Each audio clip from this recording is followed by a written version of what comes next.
Okay.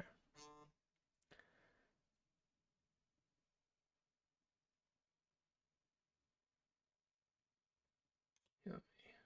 Okay, that's how I need to do it.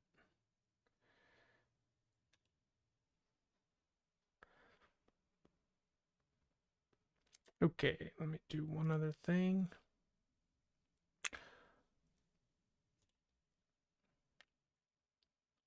Because this does not change on its own.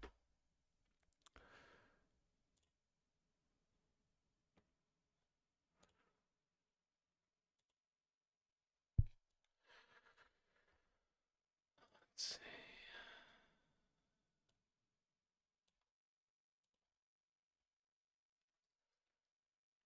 And save. Okay. Okay. Now what I want to do is, I guess, some initial research. Maybe that'll prompt some people to speak at some point. Okay, looks good.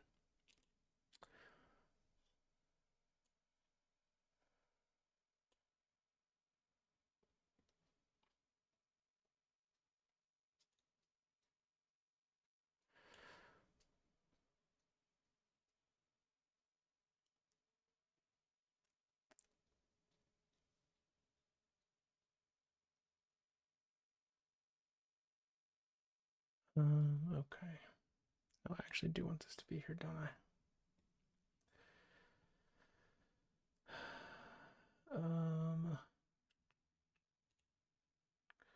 So I started making I don't want to be biased here, but I started making a list of at least Wikipedia articles that I've read regarding the topic, though there's lots of academic literature too. I wish I could actually, how would I do this? Oh no, I was doing this right before. I guess the audience isn't going to be able to see it though.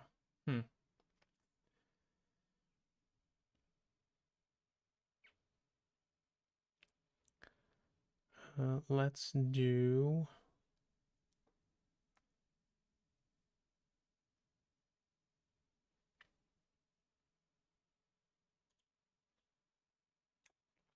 I guess I'll just switch it back and forth. Because I think. Oh, yeah. You all can only see this. Okay.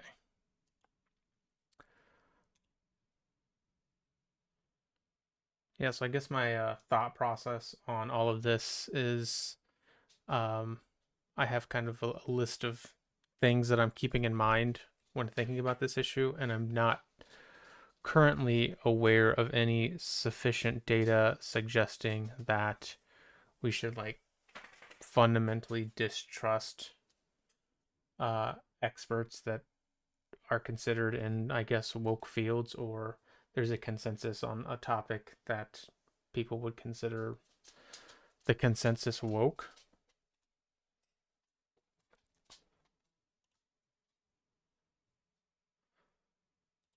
So here's kind of a few things.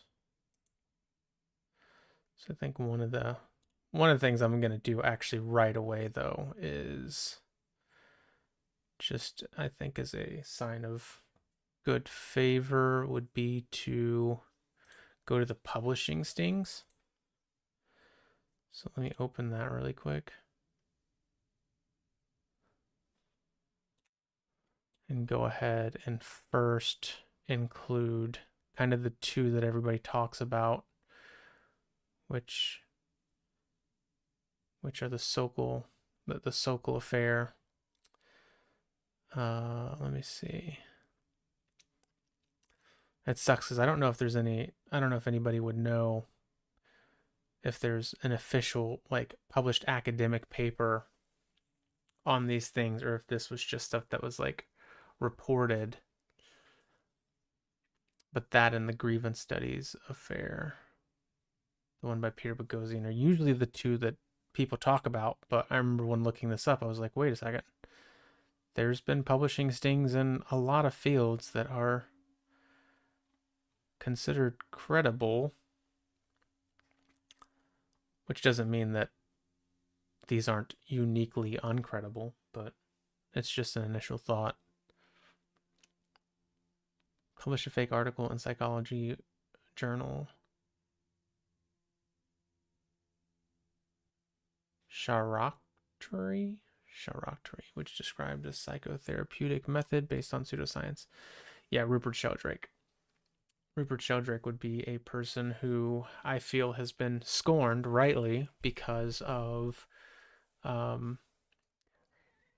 pushback from other academics or peers, and so has kind of taken that pushback and kind of has emotions about it and is using that in some regard as an interpretive lens of kind of doubting the whole of science and academia to a degree that isn't personally reasonable to me. Maybe it is warranted, but I don't know. I'm gonna double check that because I don't know if it's gonna let me know.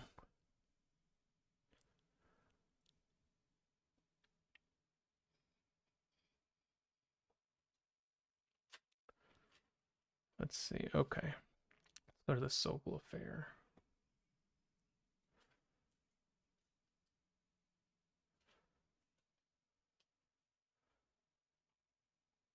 Article. Sokol reasoned. Okay. Results demonstrate at the very least. Okay, so where was this?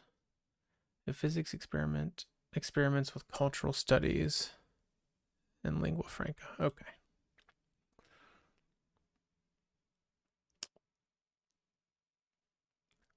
I don't want to have to go to my, I don't even know if I'm allowed to share articles from databases, so I have to be careful about that. Though I will pill, I guess maybe I'll kind of do it secretively if need be. So let me just see if I can.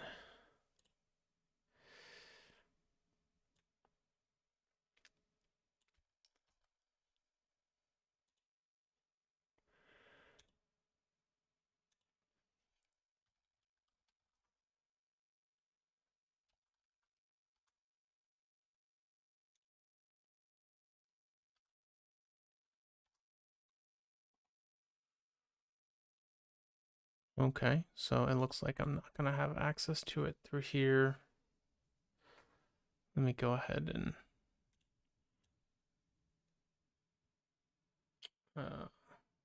oh shoot, now it's going to show on the stream if I do it that way. I do not have an easy solution to that.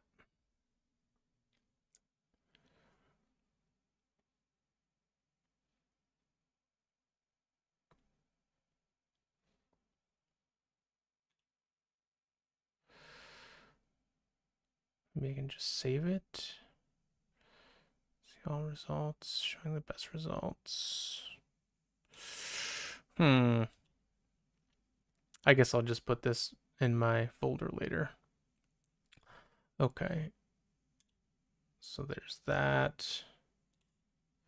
And then I don't think Peter actually published in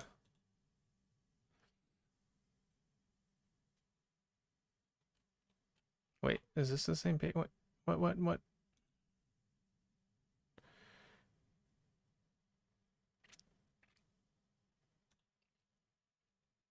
I don't think Peter officially published. Maybe I'm wrong about that.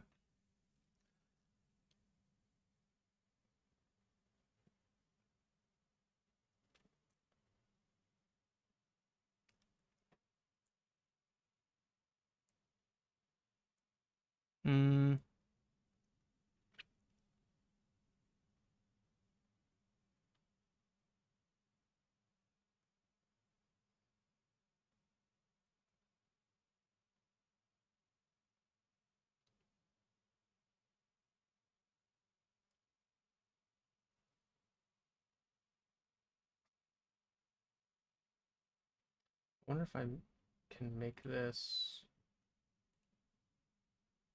Yeah. Until someone has to speak. See, this is kind of why I wanted a room too. I feel like people would be more apt to talk if we were just in a room. So let's see. Is there actually. I mean, they obviously published the fake papers somewhere, but let's see. Has academia been corrupted by what? Yeah, so there's just a BBC News article. Corruption and grievance studies. Yeah, that's YouTube. Yeah, so I don't think he actually published like Sokol did in any like academic journals. Maybe that's evidence of the bias.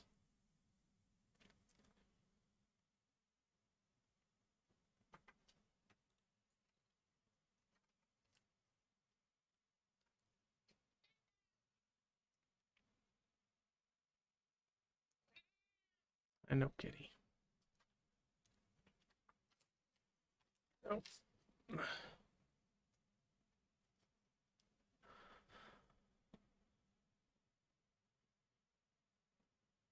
Let's see if I can.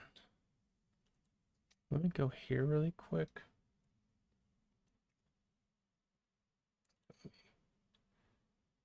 No, that's not what I want to do. Okay.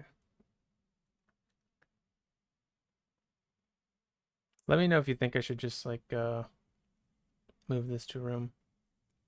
Oh, hey Gina, yeah, I'm in street epistemology on the stage right now, but after a while I might just end up moving it to a room. We'll see. This is yeah. I think this is kind of what I was saying the other day was that I think people in SC just want the like option to speak. That kind of prompts them to speak sometimes.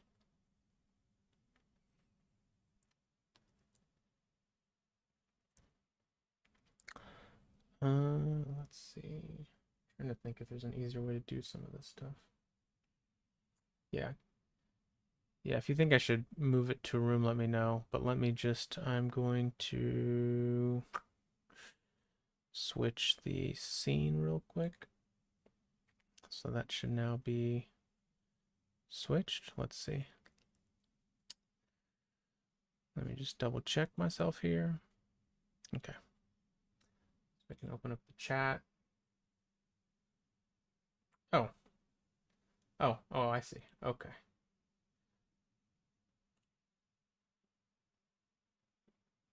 All right.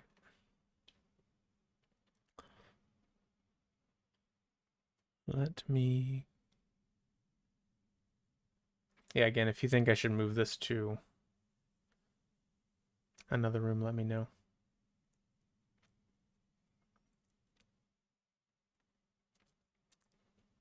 Ooh, one skipped frame.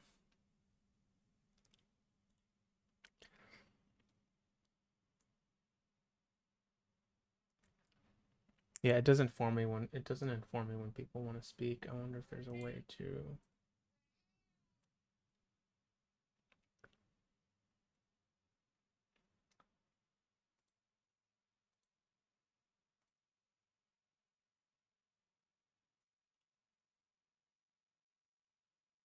Hey Sushi, what's up?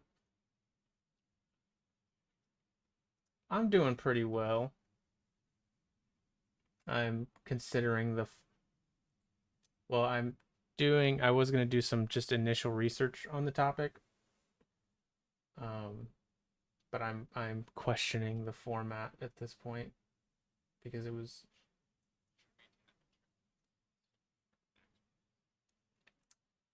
no.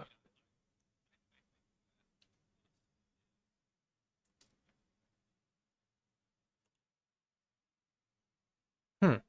Okay. Uh, It can lead to like irrational decisions.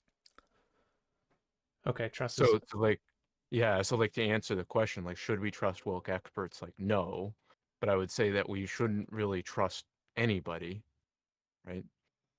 mm, okay. And then I guess from there it's like, what does trust mean? What does it mean to trust someone? Yeah, that's a good question. Like what is trust? So when I hear trust, I like in when it comes to like being or communicating with another human or interacting with another human, it's kind of to just take somebody at their like face value, right? Um, so like you don't have enough information. I guess it doesn't necessarily need to be a social interaction, but you don't have enough information to formulate a an actual like opinion or have enough information to come to an actual conclusion, and then you just say, you know what, I trust you, I now believe this or whatever it be. Yeah. Yeah, I think that that's a good description, and that kind of gets to the maybe a disagreement between potentially us, but then also other people in the community. I missed the last part because I had to turn off my chat notifications. But Right. so let me know if I'm kind of missing the mark here. Because to me it's like I would take what some people say uh at face value. Hmm. Okay. Yeah, I mean, I guess it depends on like what context we're discussing, right? Like, you know, the the common example that like I'm really familiar with is like the puppy, like the new puppy example.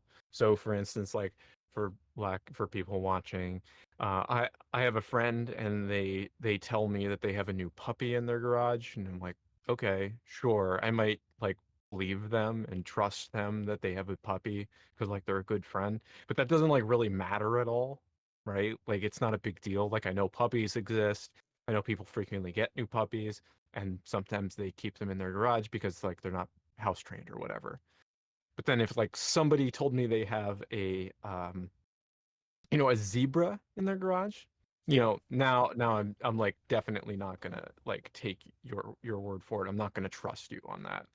Um, but like when it comes to like things beyond simpler stuff, right? Then I think, I mean, still even then, right? It's still an irrational thing, right? Like my statement is still true. Is like you've done something without enough supporting evidence to come to that conclusion. Because like we know humans lie, right? Like it happens all the time. So like just taking somebody at like their word is like you generally you don't know, right? Like no matter how much you trust them or you know them, like you know you could just be entirely wrong. Yeah. Yeah, I agree with that. It's still dependent on context to me though. Like if someone told me that they had a zebra in their garage, but knew that they were like they had the means to make that happen, and they had a flamboyant enough of a personality where they might actually do something like that. I think at some point I would, but on average, you are right. I would be less So likely like when to trust it. yeah. So when I look at hypotheticals, I only look at the information available, right? So in like my example, there was no additional information, so we're only making the judgment Yeah. based on that information. Like I have a friend that I trust, right? That I know, like yeah.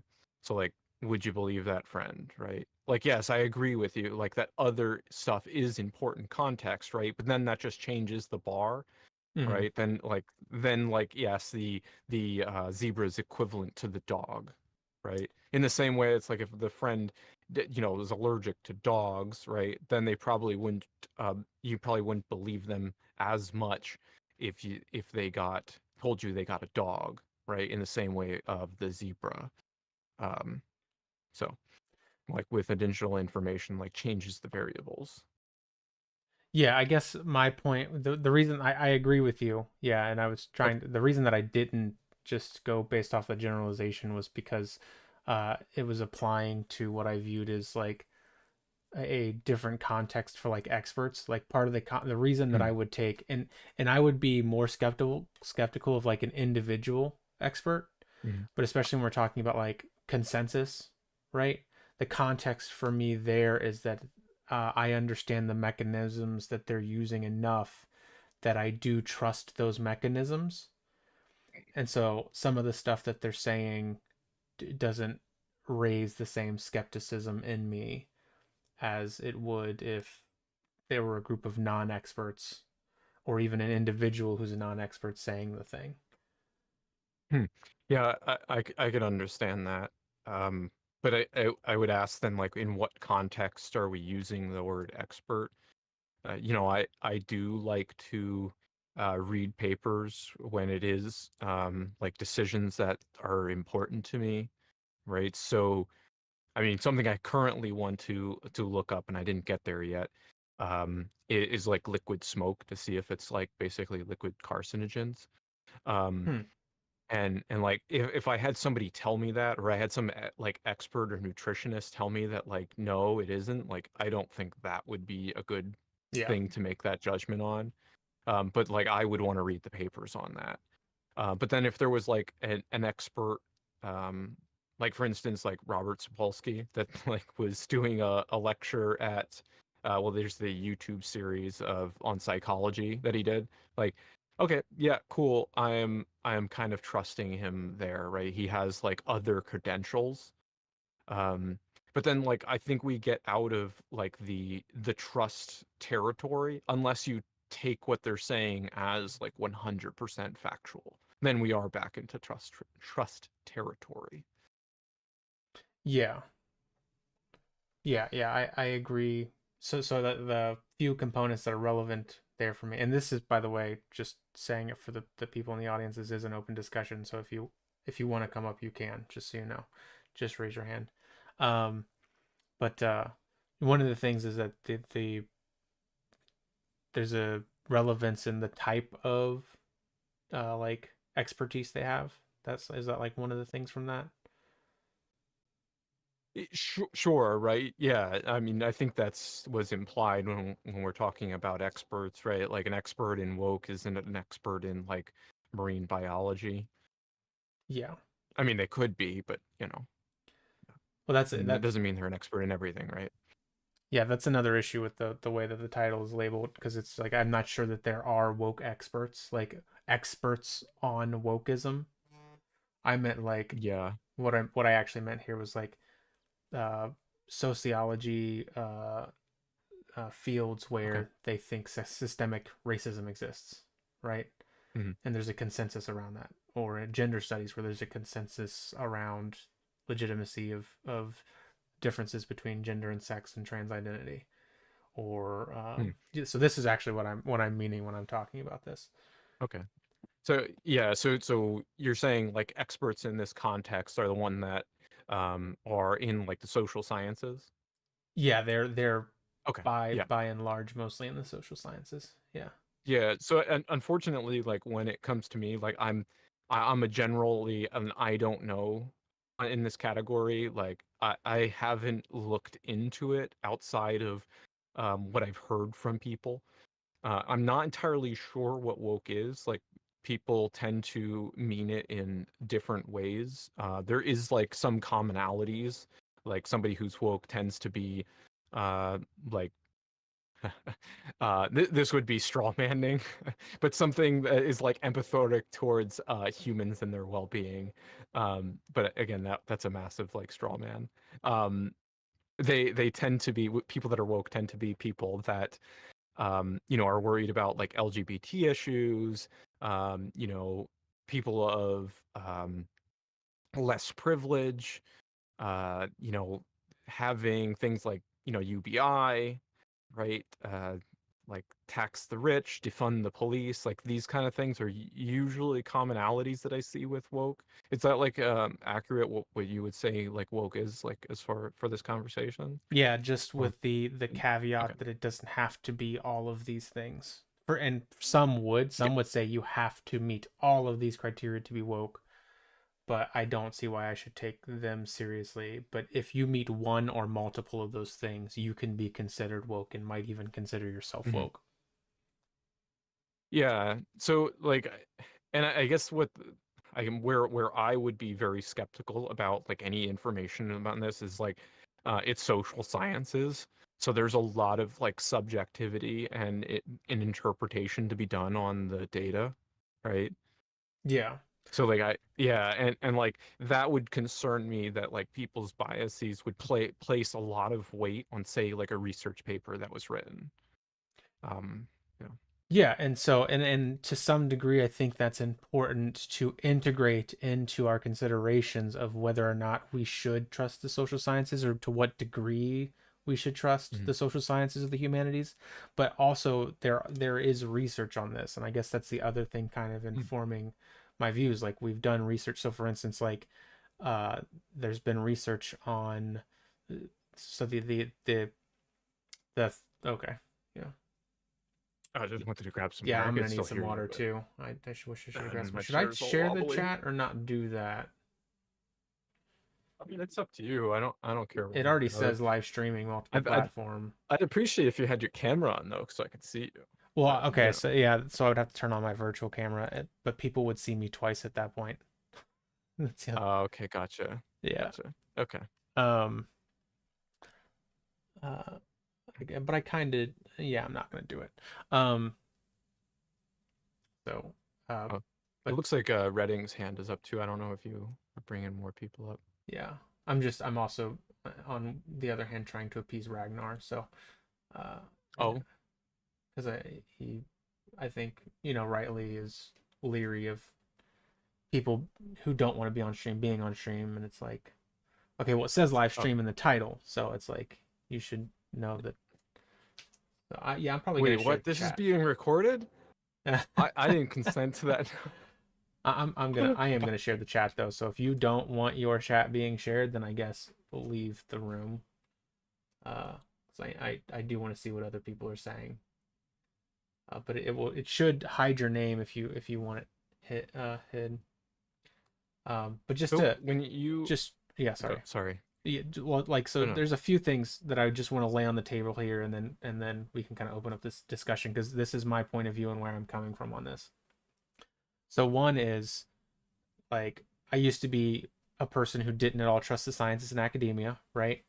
And so I picked Mhm. topics and I did like really deep searches and like honestly to my detriment to the like I didn't really have time. I shouldn't have been researching those things. I should have been doing something else that normal people do with their lives.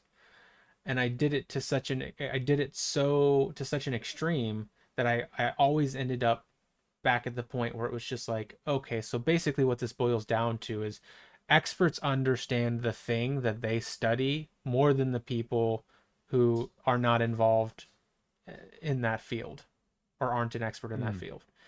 And it's like and I did this with like the age of the universe, the age of the earth, evolution. I did it with trans identity. Now I'm back to doing it with flat earth, and it's just like every time I end up to that point and then I'm like at some point it's just like how much do I have to do this to kind of appease everybody that I am informing myself on. I can't like you know how many things there are consensus for and how many fields, right? It's just like you would not have the time to go through and figure out the truth of everything on your own. I do Mm. not think that that's realistic. So this is kind of a heuristic.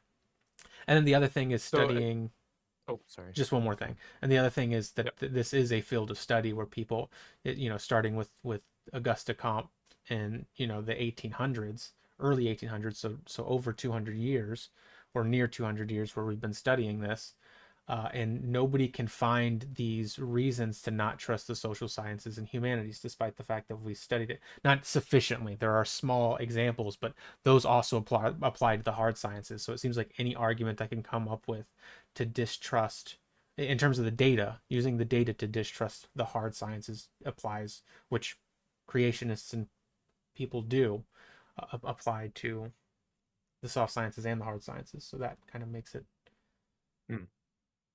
Yeah, I guess so. With that, like I'd be concerned for like the appeal to authority, right? Because for instance, like you'd kind of said as an example, like somebody that's has a PhD in theology, right? Like they're an expert in their field. Does that mean like God exists, right? right. And I agree with you. Like I can't read everything about everything, but then like when it comes into like the trusting of an expert without additional information, then you're just getting into the territory of like I said, just appeal to authority, Right, but to and like me, your own biases are make affecting that decision. Then like And then, there's a user that commonly will say like it's a matter of like your culture and such that influence, which experts you trust. Yeah, yeah. Well, this is why I stick to expert consensus, and anything else really is like I don't know, or my Mm, confidence is proportioned to the consensus itself. That kind of eliminates that to some degree. But the mm. the the other component here is that at least from the research that I've done, like if a lot of institutions have specified like for instance the IEP, the Internet Encyclopedia of Philosophy, specify that it is not fallacious to appeal to authority in these contexts. This is why they specify false Sure. authority, like because it's Yeah. reasonable to do, right? Like if you get a, Yes. if you ask if you ask 90 or most of the mechanics in the world what's wrong with your car, and they say it's your transmission, it becomes reasonable at that point to say, okay, it's probably my transmission, right? And Mm. to go with that. Yeah. Perhaps this would be getting too into the weeds and a bit pedantic, but I would still say that's an appeal to authority, right? Because they could be wrong. Like even if the experts have agreed before, but I would agree that generally, if there's a consensus between experts, it's probably more likely that that is the case than not. But like either way, it's still like if you're saying, yeah, this is 100% the case, right? I would see that as fallacious thinking. Not to say that it's not, reasonable, Yeah, well, but I think it would still be fallacious. go ahead, Reg. Sushi, do you think Oh, people actually make that claim? Right. Like what? the idea that my doctor says I have cancer, so it's 100% true that I have cancer. I Or don't know. my mechanic says that my brakes are broken, so that's 100% means that my brakes are broken.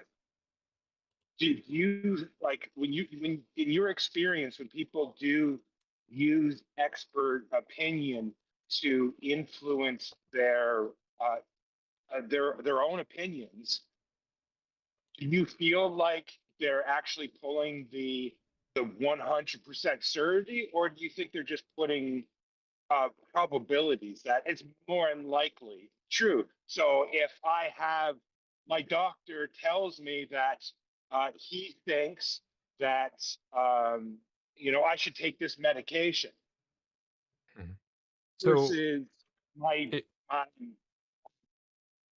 yeah. my So like when I bill. hear hypotheticals like that, like first of all, like I don't know, right? Like I haven't spoken to everybody. Like it's kind of a generalization.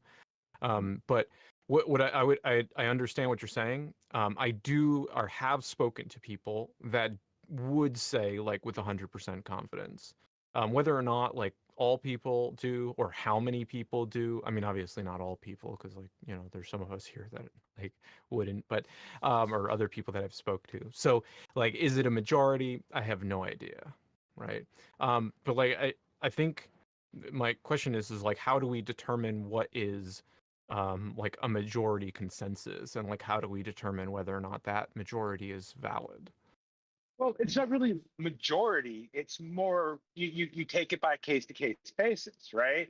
So the actual fallacy, the Hmm. appeal to the appeal fallacy, is a deductive fallacy, right? So it is saying that. So when you're saying that they are using an appeal to authority, what you are thinking is that they are saying that the X is true because Y said so, and Y is an expert, so X must be true. That is the deductive fallacy. Yeah. But I've never seen, like personally, I have never encountered anyone that has said that. I've always encountered people saying that it's more likely to be true versus a non-expert, or it's like if you were to tell me something about my air conditioning, I would I would not say that what you say is true because of your past. I would say it is more likely to be true because of your past versus my opinion, who doesn't share your past, right? So inductive versus deductive kind of thing. And I've just never, like, I would say take it on a case to case basis, not a majority thing. And I've personally never encountered anyone that's made that argument. Yet I've heard people say, oh, you're appealed to authority. No, it's Yeah, not really not. I would say I've also personally never heard anybody say that either, but I'm sure that there are people that think that way, you know? Um, Wow. I'm really surprised that yeah, yeah. both of you have never experienced that. They're like baffling to me. Unless I do forget things, so it's possible that I've had the conversation and just forgot. But that would have, because the thing is, like, I have a similar belief, so I would have been liable to, I would have pushed back against it, and that would have been a memorable moment for me. But I've never pushed it back against that because that kind of seemed more common knowledge. That seemed more intuitive to somebody who's already saying, "Of course, I trust expert consensus to some degree." I've never Well, heard the actually, absolute. can I Yeah, correct myself? yeah.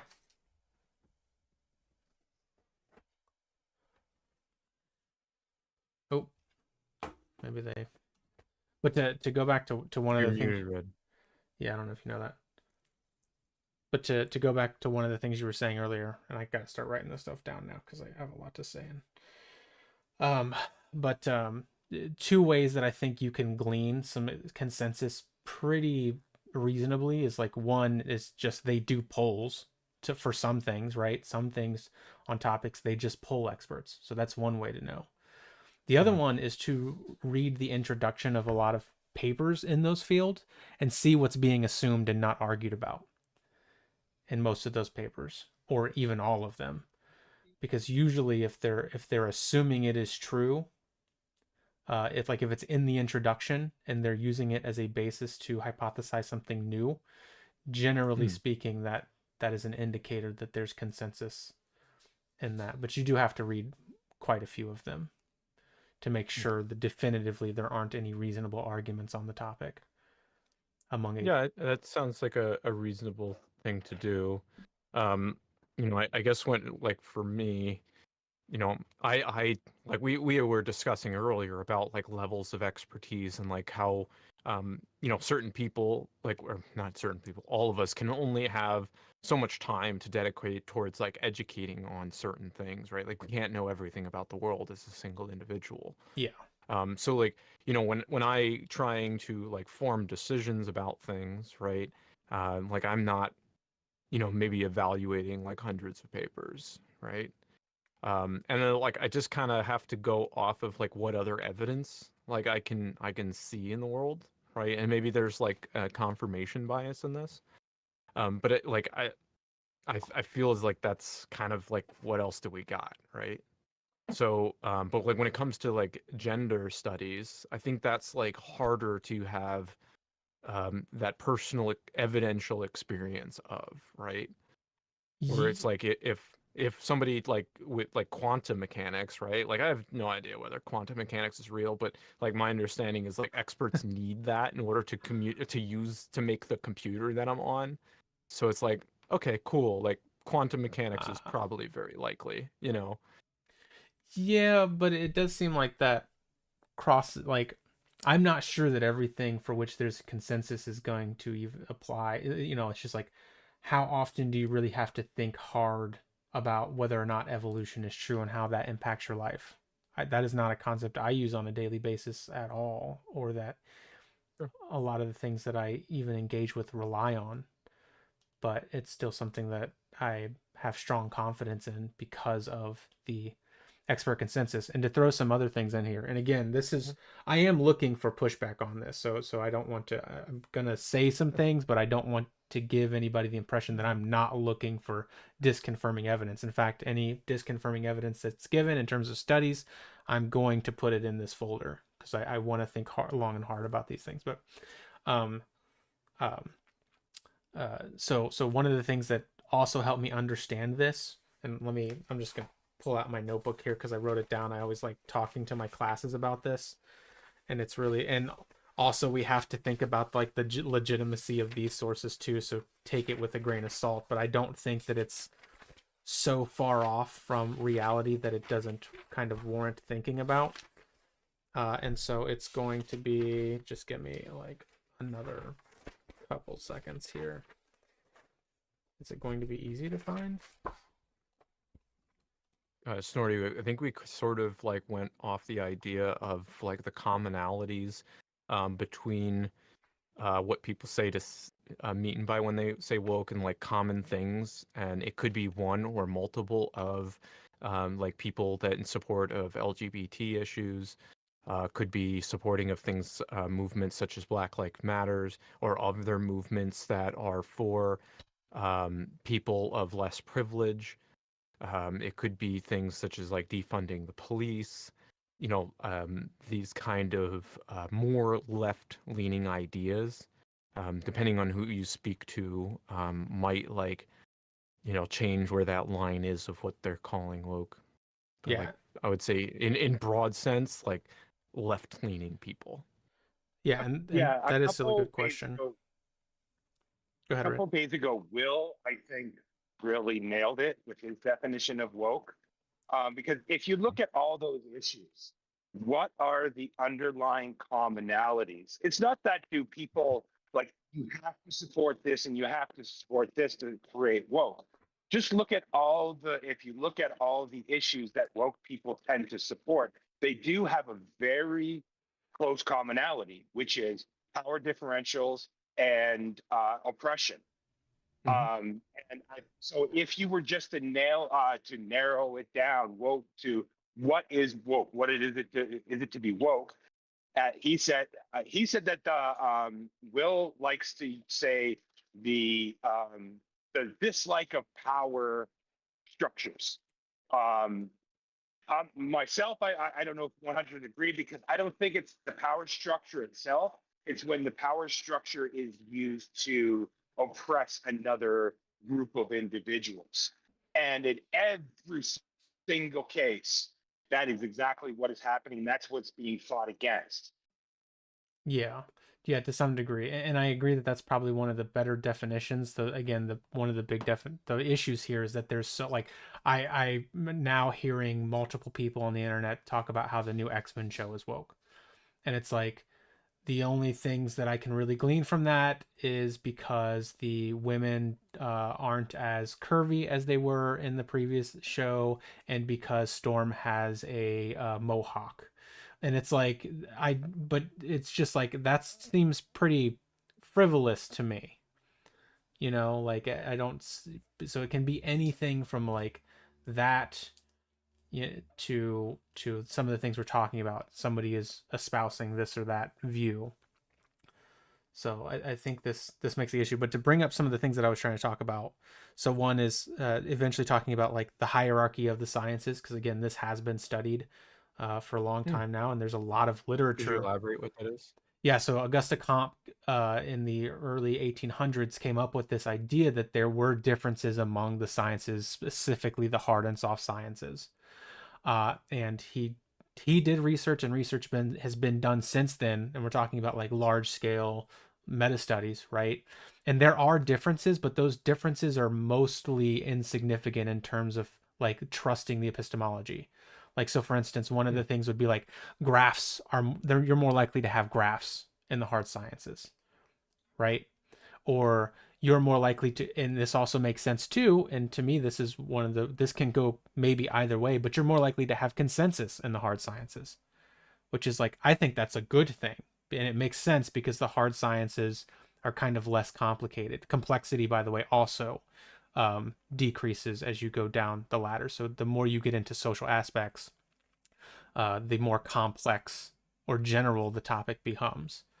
So it's these types of very kind of benign, or another one is that you're more likely to make positive claims in the soft sciences, which is something that some the people who were talking about at the time were surprised to see, because they thought that there would have been like a lack of understanding of claims and making negative claims. But no, you're actually more likely to make a positive claim, 2.5 times more likely to make a positive claim in the soft sciences than you are the hard sciences.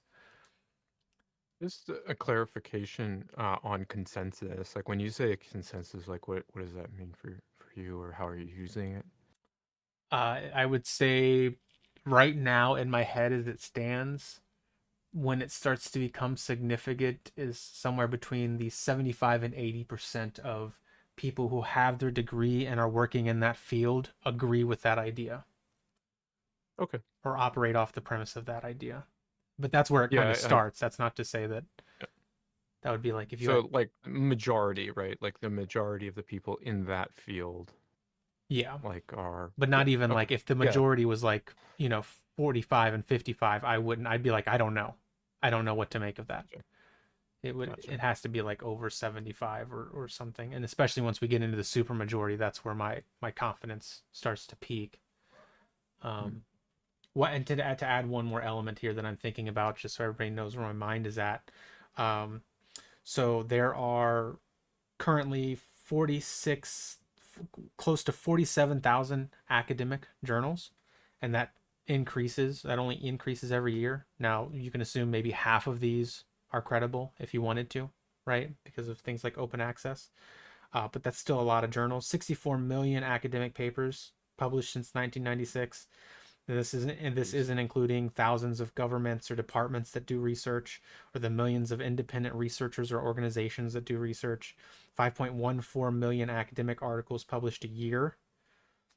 So again, even if you cut those in half and you dissect them among the fields, you're still talking about like a pretty insurmountable amount of data that you would have to try to pour through to kind of get the full scope. 120 zettabytes a year of data, or 100 or a billion terabytes of data a year, or 2.5 quintillion bytes every day. And so that to me seems like unrealistic to expect that someone would like. So for instance, and I'll finish here, one of the activities I like to do with my class, even on the coronavirus, which just happened 5 years ago, or yeah, started there, right? If you look up, even if you have access to an academic database and you put in the word meta and select for the meta studies and put in coronavirus, you are going to get thousands and thousands of articles. And so then the question becomes, how realistic is it that someone is going to sift through all of those to really get a scope? Right. And so this to me is why I'm more interested in what experts generally think, or even their interpretations of information, than I am people who aren't experts or aren't in that field. Hmm. It just So seems, in yeah. this, sorry, Nope, you're good. go ahead, finish your thought. Okay, so in that same sense, though, right? Like, if there is all this crazy amount of like even meta studies, um, like, and we can't necessarily evaluate them all, um, this is hypothetical, and I know the answer is probably just going to be yes. Like, could we be overlooking answers that are maybe perhaps correct, like because there's just a consensus and like we have the wrong idea? Yeah, that's something else I wanted to go back. I do want to address, I think, Mm. I forget. I think maybe it was you, Max, that there is a difference between soft sciences and humanities, obviously. But another thing I wanted to go through, and it's something that's brought up that I think again is legitimate, though it's dicey and difficult, is this idea of like, well, consensus has been wrong in the past, right? Hmm. And there's some information around this, but the two biggest issues, if you compare the amounts, one is that it was pre-modern science. So it's like I'm not really concerned about the consensus there, because what is a scientist?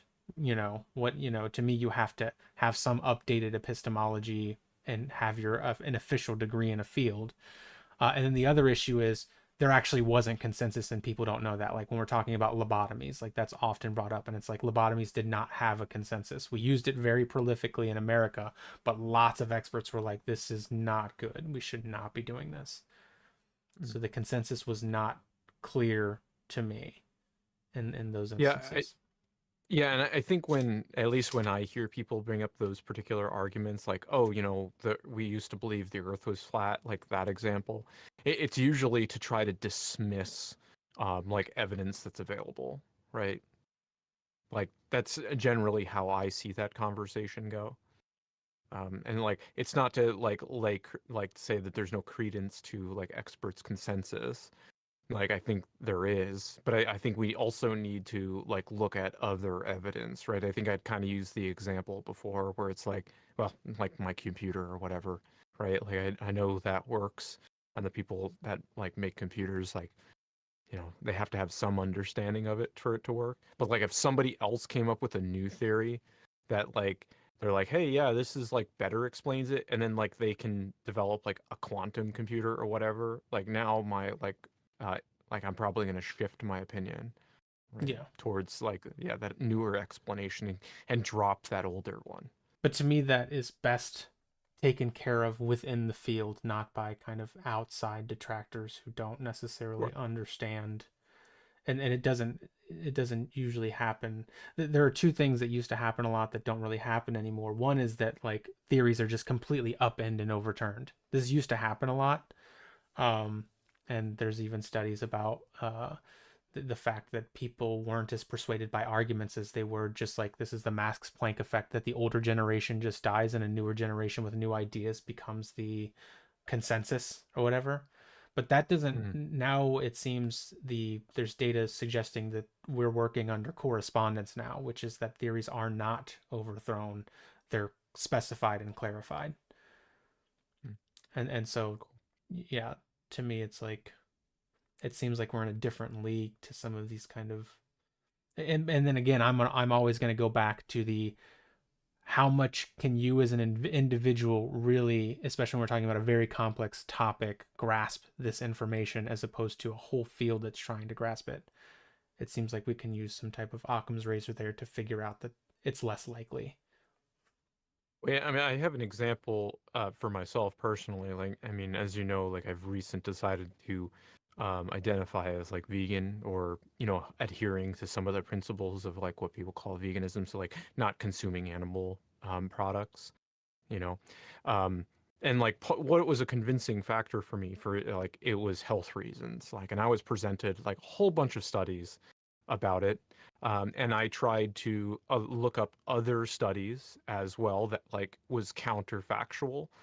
And I'd be lying if I said that I read every one of those studies. Like, there's just way too much there, right? Yes. But what I did do is I looked for like commonalities, right? I tried to find the disconfirming criteria and like read into that to determine like kind of how valid the other like ones that are claiming that it's like yes it's healthier, right? And like from that research, um I couldn't like I feel like those papers are accurate, or like seem to be like there seems to be some sort of consensus. Okay. So I think sushi. I think that's a really good way to go about things if you were gonna try to undertake something that could be considered a woke viewpoint, such as veganism, and then examine it, and not just take expert testimony or the testimony of people on YouTube, people who say they've implemented veganism and have achieved health effects, etc. And then to an honest Abe's point of the sea of information that's out there, all of the medical studies. I mean, it would be really difficult to dive in and read everything that's relevant and make your own determination. So some level of trust has to be placed in someone, some someone that you might consider expert, or um, in your own expertise as it grows from reading other experts and relying on their research and relying on the reputations of the publications that they're published in, etc. Um, I just came up to call attention to the fact that there's kind of um, another conversation that's happening in the stream, in the written stream, and just about the clarification or the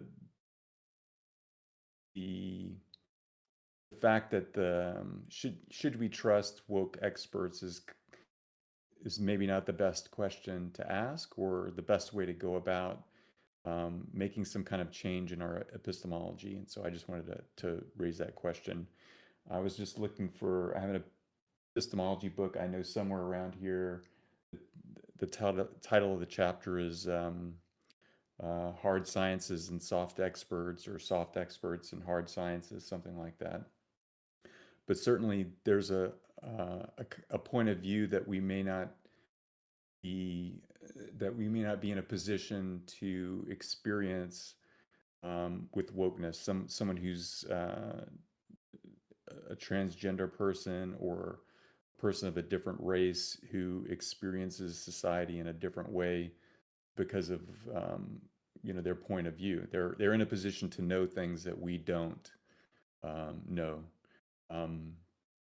So anyway, I wanted to bring that up and also to represent an older generation here. So Like I had a thing happen to me the other day. I was talking to a guy about vaccines, and I was asking him, like, I went into this basic like epistemology thing, like he was ranting about like how bad it is and stuff like that. Then I asked him like, hey, I'm interested in what you're saying. Like, how will I find this information that you have, right?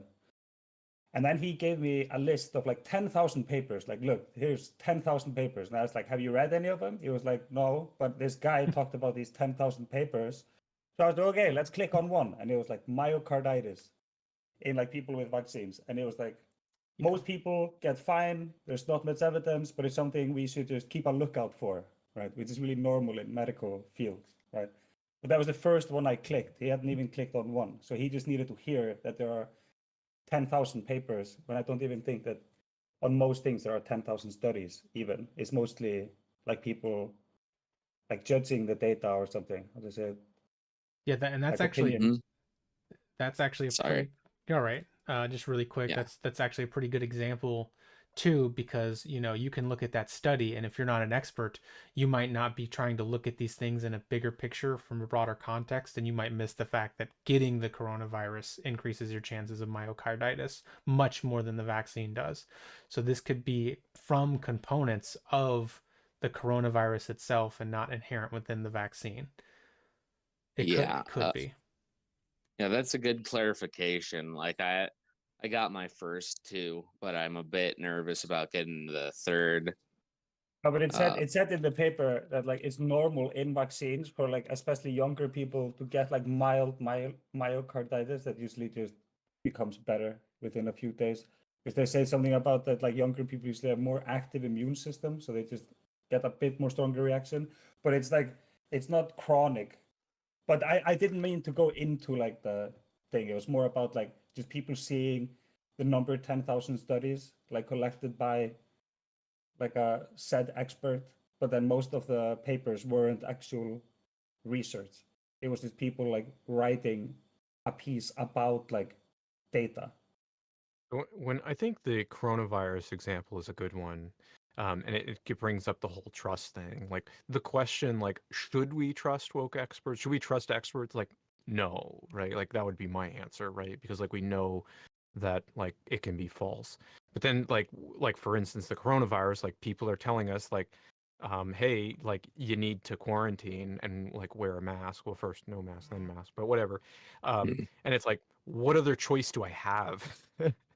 Right? Yeah. But here's the thing with woke. Like woke is still not just like an opinion on like people's rights or stuff like that. It's also about safety and like if something actually exists, right?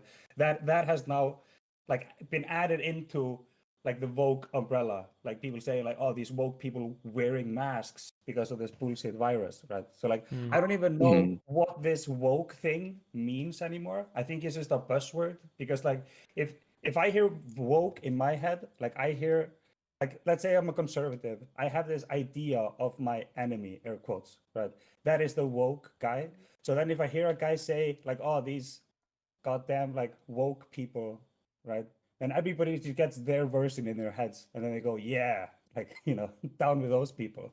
But then when I actually ask people what woke is, like of course Susie gave like a pretty good example, but not many people have actually thought about it that like hard, right?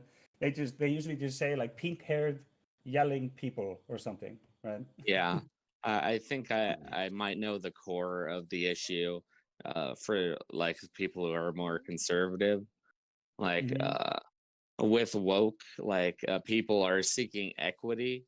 So they're seeking to solve problems by giving by trying to throw money at like minorities and like I can get that to an extent, but like the whole system of like capitalism, like you can't break people down into like oppressor versus oppressed in all categories.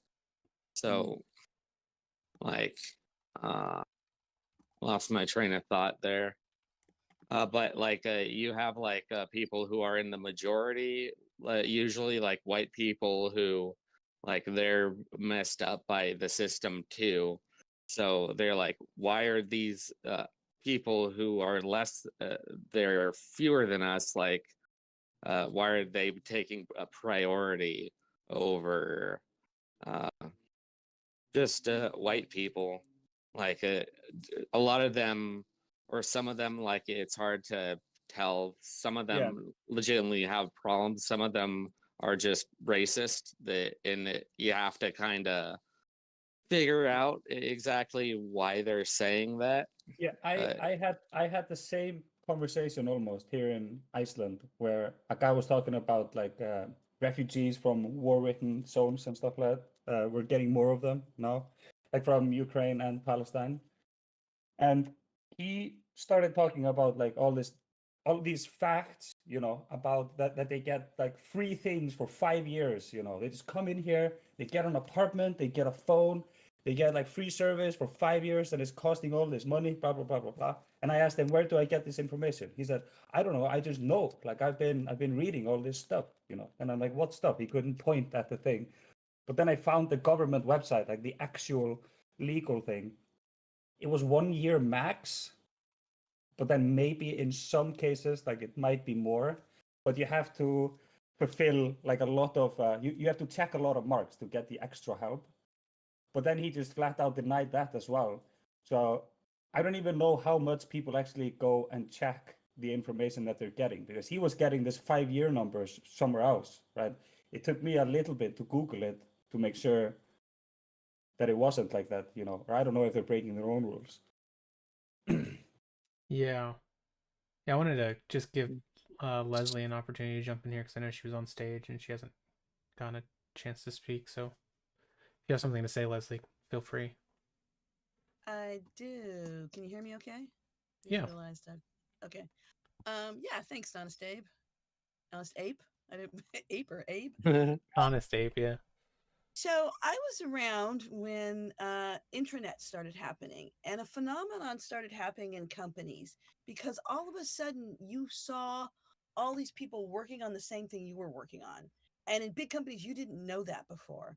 You all of a sudden you accessed information about what was going on in the company that you didn't realize, and it created controversy and tension. I think that's going on writ large in our society right now.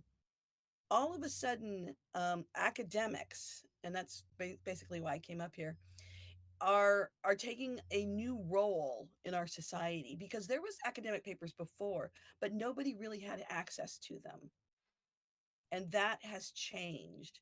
Now, all of a sudden, as a society, we have to figure out, where do we place all this quote unquote authoritative information in our epistemology. That We didn't have to do that before. We kind of guessed before.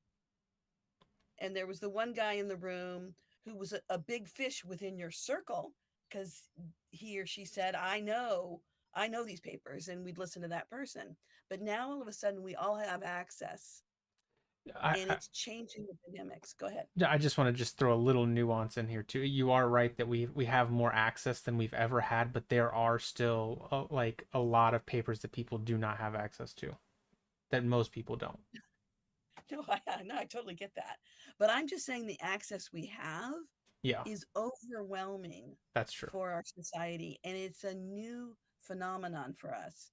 And we need a new way to think about this category of how we're going to evaluate research, whether we're going to ignore it, whether we're going to take it seriously. I don't think we have a theory about that now, because we haven't had to deal with it ever before, at least in the circles that I hang out. Actually, most. I'm pretty confident most of us did not have, even educated people, somewhat educated people, right? We didn't have to deal with every single thing you say and believe being vetted by a plethora of documentation and research on any topic you name. Yeah, and this is only tangentially related, but I'll bring it up because I think it's still somewhat related. Um, and I don't know the full implications of what you were saying there, but right now, I have the impression that people trust academics less than they have in the past. I think that's probably true. Okay. Well, you take a layperson and an academic, a layperson doesn't have a chance because Very little, they yeah. haven't studied this, right? Yeah. Now, that doesn't mean they don't have an opinion, and it doesn't mean their opinion's not valid. But the question is, where do you place that in the conversation? How much authority do you give to this paper? How much authority do you give to the person in the room who says they know the research? All of a sudden, we have these issues that I don't think we quite know how to deal with. And I think we need a new, I think it's epistemology, but I think there's something else here is Well, how to vet individuals. that is true. Yeah, and like the ability to analyze and evaluate sources is like vital in this process, probably maybe more than ever before. But Yeah. the other thing that I would throw in here is I think one of the solutions, we talk about epistemology, but there is social epistemology too, and I think that is something that's missing in kind of the everyday conversations, is the acknowledgement that knowledge today, especially when we're talking about really big complex issues, is built socially. It's unrealistic to expect that it would be built individually. Social epistemology, that is a great term. Do you have a definition for that? Yes, Besides what, it involves a lot of different things. Everything from the role that testimony plays in building knowledge, right? To expert consensus. So it is itself becoming a field, or maybe even is a field, that deals with how we construct knowledge socially and how we can so, gain right. confidence in that social knowledge. So my main point here is that that's changed within the last 10 to 15 years. Our conversations and how we evaluate information has changed. We no longer are small little fish in our little worlds saying, postulating things we know nothing about. We're saying it to a wider community, and then there's more controversy and more repercussions for what we say. And as a species, I don't think we're used to that. We don't exactly know how to handle it. And so we're all kind of feeling around for, who do I trust? How do I respond? Where do I take this? Yeah, I think you're Yeah. right. Yep. Yeah, of course, you can always put the internet in the equation. Like, we're closer than ever, but we don't all agree. So we just kind of go into our own circles and our own echo chambers. And it can be hard to break that, especially when on one side you have woke and you have people saying that they're just doing it for attention, they're virtue signaling, but then you have people who are anti woke, like Tom McDonald, who make it their entire personality and they sell that, like, and that's pretty much the same as what the right accuses the woke of doing. So I will get off the stage in a minute, but Sushi, Honest Ape, I would be really interested in coming up with a set of basic survey questions around your social epistemology. I actually already have that survey. I could send it to you. I would like that. Thank you. Yeah, maybe we Share could it do with it on stream. everybody. Yeah, I might just do it on stream because I do it with my class. Do you have it right now? Yeah, it would take me like 10 seconds to pull up. Oh, let's do that, baby. Okay. Let me get it, because this gets to the, again, kind of one of those, it's at the heart of things, and why I specifically hold the view that I do right now of expert consensus. Let me get it really quick though. And the idea here is, as far as I understand it, these are some of the very basic underpinnings of the epistemology of academics in general. At Sushi, I think at some point we should talk about theology, because that is a good, I've been thinking a lot about theology. Yeah. because I think you have to sort through that one. But even theologians, I would say, agree with these things. So these are things that I view as things that experts generally agree on, and if you think about enough, you would agree on, but people don't usually go through the process of saying, okay, yes, I do agree with these premises.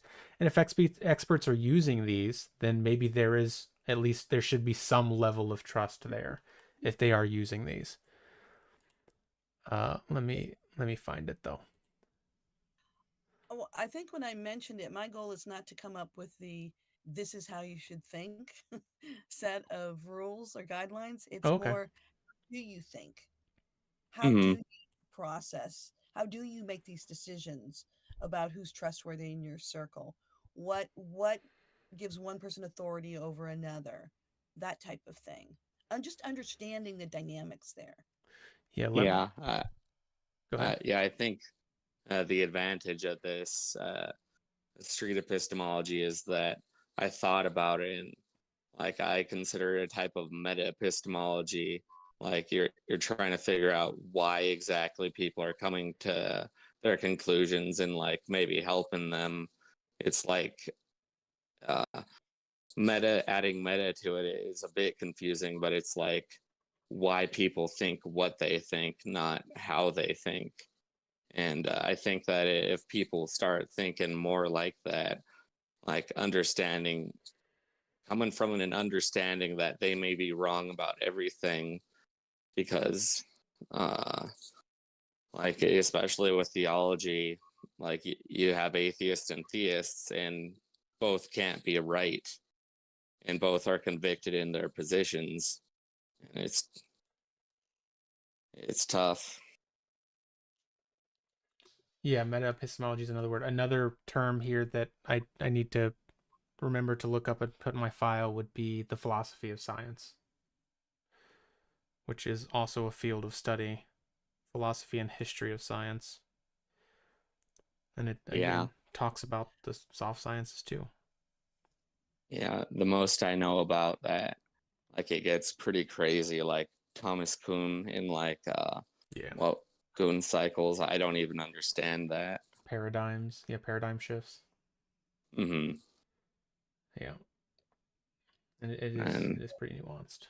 And then David There's Hall, I don't know if you've heard of his book, but he's got a pretty updated book that encompasses Kuhn, the just the nuanced discussion about how objective versus subjective science is. mm-hmm. Yeah, and even Michel Foucault wrote on this, like how we treated mental health through history. Like we used to give people lobotomies until we realized, oh wow, that's really messed up. Maybe we should just work on treating them like actual people. Yeah. right. So if you listen to this conversation, you guys have mentioned 4 names. You've talked about anecdotes throughout history to persuade your audience. This is what I'm talking about.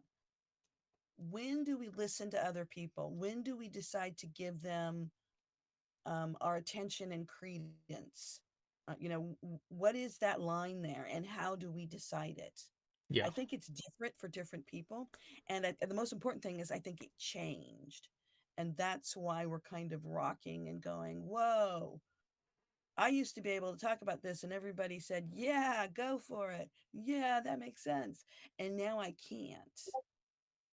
Um, I think a lot of people are experiencing that in their hometowns or, wherever, right? This little pocket of this little pocket of this little pocket. Mm-hmm. I I'm really think, curious about that.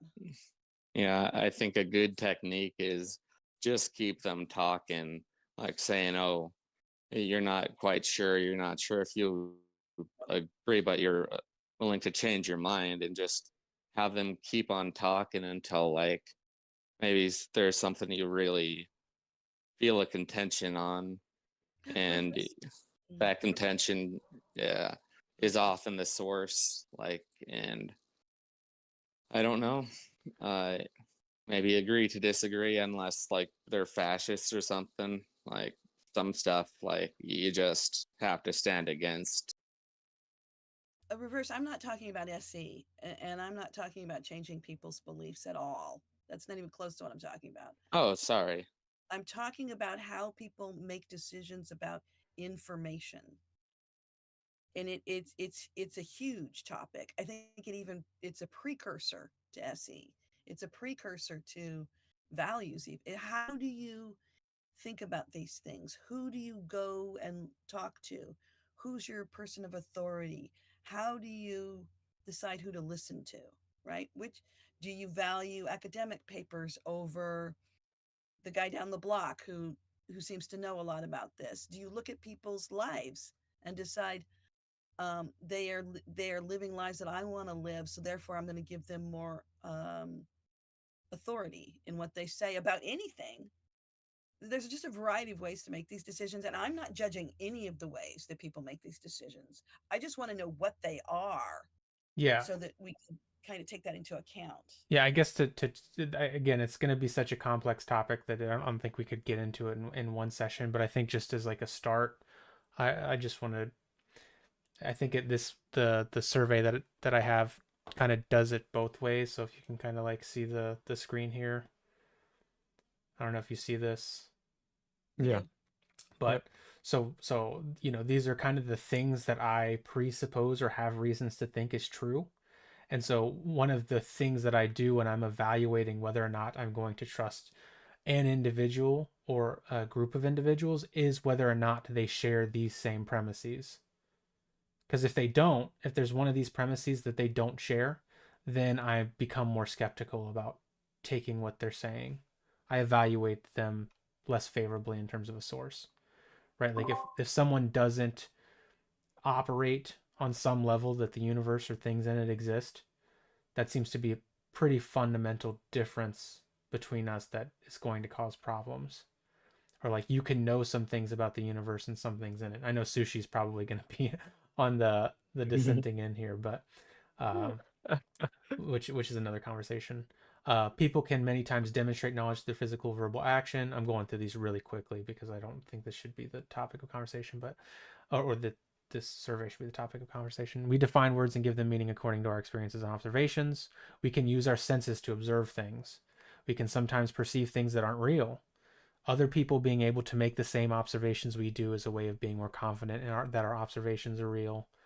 We can reason what's true on indirect observations. For instance, I can reason my brain exists based on other observations, even if I may not have observed it directly. Our reasoning can be flawed because it's based on partial or limited observations. This is the white swan problem. One way to ensure that it's accommodating for as much information as possible is something like the peer review process. This is why the peer review process is important, because it allows other people to say you're missing this information or that information that's going to change the reasoning,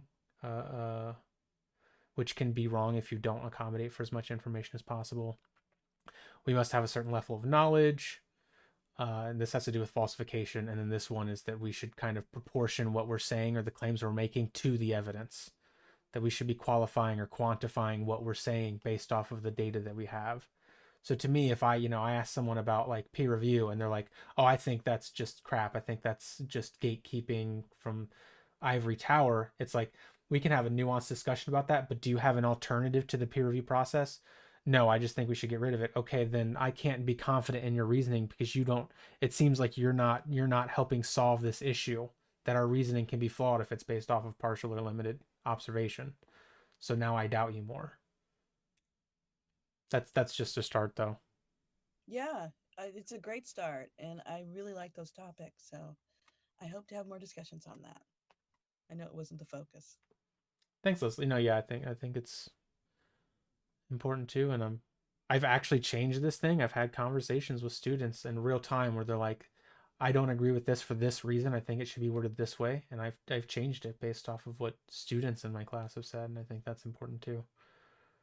As I looked at the questions, I had a lot of questions about the way you phrase things. They're not all that simple. Like the universe exists, so the complexity of existence and the complexity of a universe versus a multiverse versus something that is experienced phenomenon versus noumena. You know, Mm. are we in touch with the universe? Those kinds of things. So they seem to be kind of like the track that you have um, doesn't really seem to capture thoughtful people. Yeah, It tries to I kind of browbeat people into a box about whether or not they believe intersubjectivity is a good, or these ivory tower constructions are um, a good way to generate knowledge. I mean, I understand that you have more nuanced views about mhm. those things, but several of those things, like for instance, your question about um, you can trust the things you experience.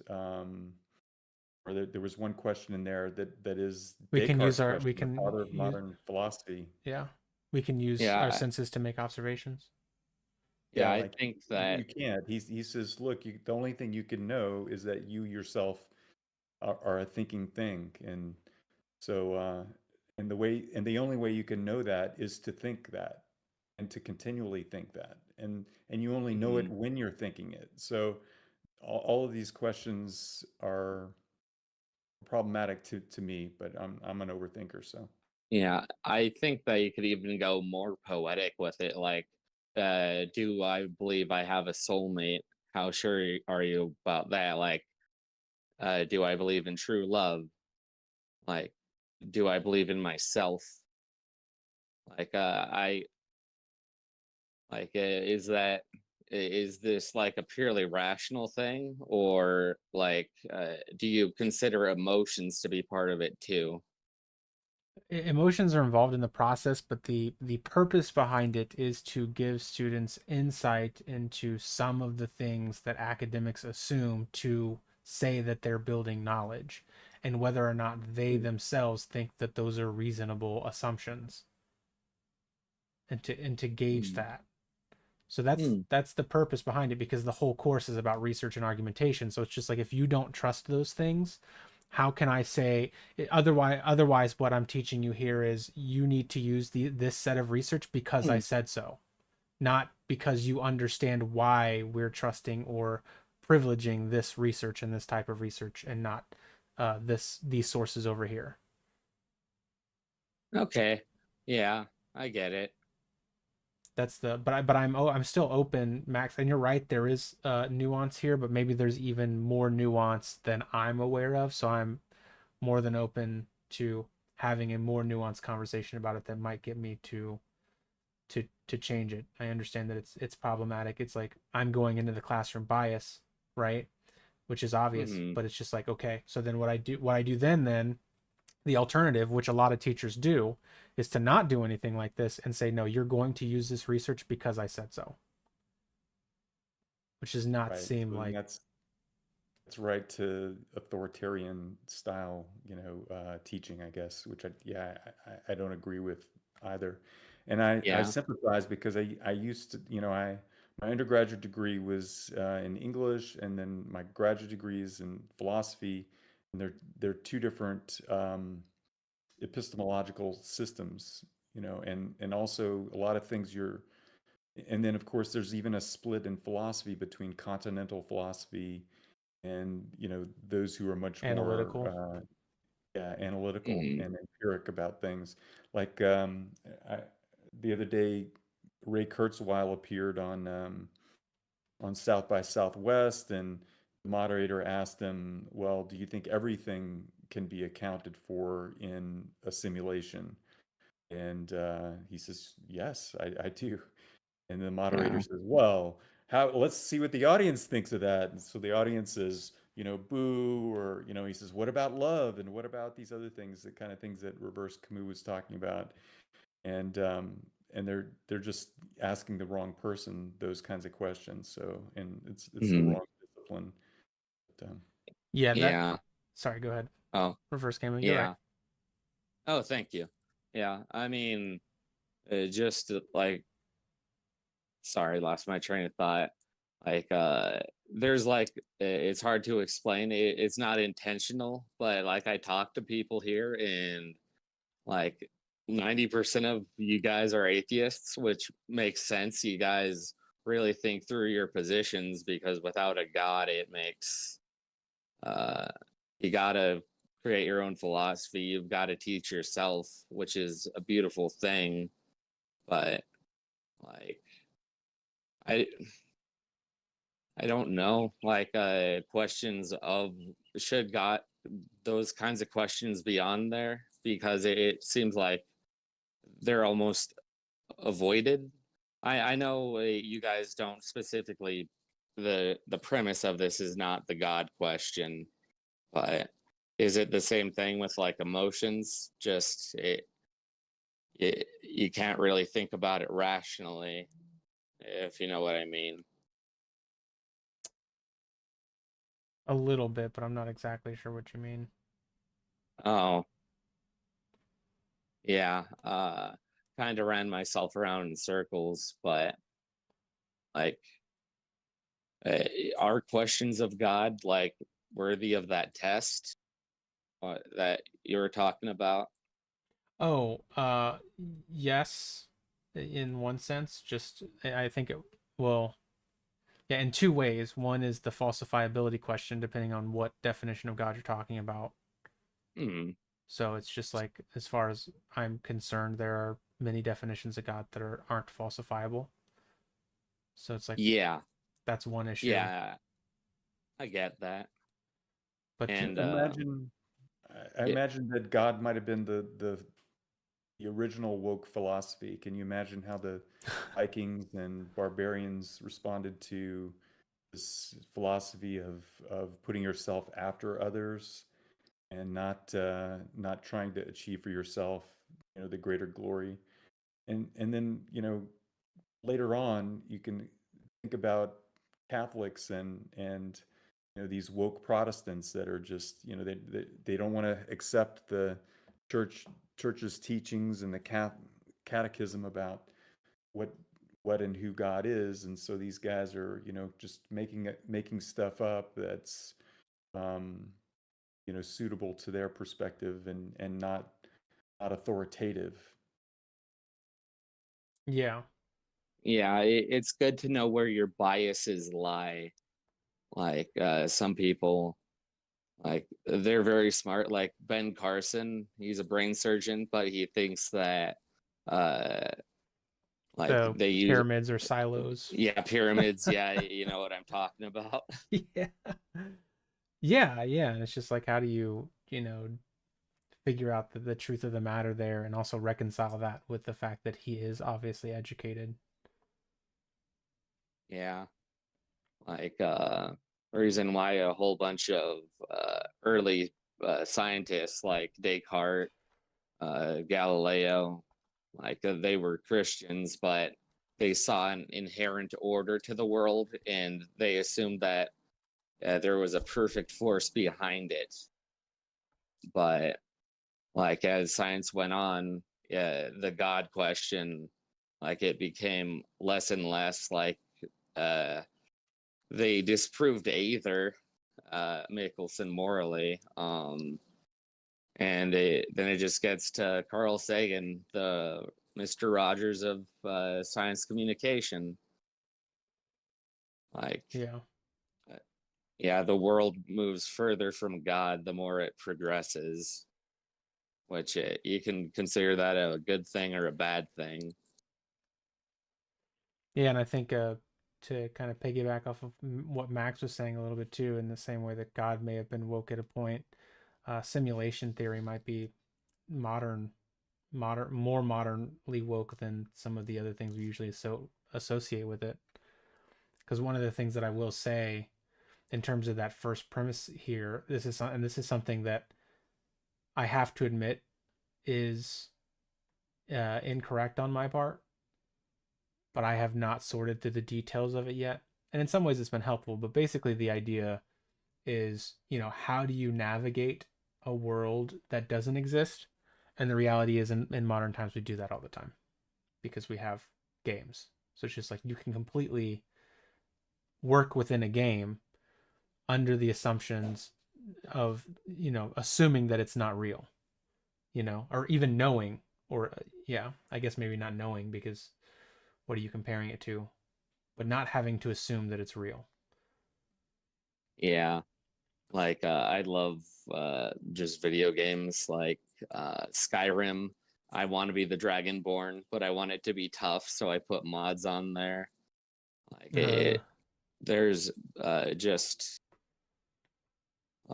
sorry, I guess I'm going off on a side tangent, but like they basically sell us fantasies and distract us from reality. Yeah. Yeah, I like video games too, but I guess I was just bringing up that dilemma. But I guess another way to kind of frame the conversation that I'm trying to have here is what it boils down to for me. And again, part of the function of this is trying to figure out where the holes in my own thought processes are, and learn and potentially prove myself wrong as I've done in the past. But for right now, I think that I am correct about many of these things. And so the idea becomes, we live in a time where people are heavily divided. And these things aren't, by the way, aren't going to solve division fully. But if we can at least agree on certain academic facts, then that is a start. And I think that that would completely change the political landscape. Like if we could agree collectively that the universe is at least a certain age based off the scientific consensus and information, that the Earth is, that evolution occurred. When we're talking about certain historical conspiracy theories, that the current historical interpretations are probably better than the alternatives. And then even going back to the main topic, some of the things that have consensus in the soft sciences and even the humanities that is under contention, even with people who agree with the scientific problems. It's like, or climate change would be another one.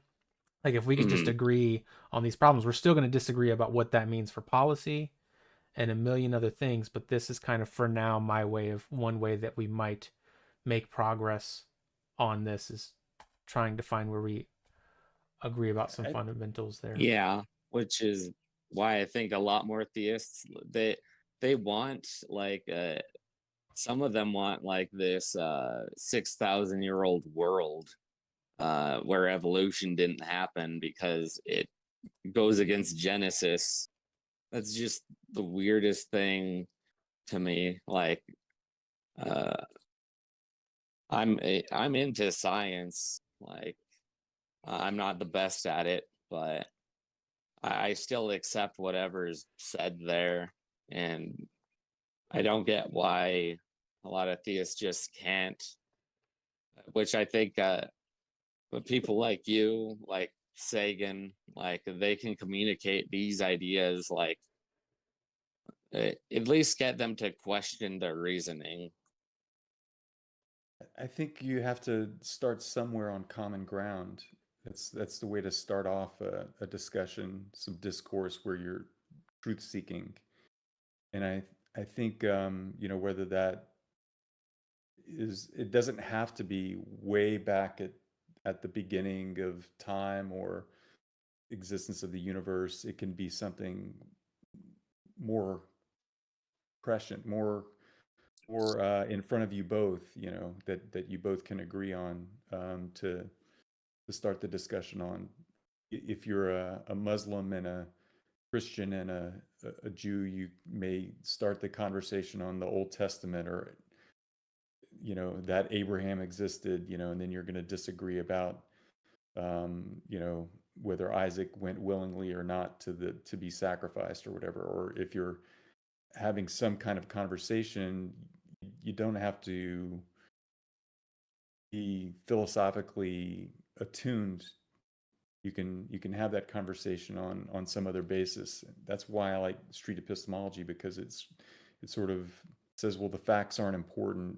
What's important is the evidence and the evidentiary process behind the facts. What are you going through, and is that a sound process or not? Do you need to rethink that?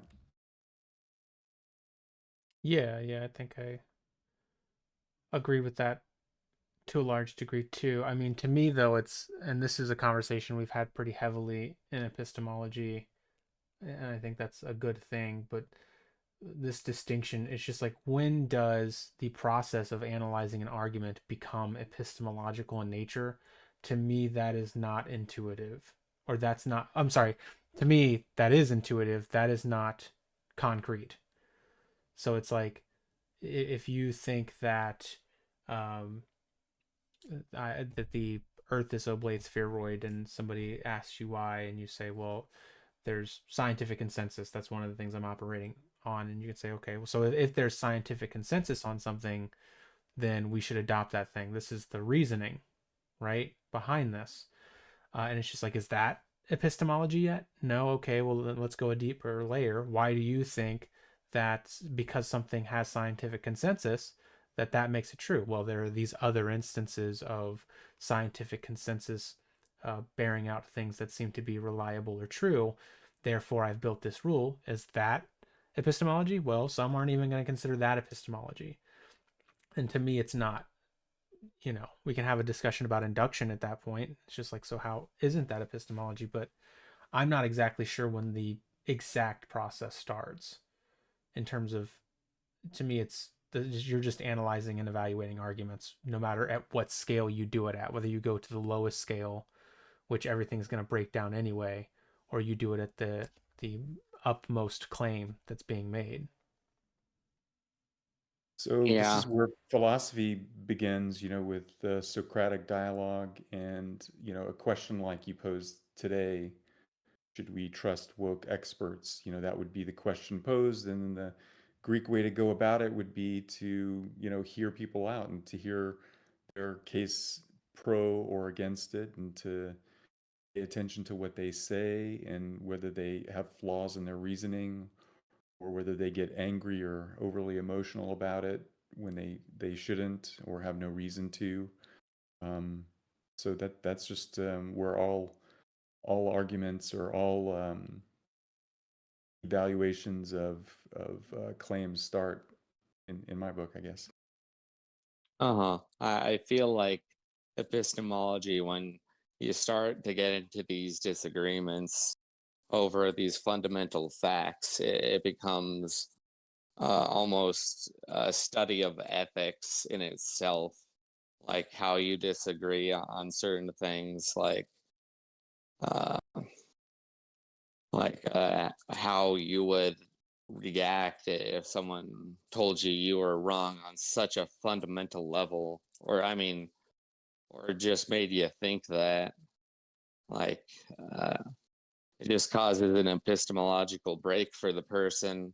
That's why people put up walls and, um, yeah, just keep their positions, like, just make them concrete instead of wrong, because nobody wants to be wrong. You have to step away for just a second. I'll be right back. Okay.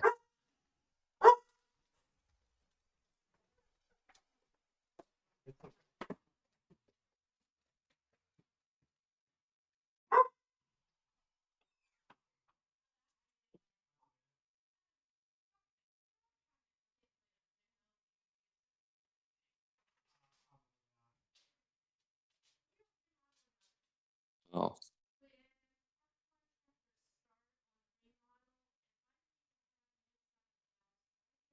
I hope that I wasn't steering the thing in a way that wasn't supposed to be.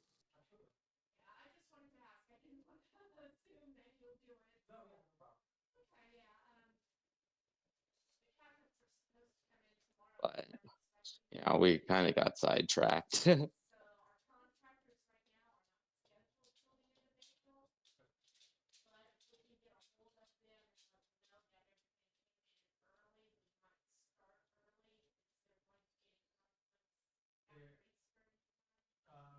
might be, but I have to check my schedule.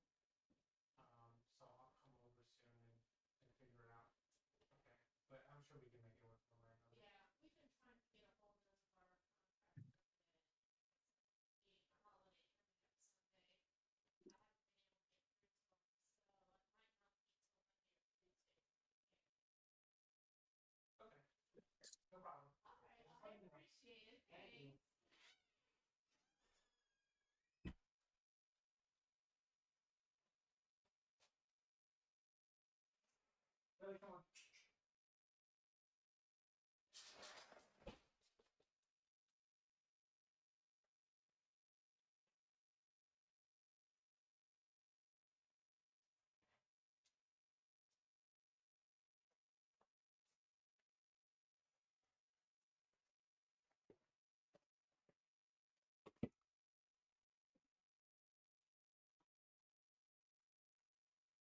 Sorry about that. Oh, Max left. Yeah.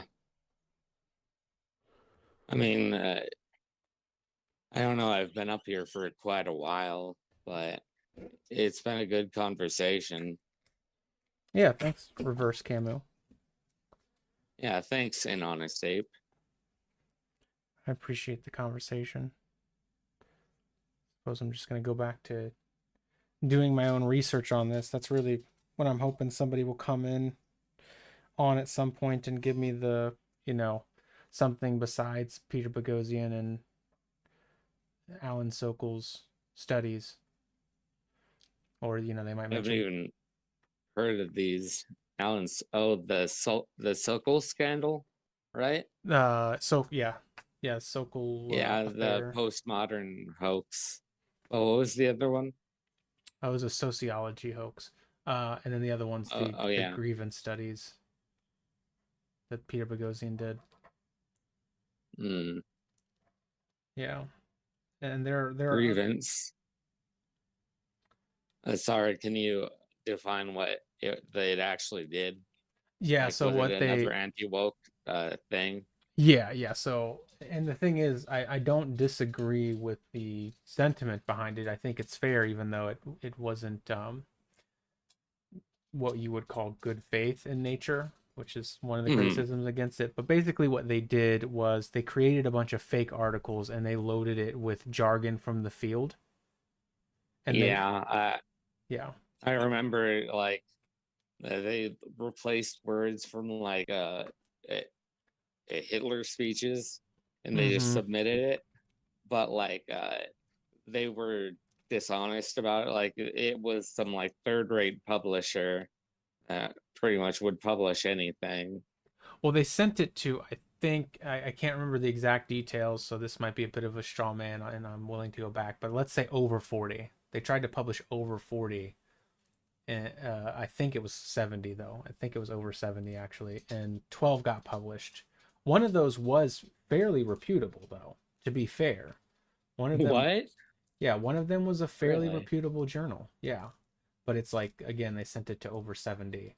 And then one of them was what I would consider semi reputable, and then lots of the other ones were like open access, like something that an issue that every field has. Like every field has issues with open access, in uncredible open access journals in their field. It's not unique to gender studies. I mean, just when you get into this postmodern language where like Foucault basically said that he made it as impossible to understand as he could just so that people would run themselves around in circles until they finally get the point. I think Hegel said the same thing about his philosophy. Like he could have simplified a lot of stuff. Yeah, Kevin is saying that his understanding is that none of them were reputable, which that's my bias. My bias is that I would hope that none of them were reputable, but I think I remember trying to look up each one and being convinced that one of them was fairly reputable. But I will double check that. Yeah. Because if none of them were reputable, then the argument's even worse to me. But I will say that Social Text, which Alan Sokol did publish in, was credible, or was considered credible, is what we should say, reputable. But another interesting thing is that Alan Sokol did that publishing thing, and Social Text did get a peer review process after that. I don't know if they did it because of that or just because of that, but it's like they did do something to increase their credibility, which is like, that's what should happen. Like, yeah. I mean, I feel like people beat up on postmodernism a bit too much. Like, let's see how I can put this. Like, it's capital T truth versus lower T truth. Like, you have absolute facts or even brute facts, but you also have lowercase truths. Like, you shouldn't hurt people. Yeah, you should have virtues in your life. Like but how you interpret those questions is like a lower t, lower t case truth.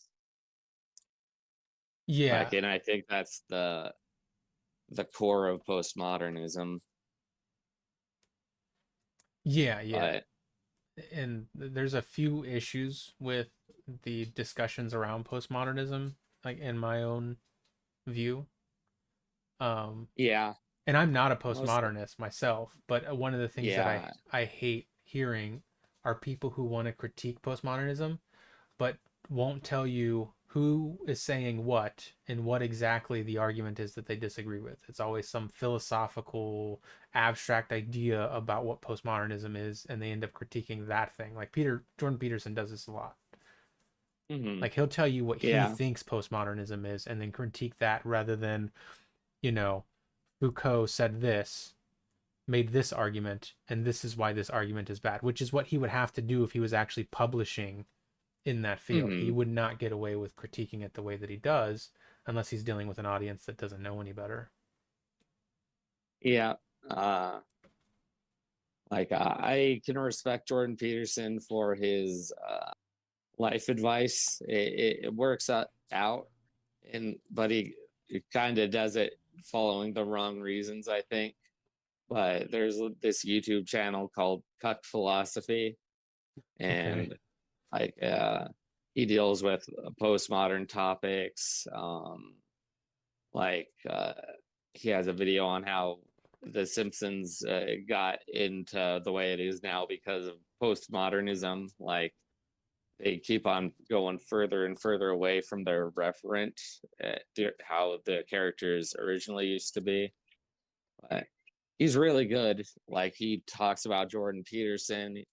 He talks about I can't remember the name of the book. Explaining postmodernism. Jordan Peterson takes a lot from that. It's very Randian. It's like the video that he explains it, like he basically says that he completely misunderstands what Kant was trying to say. Yeah. Yeah, or he's just like, and I think this is also true of Peter Boghossian and other people that we could obviously talk about. The Weinsteins, I think, are doing this, where they're responding to a very small handful of experts in a field and conflating their ideas with what everybody in those fields think. Right? Yeah. Like, I think he just... Which Weinstein? Yeah, the Weinstein brothers. Both of them, really. Yeah. Oh. No, they're Eric and Brett. scientists, Yeah. right? I was thinking of the Hollywood Weinstein. I got Oh. confused. I'm talking I about... don't know which ones you're talking about. Sorry. Yeah, Eric and Brett. Oh, wait. Yeah, I'm pretty sure we read them in the book club I'm in. Yeah, Brett Weinstein is a biologist, I believe, an evolutionary biologist. Yes. And he's gone on this tirade against vaccines recently, him and his wife. What? Yes. He got the crazies? Yeah. Oh no. I think it's called the Dark Horse mean, that's podcast. mean. But wow. Got the crazies, yeah, that was a bit uncharitable.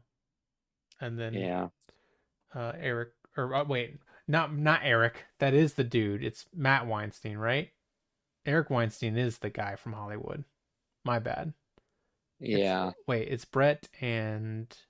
No, wait, what's... Yeah, Brett. Who's Harvey Weinstein was Harvey. No, so it is Hollywood Eric. guy. It's Eric, yeah. Brett and Eric Weinstein. Eric is a mathematician. And he has similar sentiments to his brother, and has even gone to say that we should completely abolish the peer review system without offering any alternative solutions to inductive problems. What? Yeah. What? That is an affront to science. Yeah. Well, and he to be fair, he does make some, like, there is a conversation in actual epistemology and academia about the problems with peer review. But the consensus is usually like, okay, what else are we going to do? Like, what's the you have to give us an alternative, and there is one alternative, but the people who are critiquing peer review, I don't think are gonna like that alternative because Mm. it's gonna rely on trusting experts even more because we would do away with the peer review system and we would just expect that experts would pick that the cream would just Mhm. naturally kind of rise to the top, essentially. Like there should be like almost like comparing. Oh yeah, meta analysis is. I'm thinking of those, like comparing all these different studies. Like I I had to argue with like pretty decent racists. You never know if they're racist because they're smart enough to avoid the topic or like deflect. And sometimes people just, I don't know, they could be politely racist, they could be uh just subconsciously racist, or like contributing to systemic oppression, like to bring it back to the woke thing. Yeah. Yeah, and that's kind of my point. It's just like I can understand. It's like if you accept systemic racism, which has consensus in sociology, but you're like, but I disagree with the policies that, like, let's say liberals or Democrats are implementing. It's like that's a start. I can accept that. You know what I mean? Like, okay, Hmm. good. But when you tell me that you don't trust the social sciences, my question is why? And if you give me an answer that is sounds really similar to the ones that creationists give, especially if you aren't a creationist yourself, now my alarm bells are going off. You know what I mean? Hmm. Yeah, Like this is like I don't want to talk about it too much because he's not here, even though he is the person I want to talk to about this in part. Talking to Doug about this. Doug does this a lot where he will say something that is dreadfully close to what I've heard creationists say that he kind of dismisses. yeah. Funny story. Like, I talked to Darth Dawkins without getting muted. Like, Okay. Tell me about I that. straight epistemology to him a bit. How'd Like, that I just go? kind of let him talk. Like, it's tough when he's like, "No, don't overtalk me. Don't overtalk me. Don't overtalk me." Yeah. But you need a bit of a finesse with him, I think. But Yeah, yeah, what he's was definitely a young Earth creationist who doesn't believe in evolution, and he's also this. Uh, he gave me sources of like stuff against evolution. Like I'd rather read The Greatest Show on Earth by the actual Richard Dawkins, which Yeah. I need to get to. But Yeah, do I have that on my like, bookshelf? I haven't read it, but I think I do have it. Yes, I do. Yeah, but I oh, have it. nice. I read Ancestor's Tale though. That was a long ass book, but it was worth it. Uh, Yeah. I'm gonna. I'm trying to read Eve right now, but I keep on psyching myself out because the my friend's interviewing the author, and like I need to get to it, and it's like a 500-page book, and I don't know when the interview is, so I want to be able to ask good questions. But it looks really good. what would you say? Would you say it was called? Eve, Eve. um, yeah. Uh, Let me go get it. Yeah, I think Reed has a book. Maybe he's probably finished it with by now, but I want to read that one. Hmm. Yeah. Eve, how the female body drove 200 million years of human evolution. Mm. Pat Monahan, uh, aka evolutionary feminism, I guess. But it looks Oh, is really that good. like mitochondrial Eve? Yeah, the our last common ancestor, Yeah, most recent common before, ancestor. Yeah. yeah, but like it gets into like how all these things evolved. Like I'm trying to get into it, like milk, womb, perception, legs, tools, like how love, how all that was selected for. Uh, like it's just amazing how, yeah, how we live in this world, how we're so lucky to be alive. Yeah. Like, yeah, that this is a really good show, and I'm happy that you guys went on the politics server for this. For which one? Or, I mean, I don't think you went on the politics. Did you? Oh, probably not. No, But we're just in the SC server right now. Is that what you're talking about? Talking about this show? yeah, but I mean the call-in show that you guys do. Oh yeah.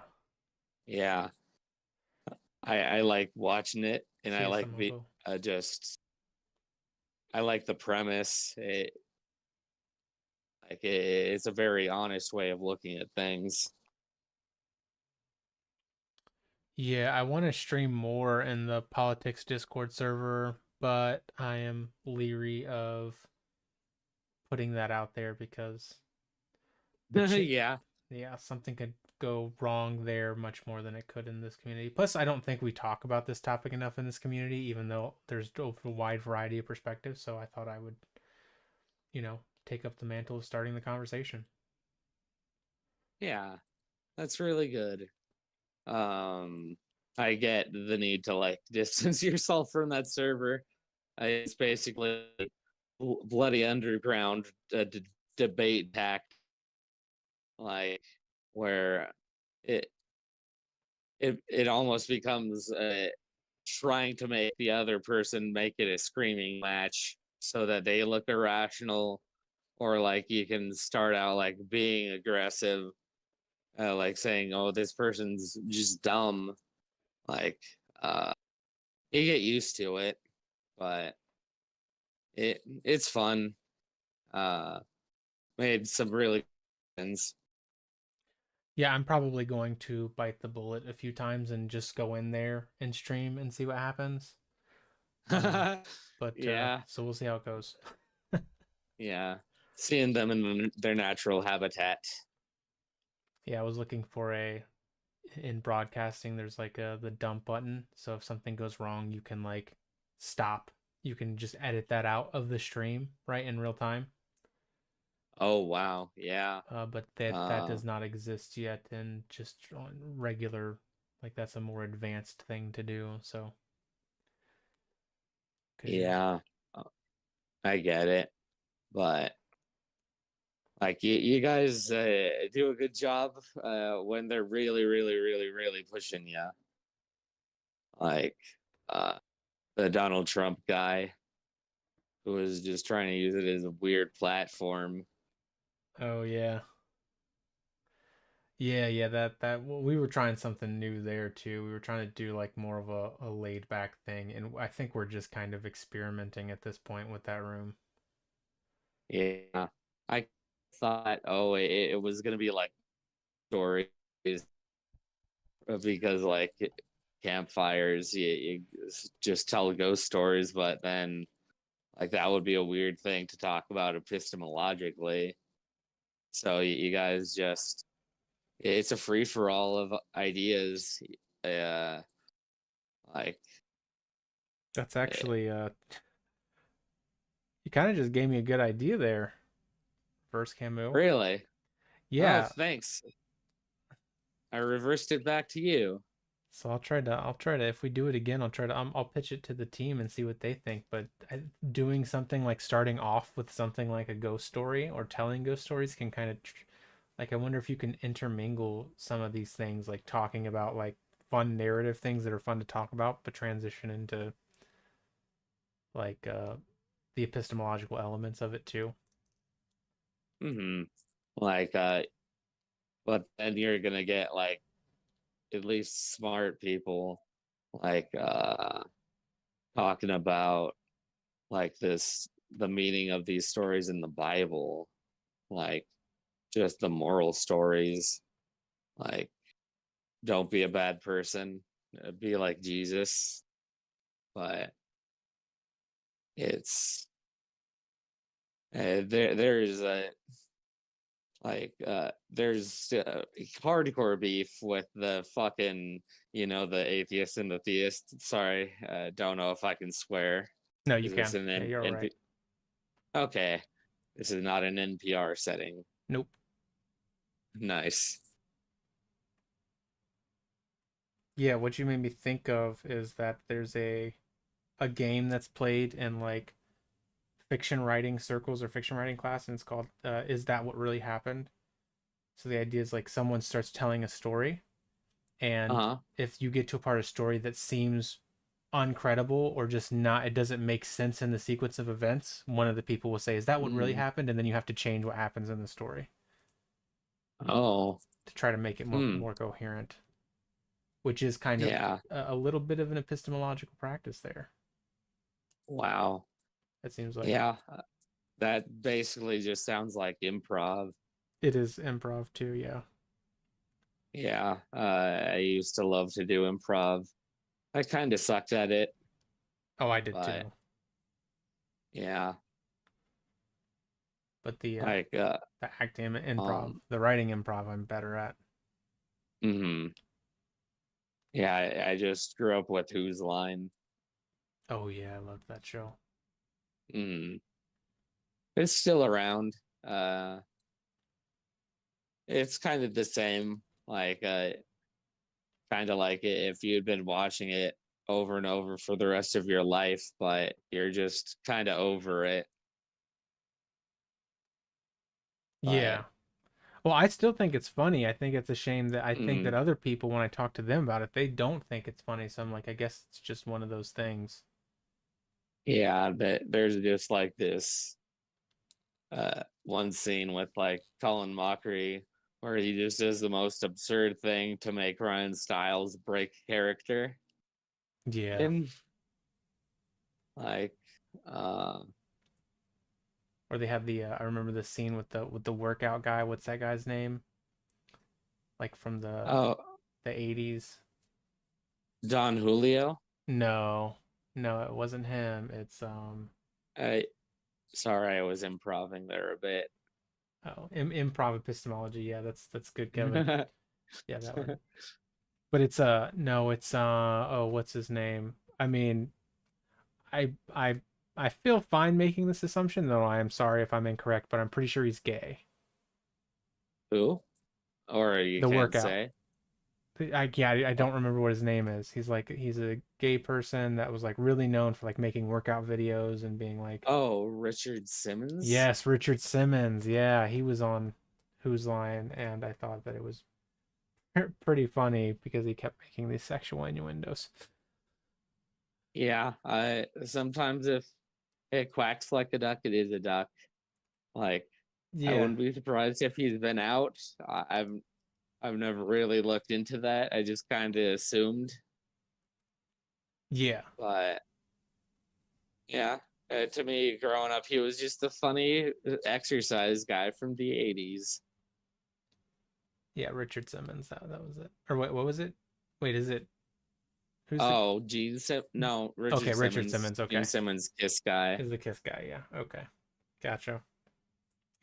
But yeah, I guess to go back to the topic just briefly, because I want to kind of put all the cards on the table, and then I guess it doesn't really matter because it sucks because last time we were having the conversation that I wanted to have, but my streaming messed up like partway through.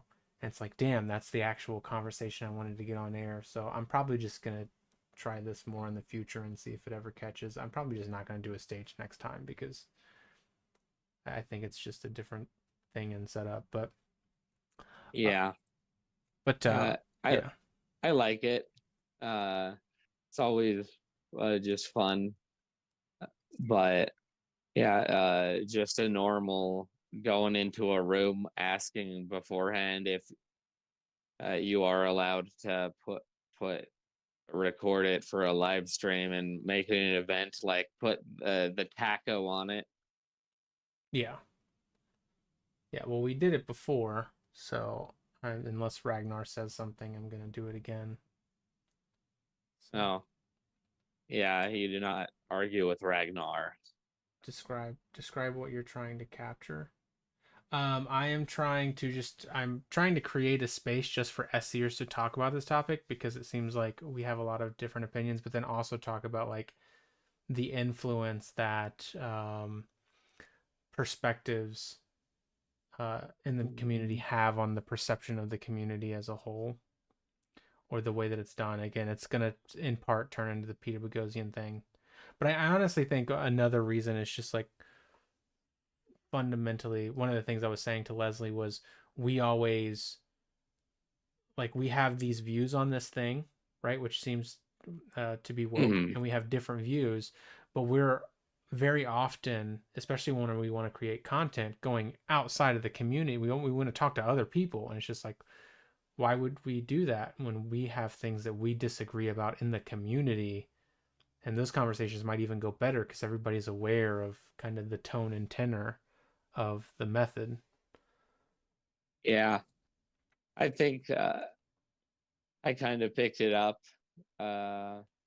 Like it's just weird. Like when you're trying to like be this avatar of neutrality, like you often almost have to put your own biases in there, because you're asking them questions, and like you can either affirm them or don't. And it's the word that I came up with it is like almost pseudo interlocution. Pseudo interlocution. Oh, okay. Yeah, like not quite, but one guy's clearly trying to push your buttons on this issue. Uh like the Trump guy who made Trump everybody's issue, and then it ended in an aborted rap battle. An aborted rap. Yeah, Yeah, that got a little cringy, didn't it? uh-huh. But that's the advantage of being on a community like that. Like you never know what's gonna happen. Like sometimes you see people twist each other into knots. Uh, like Nick the Slick really is slick. That one time where he's like, "Oh, so you agree with this one thing, but you also agree with this thing, but they're diametrically opposed. Mm-hmm. Is this a contradiction?" And I'm like, I guess so. And I put like 50% just because like I wanted to hear your opinion on like what like the atheists would like uh, like for something like objectivism versus like uh humanism, secular humanism, or whatever, like uh your personal beliefs that make your atheist ethics. Yeah. Yeah, maybe that's something we should talk about in the future. Yeah, Now that it hell sounds yeah. like you have particular views on it, so, and I kind of have my own Yeah, too, so, hell yeah. but yeah, just to go back to the topic a little bit, and then I'm gonna I am gonna continue to do research on this until somebody can start engaging with it in a way that's convincing me that I'm wrong, I guess, or maybe nobody can do that. I don't know. But Yeah, that's the problem. Either well, they all think they God or can. no God, or maybe God, Well, like I was talking about the the woke stuff, Dawkins but scale. God too. You're right, but also, Yeah, but yeah, the woke stuff. I saw you posted a video like, is a street epistemology woke, which I never got a chance to watch it. It's okay because it gets really. If you're watching it on YouTube, it got really really bad because the quality was so bad. It was on the other platforms that it. I don't know what happened there, but it started Oh, glitching out and stuff, so it's not a very pleasant watch. So the no. what do I think I'm right about? Um, I think that I'm right about the things that experts are right about on the things that they have consensus over. So those are the things that I'm confident that I'm right about, and maybe even though I'm gonna actually try to do like a formal research paper on this, um, that we should trust experts on topics where there's expert consensus to some degree. I'm not saying, we talked socially earlier about having absolute confidence, and I could even understand the like, I trust the hard sciences more than the soft sciences just by virtue of the fact that even people in the soft sciences understand that the biases increase, and it's like, yes, that is true, but just the completely dismissal of the fields is the thing that I have not seen convincing evidence for why we should be doing those things. Yeah. But I'm Have also you seen biased. the? Oh, have you seen the convention storm video? The storm video? Are you talking about? Oh, yes, yes, I've seen that. Yeah, I love that. Yeah, that was iconic to me when I was an atheist. Yeah. Yep, that was pretty significant to me too. In terms of the woke topic, Kevin, I am talking about But systemic yeah, racism back exists. back to woke. Yeah, it absolutely does. And I think it would be like it that. The patriarchy, right, would be like another one that there is a we live in, at least in part, in a male dominated society. Intersectionality is a thing, so identity is complex, and you can be oppressed or you can be oppressor based on a series of dynamics that come down to the myriad of identities that people are involved with or identified as. and then yeah, and then the trans thing, I think, are like the four main things that are usually considered woke that have consensus, that um that I personally would say I do have some degree of confidence that these things do exist, and that is partly based on the argument that there is consensus around them. Things like, but then we can differentiate that from things like critical race theory, which does not have consensus, even though there is a large portion of people in certain communities, like the legal community, that accept it. It is a uh-huh. theory taught among other theories, so Yeah, there is not a consensus on that one, as far as I understand now. yeah, there's just like some people that think that critical race theory is the Marxist theory that's going to turn all the frogs gay. Like, that is pretty much their thought process, in my opinion. Like, Yeah, yeah, because honestly, critical race theory, as a person who studied Marx, I've watched a video convincing me that there is like this Marxist base to a lot of stuff in the higher societies, in like especially sociology. Like, you got Alex Dedu Tocqueville. It's a very French name, but um, he's like the only notable right wing sociologist. But uh, the only other ones, like you got Hooch, Charles Murray, the writer Charles of The Murray. Bell Yeah, Curve.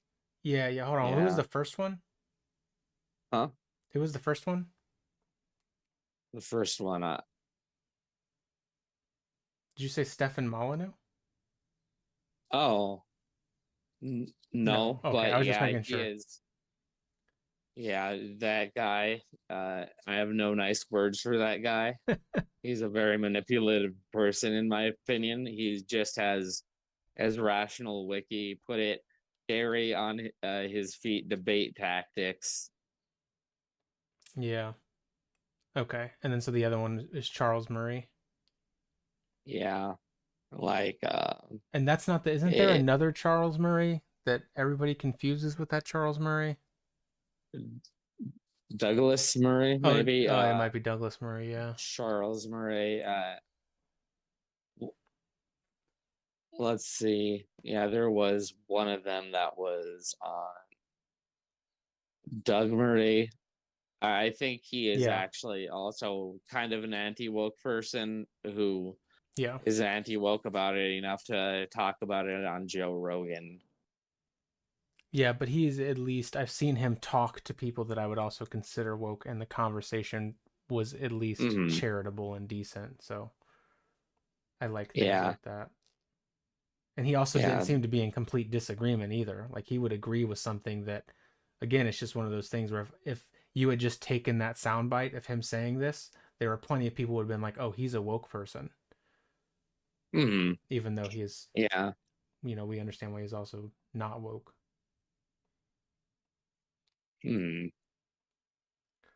By Rufo. His goal was to have a knee-jerk reaction to CRT or woke, to anything that conservatives don't. There was a targeted attack on progressive ideas started by Rufo. I'm gonna have to look that up. Sorry, I'm reading the chat. Yeah. His goal is to have a new. Oh yeah. This is like Cambridge Analytica stuff. Like Andrew Breitbart figured out cultural Marxism, and he's like, no, I want that from the right.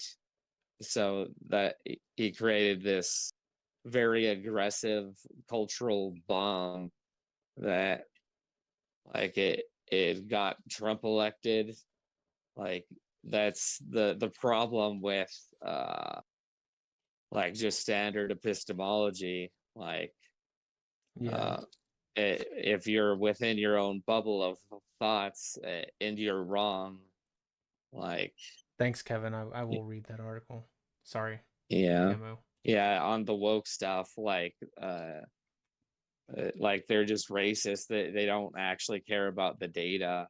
Like the bell curve, it came from like a series of studies from the Pioneer Fund, I think, an organization that literally used to take phonology seriously. Like, oh really? Yes, shit. Well, that might be to be fair, I want to throw in the genetic fallacy here, but that is something that is shocking to me. But go ahead. Sorry, I didn't mean to derail. Yeah. Yeah, it just stuff like that. To me, it has an agenda, like keeping us divided a lot beyond like racial lines. These reasons why we just disagree, like Francis Fukuyama. You know who that is? No. Oh, yeah, he's like a political scientist. He came up with the idea that by the very Marxist standards that Karl Marx put, like capitalism and communism were in a dialectic, and the Soviet Union fell, and that basically meant a capitalism good because capitalism won, not like all of what it cost, but like that's. Can you say that last part one more time, Camus? Sorry, I got briefly. Oh wow. Yeah, just if you went into the communist room, like you would have a lot of questions to ask, and they just say it's in the Soviet archives. Like, and then that becomes contentious because they also Stalin's the person that they want to get behind sometimes. Like in Stalin, he's not the hill I want to die on as a leftist.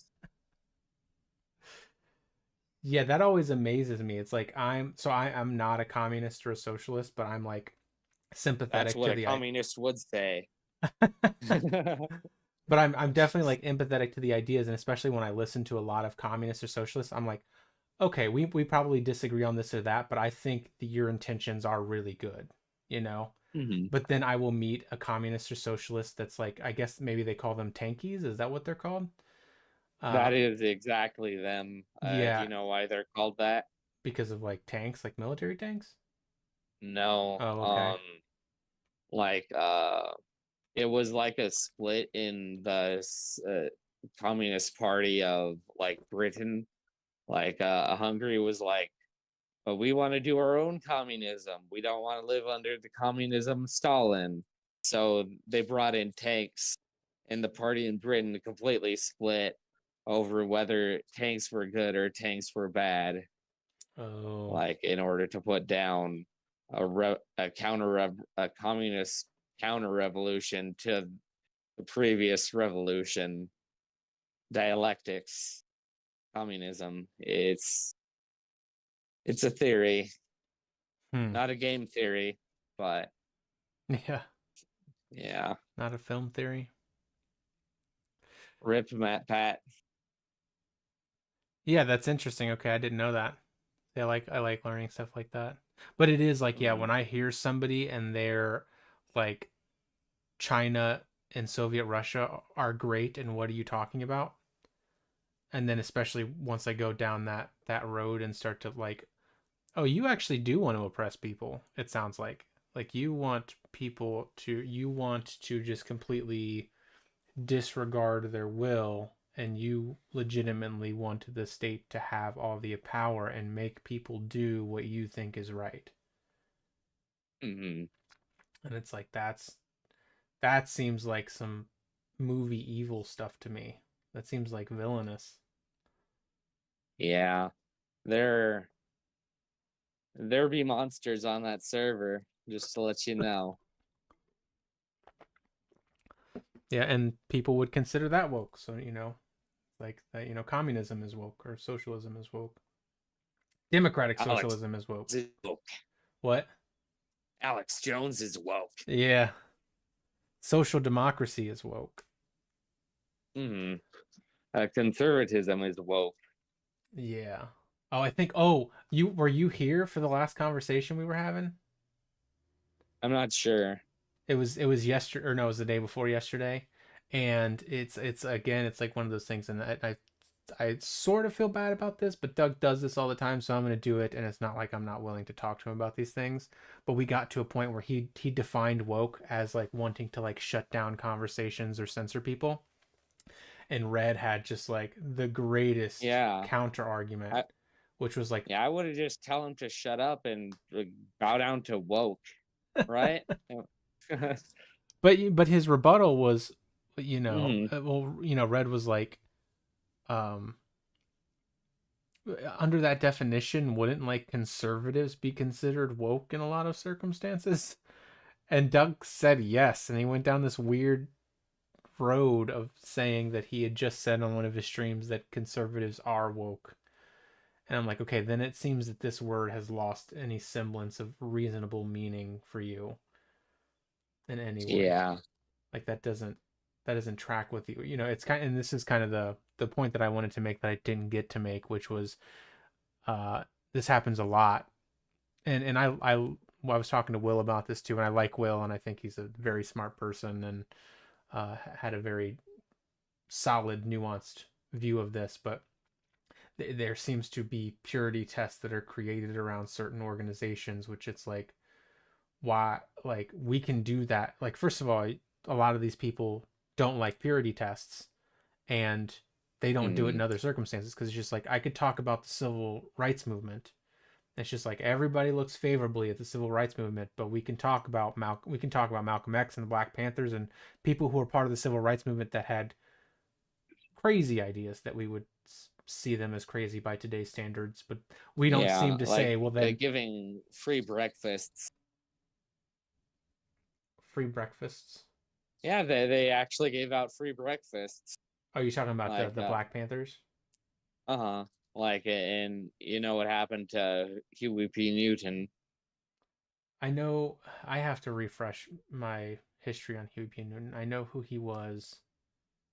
Yeah, he was killed himself with, 2 shots to the back of the head, if you know what I mean. Oh, yeah, okay. Yeah.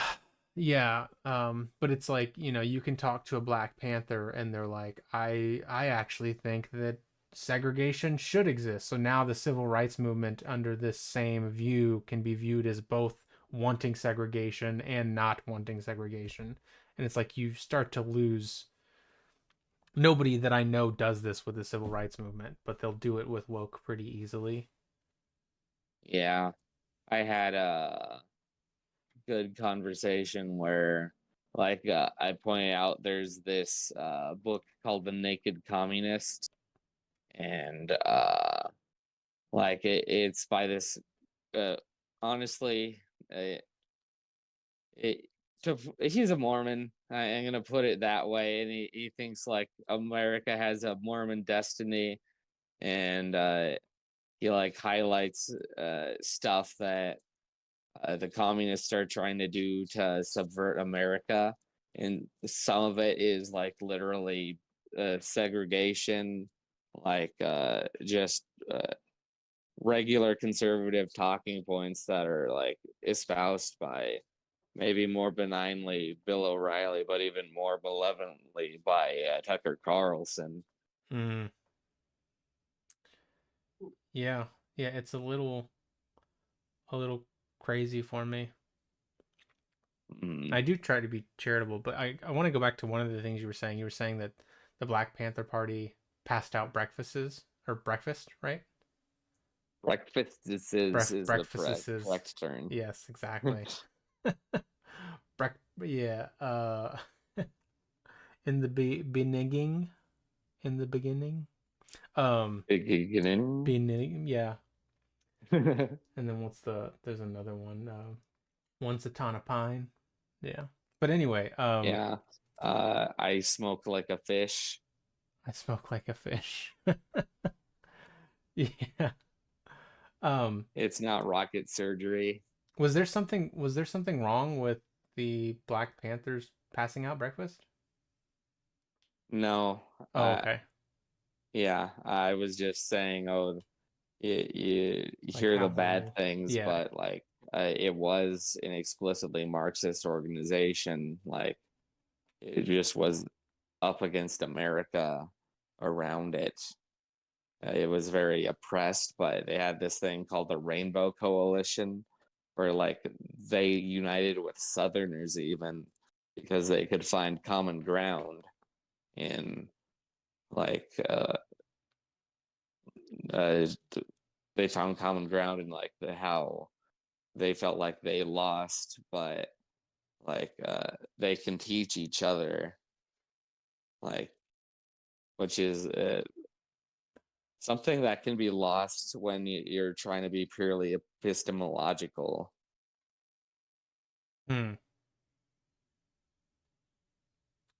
Yeah, I have to do more research on some of this stuff.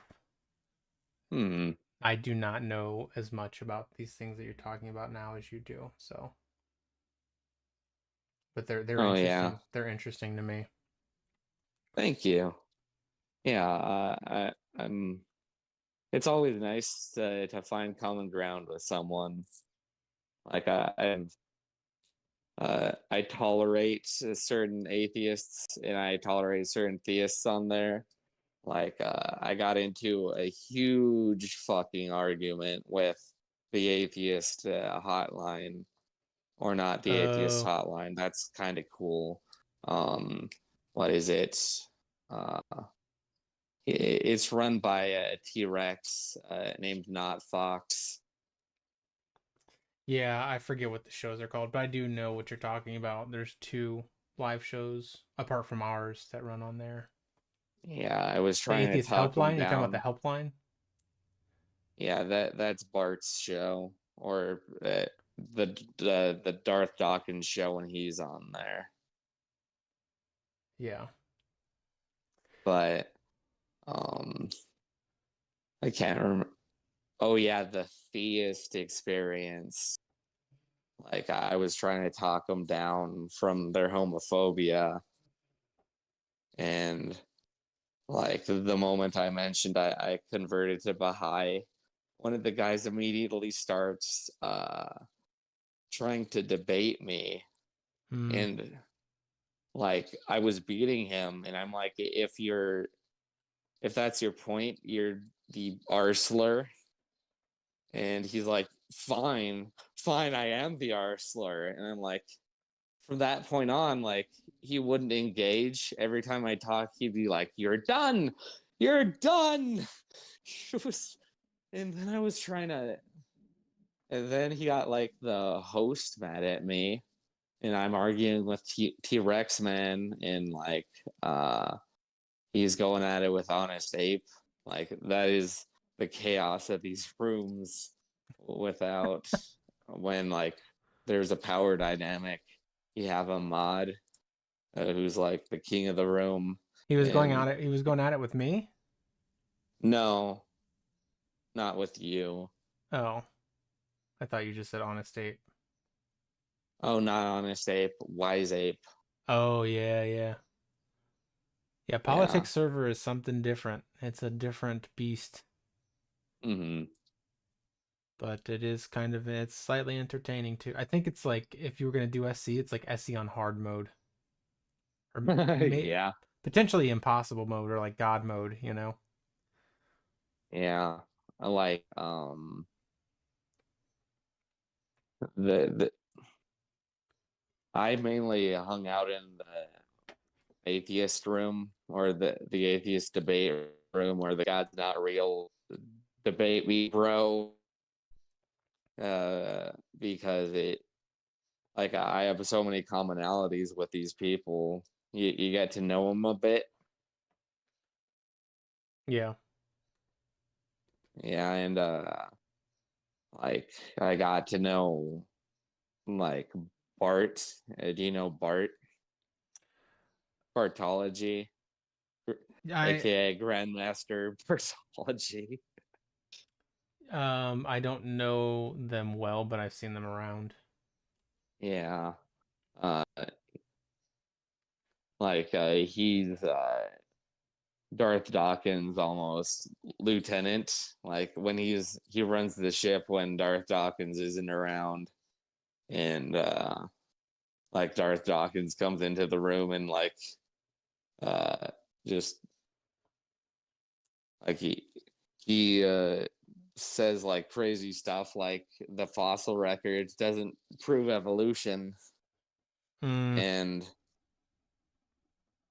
like, and then you get a Nephilim free in there. And yeah, I'm familiar with Nephilim Free. yeah, he is about just banned from the room. Like, he takes it way too seriously. Yeah, I've seen and then I've seen Darth Dawkins is now on TikTok pretty frequently, Yeah. which I'm hoping I can get on there in some form too. Yeah. I mean, how do you feel about, someone was talking about the documentary with him?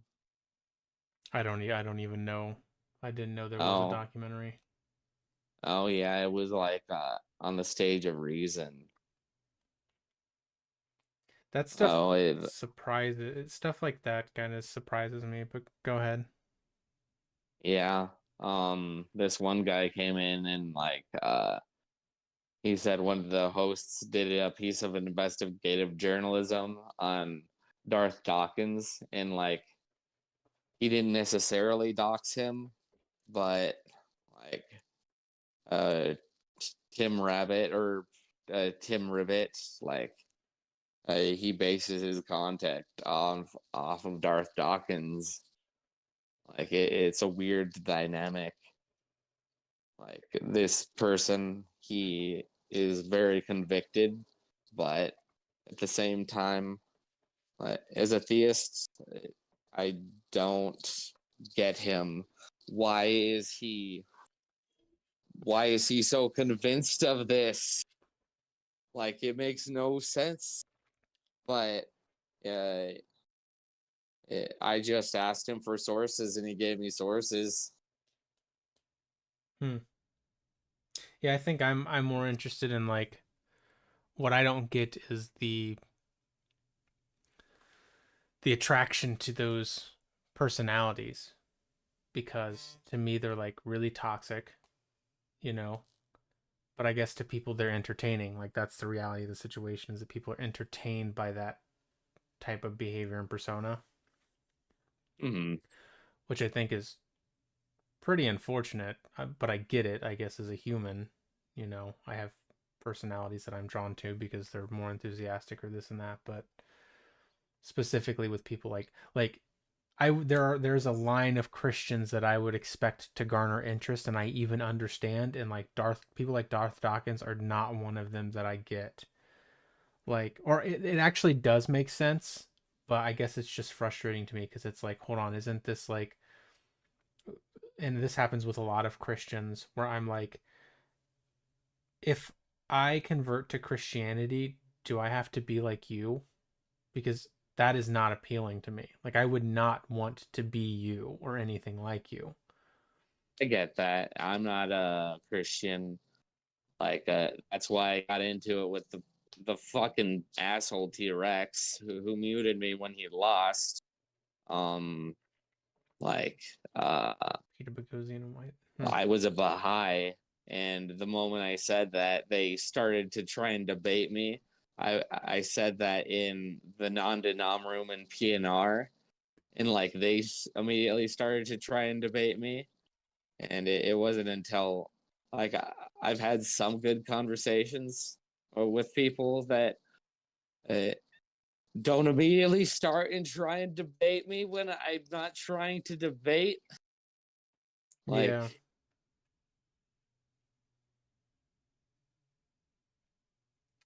Yeah. Yeah. Well, there's just one other thing that I wanted to talk about with the woke thing, and then we can kind of move on. oh And yeah, I probably won't stream too much longer, but um, just to, again, put it on the table. Like a lot of the things that I hear, I have like a list of theories that um, may have had consensus, which might be legitimate rebuttals to um, uh, expert consensus, but it applies to every field and not just the soft sciences. So that's that. And then there's like the replication crisis, which also doesn't just apply to the soft sciences. There's retractions, which don't just apply to the soft sciences. P hacking might be in most cases a uniquely soft science issue. I'm not sure to what degree. Well, it's a mathematical issue too, right? Statistical issue. yeah. What is a P science? What is what? A P science? A P science? I thought that's what you said. Oh, I Sorry. said P hacking. P hacking. Yeah. P hacking.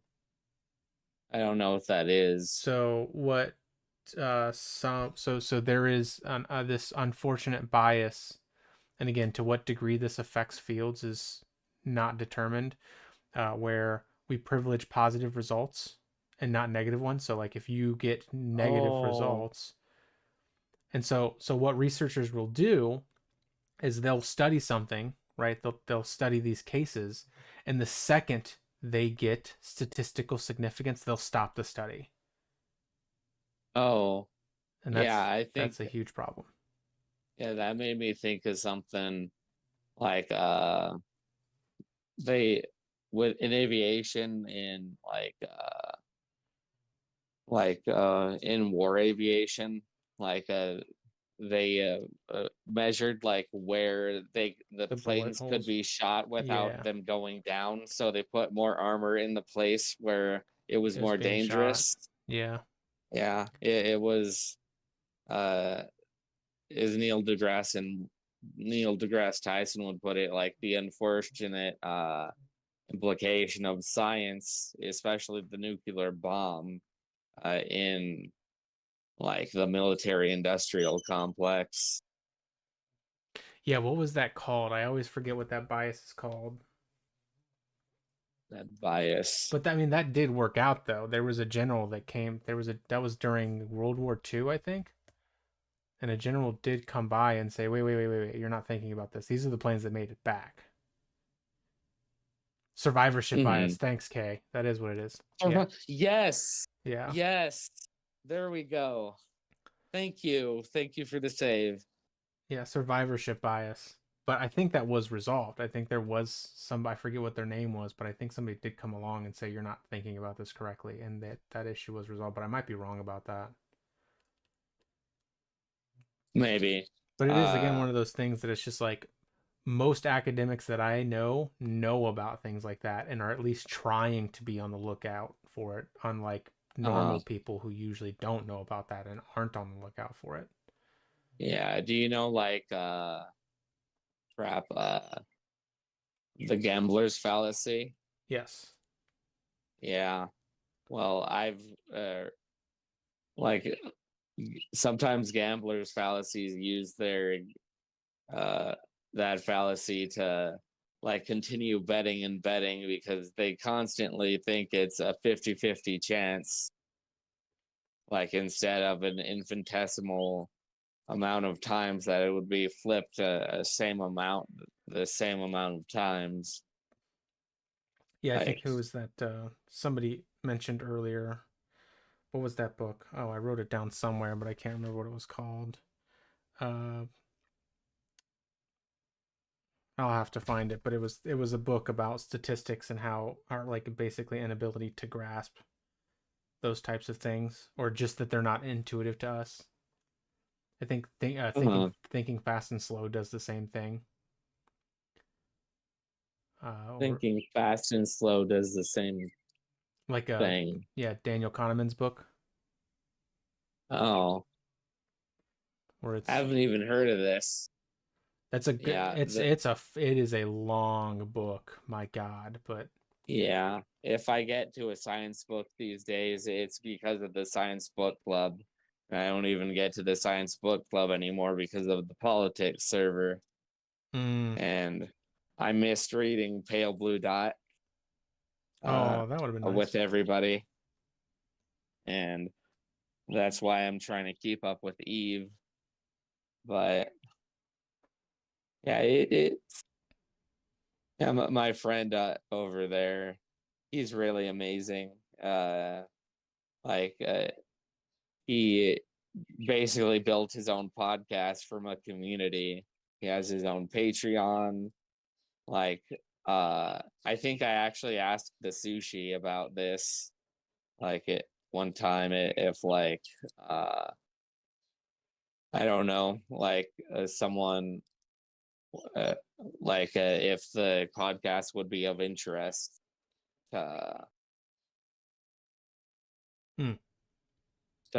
collaborate. I don't know what the higher ups of street epistemology would say. Yeah, we've talked about that stuff before too, so it could be. Yeah, I think we're just we're not sure exactly what we're doing yet, so we're kind of waiting the waters at this point. We're definitely going to do something. But... Oh, the sushi. Hello. What? Sushi? Oh, sushi's back? Yeah. Hey.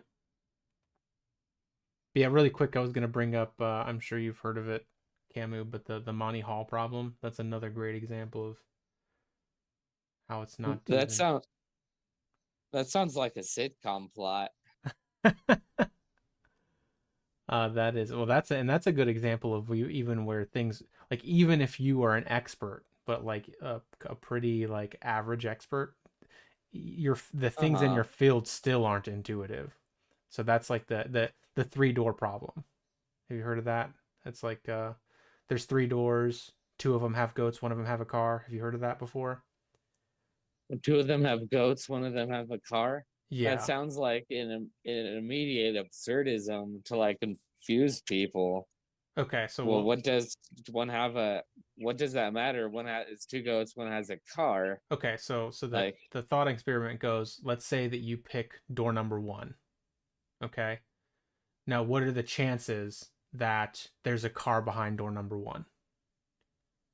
What are the odds? And there's no way to know. Well, you have 3 doors. There's 3 doors. There's 2 goats behind 1, and there's a car behind another one. So two of the doors have goats behind them, and 1 of the doors have a car. You pick door number 1, 33%. you're at 33%, 1/3, Mhm. right? Is that, would you agree with that, Reverse Camus? I guess. Okay. I just want the door that has the goats so I can hug them. Okay, that would be something different. But anyway, just to Okay, so there's 2 cars and yeah, one and one goat. and Yes, there's that 2 is cars and 1 goat. that's how you do it, There you go. Sushi. Yeah, just reverse it. So if you want the goat, right? So just imagine there's 2 cars and there's 1 goat behind one of them, and you want the goat. You pick door number 1, right? And then the host, he opens up, or they open up door number 2, and lo and behold, there's a car behind it. And so that one goes away. You didn't want the car. Now the host asks you if you want to switch. Do you switch? And what are the odds? What do you think the odds are now that the goat or car is behind either of the doors? Do you think it's in I your know the advantage to answer to this switch? question, but I don't remember what the percentages are. Yeah, I ran into this problem that it's similar. There's like 2 doors, like one leading to hell, one leading to heaven, and in each door it's like guarded by one that is telling the truth and one that always tells a lie. And in order to get to heaven, you got to ask the one a certain question. Oh yeah. And I think this is the labyrinth quandary, as they call Yes. it in the philosophical field. Well, I think that's a different Yeah. concept to this. Yeah. Yeah. Yeah. This is about. This is a probability one and like Yeah. intuition. Hmm. Yeah, most 'Cause, people like, don't know like- the probability of this. Even statisticians struggle to get this Yeah. correct. Because like you would think, right, that initially it's still 50-50, Yeah. but it's not. You should switch. You should like because like in the first case, and I don't remember the numbers. Like it was 30, 33. 30%, but then like It just becomes like the odds 2/3. of viewing 2/3, yeah. Yeah. So you. So like then the odds change when you eliminate the one of the previous options. And I forget the exact explanation, but you should Yeah. switch. Well, you I can didn't get use. that you could switch. Yeah, you want to switch. Yeah, because you wanna switch. get a 33% Okay. advantage. You get it's 2/3 Yeah. versus 1/3. But to us, we're just like, isn't it now 50/50?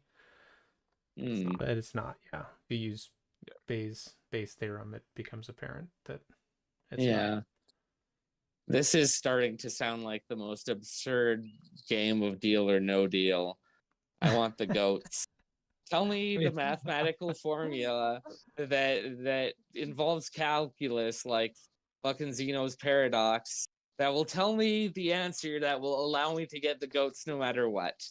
Yeah. Well, there's not. You could just increase the probability, right? Yeah. So like, yeah, like it increase. Like you're more likely to get the goat if you switch Unless you get hit by the cars. while switching. Are you still streaming? I am. Yeah.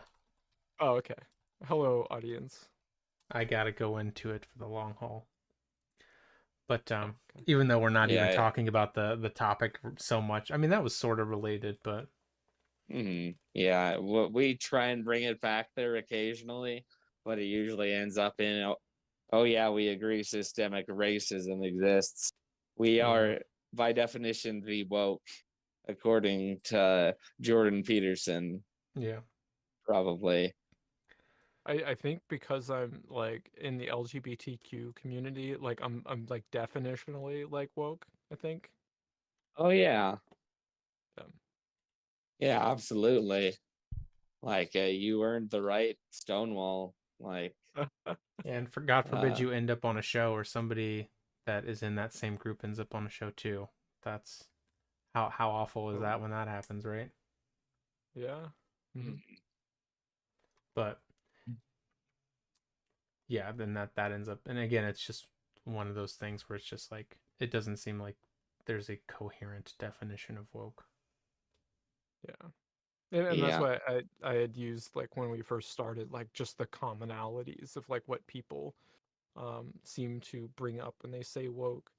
And like I would say like any, if I wanted even more general, like any left-leaning idea, Hell and yeah. yeah, like that somebody like is calling woke. Yeah. Hmm. Yeah, it just brings up like the idea, like I mean, it's not always true, but like a lot of smart people tend to be left wing, like but scary smart people like Nick Land are r- accelerationists, like right wing, like hyper right wing to an extent. What's an What? accelerationist? Sorry. Oh, They're trying it's to. hard to explain. Like, it's the fascist wanting to make fascism happen. It's like reverse communism in a way. They want society to collapse. They're doing things. They're trying to speed things up so that they collapse and they can create the kind of utopia that's in their mind of So oppression interesting. system. Yeah. Yeah. It's so interesting because like to some extent, like I like initially would want to like agree with that, right? Yeah, you wouldn't Like like the outcome though, but yeah, right. Like in order to like iterate on a design, like you have to like, yep, this one fails, like see what we learned from it and then make something new. But you can't Yeah. move on to the next prototype until you move away from the first one. Uh-huh. yeah. Yeah. Yeah, like Rachel Maddow, like uh I I'm not gonna buy the book. I already buy too many books and I don't want to read Rachel Maddow too much. But it was like American fascism, like fascism is here in some of those rooms. Like it's like fascism enjoyer. And in the communist room, like they have some fascists that they won't necessarily ban, like it with how weird dialectics are. Like there can be actual left wing fascists, even though the idea in itself was right wing. Yeah. Like, I always think of Hot Fuzz whenever I think of fascist, the word fascist. Fuzz. Yeah, there's like a scene where they're trying to solve a word puzzle. It's like a Oh, it's a set. movie? Oh, Hot Fuzz. Oh yeah. Oh, and I know we're talking about movie. Sorry, sorry, sushi. yeah, that reminds me. Unfortunately, I always feel weird saying this. I saw the Barbie movie, and the young, like Why does that the make you feel weird? Yeah, that's what I was huh? wondering too, actually. Yeah. What like I as discreetly as I could, I bought a ticket of the Barbie movie. Like But it why just though? felt Yeah, it's yeah. Go I ahead. feel weird. it. Okay. Yeah. Like uh I don't know. It's like uh Hmm. it it is a straight person as a straight. Like I Mm, don't know. Like okay. I don't want to be perceived that way. Like Well, that's where which is you do it's the like a Jedi mind very trick, and you say you don't want to go see Margot Robbie? Okay. Yeah. yeah. Yeah. I never thought of it that way. I just heard it was like an exploration of postmodernism through the lens of a dumb uh, Barbie movie that is actually good, in my opinion. It was less boring than Oppenheimer. In that, like, that's how I'd put it. Hmm. So like I'm interested in exploring like why you think it was like weird, if you wouldn't mind. If that's okay, Abe. I don't know if this is too far off your topic. Oh No, no. we can. I only have a Okay. couple other things Like to talk about, so. yeah. Uh, like it's like hard to explain Mhm. diplomatically. Like I don't know. Like eh, to be a straight, like you immediately are the hegemony. So like in a way, like most straights in a very systemic way, there may be like this subtle homophobia, to put in like the most benign terms. So, Like I, would you say, and like let me know if I'm wrong on this, like this weirdness is because there is this concept within society that's saying that, straight, people, cisgender people can't do things, cisgender men can't play or like watch Barbie stuff, and like perhaps this weird feeling is that you are going against that social norm, and would that be like, what do you think about that? yeah, Okay. I'd say so. Like, And how is like, what is that like for you, like knowing that, like that it's like going against this like social norm? honestly, if somebody, if the Barbie movie came up in like they're like, this movie is super woke. I'm Jordan Peterson, but like I would have to discuss it. Like if they say they saw it, like I would feel a camaraderie. Like I really want to learn one of the songs for karaoke. Mm, I okay. like it because I don't even really care. It's a good song, whether or not it's from a Barbie movie. Okay. So I'm gonna fill some gaps in because I'm not sure that that quite answered my question like exactly, but like let me know Oh, if I'm not, if no, I think you touched it right. So like, if somebody would like that was like perhaps an authority of, a cis, man, right? It was like, yeah, it's okay to like watch this movie. You would sense this, some sort of connection, right? And you'd like be okay with it. So part of what holds you back, and this is the part where I'm like filling in, let me know if this is wrong, that makes you feel weird, is that like you might lose that connection or feel outcast by doing something that people might say is like not aligned with your gender. I mean, not really. I am Okay. solid in my masculinity. Okay. I got a Well, girlfriend. Like, I didn't mean like in questioning your gender or sexuality. I meant I in know, like the yeah. sense of like the connection, like with the community. Like, no. Like if somebody wants to call me the F slur, to my Mhm. face to that, like I don't know what would happen.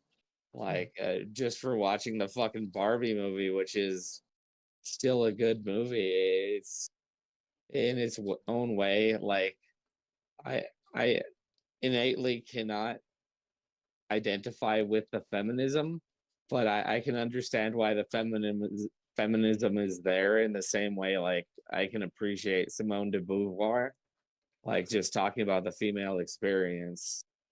Okay. So like if you're not sure how you would like feel if, um you were perhaps judged, right, for like watching this. So like Uh why is it making you feel weird, right? oh, To like have bought the tickets. beats me. Mhm. Like I don't know, it was just an observation that unfortunately does not stand up to the gold standard of street epistemology. It was just something that I said, like upon further investigation. Like uh, I've mentioned it to friends, and they're like, Mhm. "Sure." Like Mhm. they never judged me. Yeah. Like I'll do show tunes at karaoke, and I don't give a heck. Like I'll A do rat's metal. ass. Whoa, yeah. He It- just shocked my sensibilities. Are you particularly Then concerned about the people in, like, if you were in a different area, I'm wondering, do you think that you would have been as like secretive about buying it? Do you think there are particular areas where you wouldn't have cared and bought it?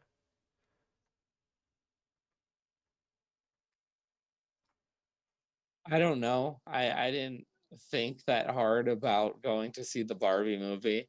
I just made a binary decision, kinda. Okay. interesting. But you had said before, like I understand that like sometimes we make decisions without making too much thought to it. But you had expressed like in the beginning of this conversation, or like it made you feel weird. Yeah. I mean it no, I was just commenting on it. It felt weird saying it on the show because Oh, okay, like you gotcha. two are kind of mystery puzzle boxes sometimes with your Oh, street epistemology. You're you're like a interesting. seventh degree street epistemologist, right? That's how Oh, the ranks work in this organization. I'm just like a normal person like you, man. Like I don't know anything. I wear the seventh degree belt, but I'm actually a first degree. All right, Socrates. Oh, Ape is actually like a karate person, so they might actually have their seventh degree. No, I'm not. I'm not a karate person, Okay. but other martial arts. But Oh, martial arts. I'm sorry. did I actually say that in reverse? Did I say first degree when I should have said like? No, wait. I think I don't know. Oh, well, I'll just put it I this way. think you have like black belt first degree, second degree, Oh, okay. like No, I would and be a then white belt that wears a black belt. Yeah, actually. a white belt that wears a black belt. Yeah. All I, right. I'm So you're curious lying about about having the black belt then? Yes. Yeah. No, no, no, no, don't be hard on yourself. But no, you guys are brilliant. I immediately was attracted to the show. Like once you were like, you're gonna allow this chaos on the stage. I try and uh, oppose good questions, but like I don't know, like what happened with that 50-50 thing, like where I kind of had a different. I wanted to see like how you would react to objectivism, like, but then it kind of like I told an honest ape this, like it's almost this pseudo intellect interlocution, like when that guy was like, dude, I can totally prove God, and uh like that just he just kept on going on and on and on, like not really making quite any sense. I'm not sure. Hmm. Yeah, I mean that's a trouble with how our brains work, right? Like our brains are designed, I say designed, in a way that Intelligently uh, designed. yeah, Some might intelligently say. designed. Yeah, uh, that enable us to protect ourselves, right? Hmm. So our beliefs govern our decisions. So Hmm. yeah, like and it can be dangerous to shift your belief system. So our brain like protects us from that. So like and then that's part of like what we want to do with street epistemology is like that active listening component, which is like reflecting back your own words. So that Yes. way yeah, and that Yeah. like that helps you like evaluate like if somebody else said it, would you feel the Uh-huh. same way? Yeah. Yeah, but when to when it's like you the room or I guess you should say the stage is like has a couple atheists on it and then just like one theist who think he's the brave motherfucker who could prove it in the god in the prove God room with the guy who's like, oh, I just don't care, dude. Yeah, and for like Therefore, me, when I'm doing like having any of these conversations, it's never about me proving or you proving it to me, or Mhm. me trying to disprove you. It's all about like having you like help evaluate your own positions, and like you evaluate to determine if you think they're good reasons, if like you can convince yourself, right? If we're like looking at it from a different perspective. Yeah. Can you teach me to be this pure mirror of epistemology? Yeah, I just go to navigatingbeliefs.com, Oh yeah. and there's the free course, and that Yeah, Oh that yeah. can yeah, of help. course. Why Yeah. do for myself? Don't teach a man to fish. He learns how to fish. Don't teach him how to Yeah. fish. He starves. If you teach I a believe man that's how it goes. a fish, then you'll never throw stones in glass houses and such things. Mhm. You'll Yeah, get it's like a two screen birds in door the on a bush. submarine. Yeah.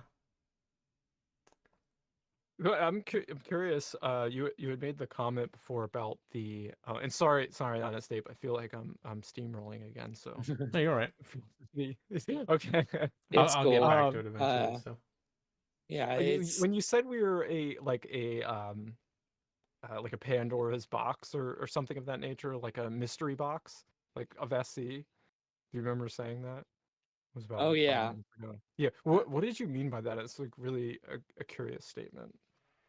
I don't know, like you never really know people. Like and like you just kind of get drawn in, like just like how you got to these opinions, like which is like the core of street epistemology, like, but you do it professionally or not professionally, like I know what you mean. I understand. yeah. We practice it. Yeah. Yeah, it's really helped me. Like I told Honest Ape, I used it to just kind of not get muted by Darth Dawkins, and actually you got to let him really, really, really, really speak past you. Mm. Yeah. Yeah. You got to dodge all of the attacks, right? Yeah. Yeah. Like being calm, right? Yeah, Like some very. people say, like even be stoic, right? Like Yeah, just being very zen, I but just like wouldn't do it. I would never ever go. The only way that I would even consider talking to Darth Dawkins is if I had a platform where I could mute them, even knowing that if the second I do, they will leave. yeah. I guess I I just mean, suppose but there's no reason for me to do it. But if other people want to do yeah, it, then I totally encourage I free did it speech and once. experimentation. How'd it go? yeah. I mean, but Oh, he's just like I forget like the it was a very it's the very tag brief. argument. Yeah, but like basically like he had said something that's like I think by most people's standards like immoral, and then like he just like, yeah, the Bible says it, so it's fucking moral and I don't give a shit. Like, Hmm. okay. Like, Yeah, yep. but like uh the the tag argument, like it pretty much like created this war of do you know what presupping is? Yeah. Yeah. Yeah, yeah, whoever presups their argument first, like they get the first move. So like the tag argument, it's like in order for there to be a set of particulars, there has to be a single particular uh like connecting all these particulars. So that single particular has to be God, and like it presupposes God from the perspective that God is real. It like makes it so that you're constantly arguing against very aggressive interlocutors uh, to the possibility of God, and it doesn't really work to actually convert anyone. It just fucking pisses people off. And Darth Dawkins is the king of pissing people the fuck off. Like Yeah. I went in there once, like he's like the atheist worldview falls apart under the slightest bit of scrutiny. And I'm like, no, dude. And He's like, he tries to run it on me, and I'm like, the universe has like actual constants, like what is it? The weak nuclear power, the weak nuclear power, the strong nuclear power, the electronic Field. electromagnetic Yeah. magnetic field, and the last one that I can never fucking remember anymore. It, The weak but force, yeah, strong force, electromagnetic field. What is? I thought that I can't remember either. I don't know, but I remembered it at the time. And he's like, "No, that's not the question I asked you." And I'm like, "No, Darth Dawkins, like this is the atheist worldview. I'm sorry, the God's not real is real to these people. Like agnostics or one of the guys in the server, he's uh, uh, like he's been doing this for 30 years, and they almost do it for just uh, because it's a conundrum. It comes down to, can he prove God's ontos? And every time you try and prove God's ontos, uh, they just go, "Oh, that this thing it like it can be explained in scientific ways." Like in a way, they are very scientific. One of the guys went on a 7 or 10 minute rant to a guy who was like, the second law of thermodynamics does not, or it would disprove evolution. Like the guy's like, "No, dude, you're the R slur," and he goes on to explain like how the universe is open. It's an open system, not an isolated system. Like the universe is the only isolated system. But Oh, you mean the Earth? You mean the Earth is in a closed system? yeah, so it takes energy Right, from right. the sun, which allowed animals to be nourished in Yes. the life cycle, the plants, the animals that eat plants, the plants that eat animals sometimes, like Yeah. nature, the Animal Channel, like Animal Planet.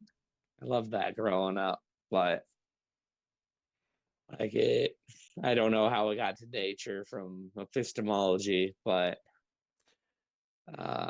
Yeah, and that I mean, this is beside the point, so maybe I shouldn't bring it up. But also, the second law of thermodynamics is an average.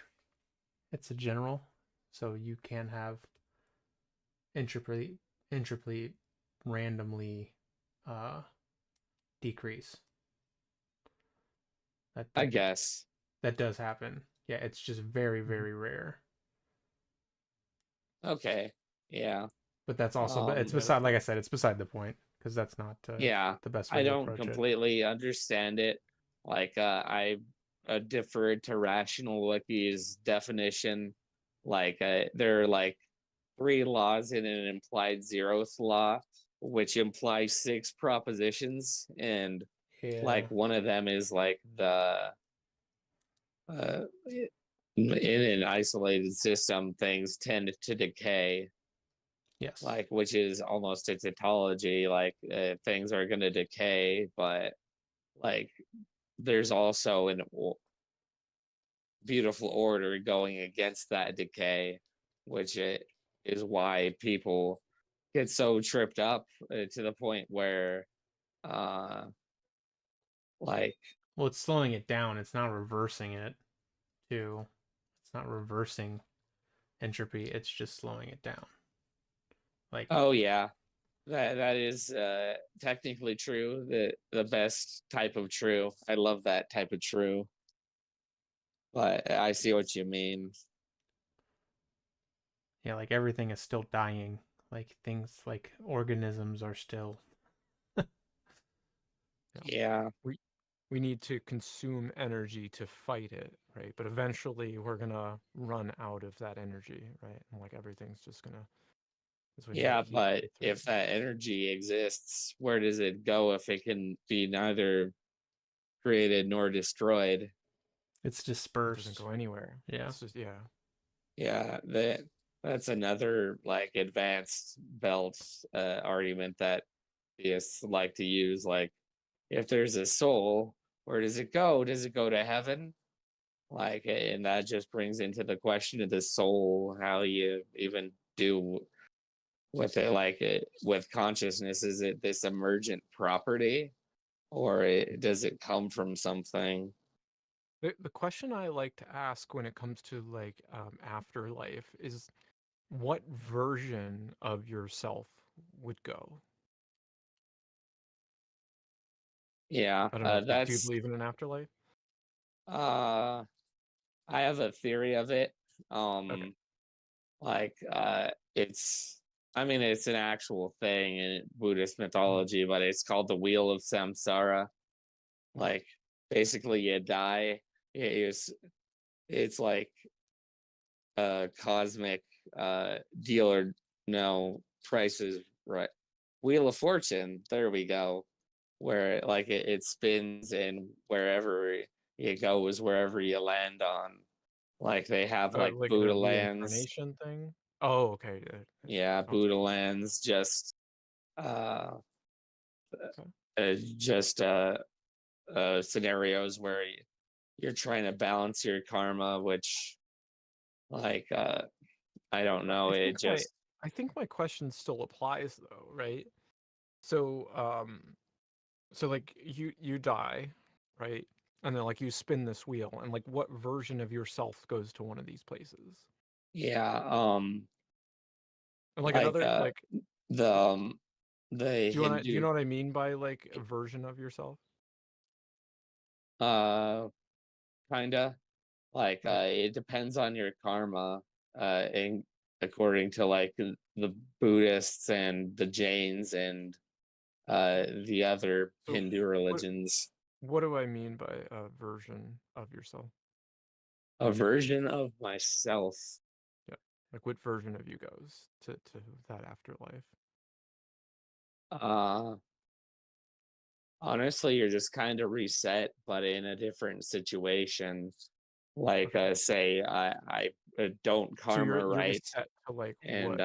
I'm Like reincarnated, like, uh 20 years later, or like in another universe, or like in another wheel of samsara, like it, or like I just basically live the same human life over and over again, just to like balance my karma. okay, Like, so you would like start at birth then? Is that kind of yeah, is that what I if heard? Okay, gotcha. yeah, if you do Okay. that, like, uh, but like, it gets more cosmic than that. Like, I love Buddhist mythology. Like, they have Are you a Buddhist or like you just kind of I, like some of the ideas? I'm a Baha'i. Baha'is believe Oh, in that's the new. unity of, like, maybe even the like 9 to 7 religions, main religions in the world, like Zoroastrianism, Judaism, Christianity, uh, Hinduism, Buddhism, uh, So Islam, and the predecessor religion, Babiism. Like, it's a very how do you inclusive spell it? faith. Bohai? Like Huh? how do you spell Bohai? Baha'i, Bahai, B-A. Bahai.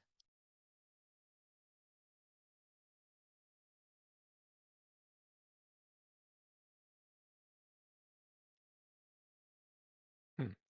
Yeah, I guess we're gonna stop talking about the woke stuff because nobody's bringing it up anymore. So I'll just bring it up a Oh, different I mean time. we can, No, we let's go can down like this road. It's not that big of a deal. Because Yeah. I'm gonna do it again on a different day. I'm gonna try to replicate that conversation we had the other day that I was butthurt that I did not record because that was a freaking great one. But anyway, what made it great? Because there were so many people involved, and honestly, one of the things that did make it great was that Doug was involved, and there were and that there were dissenters too, but honestly, part of it is just like I wanted to talk to Doug about those things, and I don't have the rapport to like ask him to talk about those things. Oh yes, you do. Like, no, he's already turned me remember- down. Who is this really? Yes, mysterious yeah. street epistemologist named Doug? Oh, Pine Creek Doug. Yeah, Pine Creek Doug, Oh, I heard of him earlier today actually, and I heard he was one of the very contentious people in yes, the movement. yeah, not as much as Peter. But you know, I think overall, I don't like. I think Doug has some epistemological issues, but I think in terms of being part of the SE community, he does it pretty fairly. Like he's clear that sometimes he's using SE and other times he's not, and it's just like that's way better, you know. Oh yeah, that's fair. Yeah, that is fair. And so he'll and I think, but the other thing that bothers me is sometimes he is like very reasonable in my opinion, but he's not applying some of the same reasons for other things. Kind of, at least I should say, to caveat that, in my view, and I could be wrong about that, and maybe he's very consistent, and I need to do better at understanding how it is actually consistent. Gotta keep it street epistemological. Sorry. Yeah, but I think sometimes he's consistent for the convenience of not admitting error. Like, yeah. Oh yeah. Like we were talking yesterday. I think I already talked about this, didn't I? How we were talking about how the woke movement, like he listed these things as woke, and then it's just like, yeah, but it seems like then Trumpism would be woke, and he's like, well, I do consider them woke, and it's just like, okay, I don't think that he takes that seriously. I think it's just to avoid saying, okay, maybe my definition of woke is not the best one. Yeah. So the question one that always is, gets me is like the definition of gender when they like define it as by like sex or gametes or like secondary sex characteristics, and then like, but they fail to acknowledge like other like objects that they gender, and then like then their definition changes. yeah, I'm waiting on fucking ContraPoints just destroying Matt Walsh. Oh, is that like happening? a rebuttal? Are they going to debate his stupid, just fucking despicable, like what is a woman documentary? Oh, have they not? Like, are they talking to Matt Walsh, or are they just doing a review of the documentary? I don't know. I just hope that ContraPoints does, because ContraPoints does what ContraPoints does, and like it's destroy right wingers who are transphobic. Like, I'm a huge fan. Yeah, I do. I like ContraPoints. I like ContraPoints, and there's another. Who's the British? Philosophy Tube. Yeah, Philosophy Tube. Yeah. Now, like about to...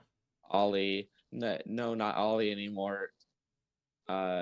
Elizabeth Thorne, Abigail Thorne. Yeah, Abigail Thorne now. Okay.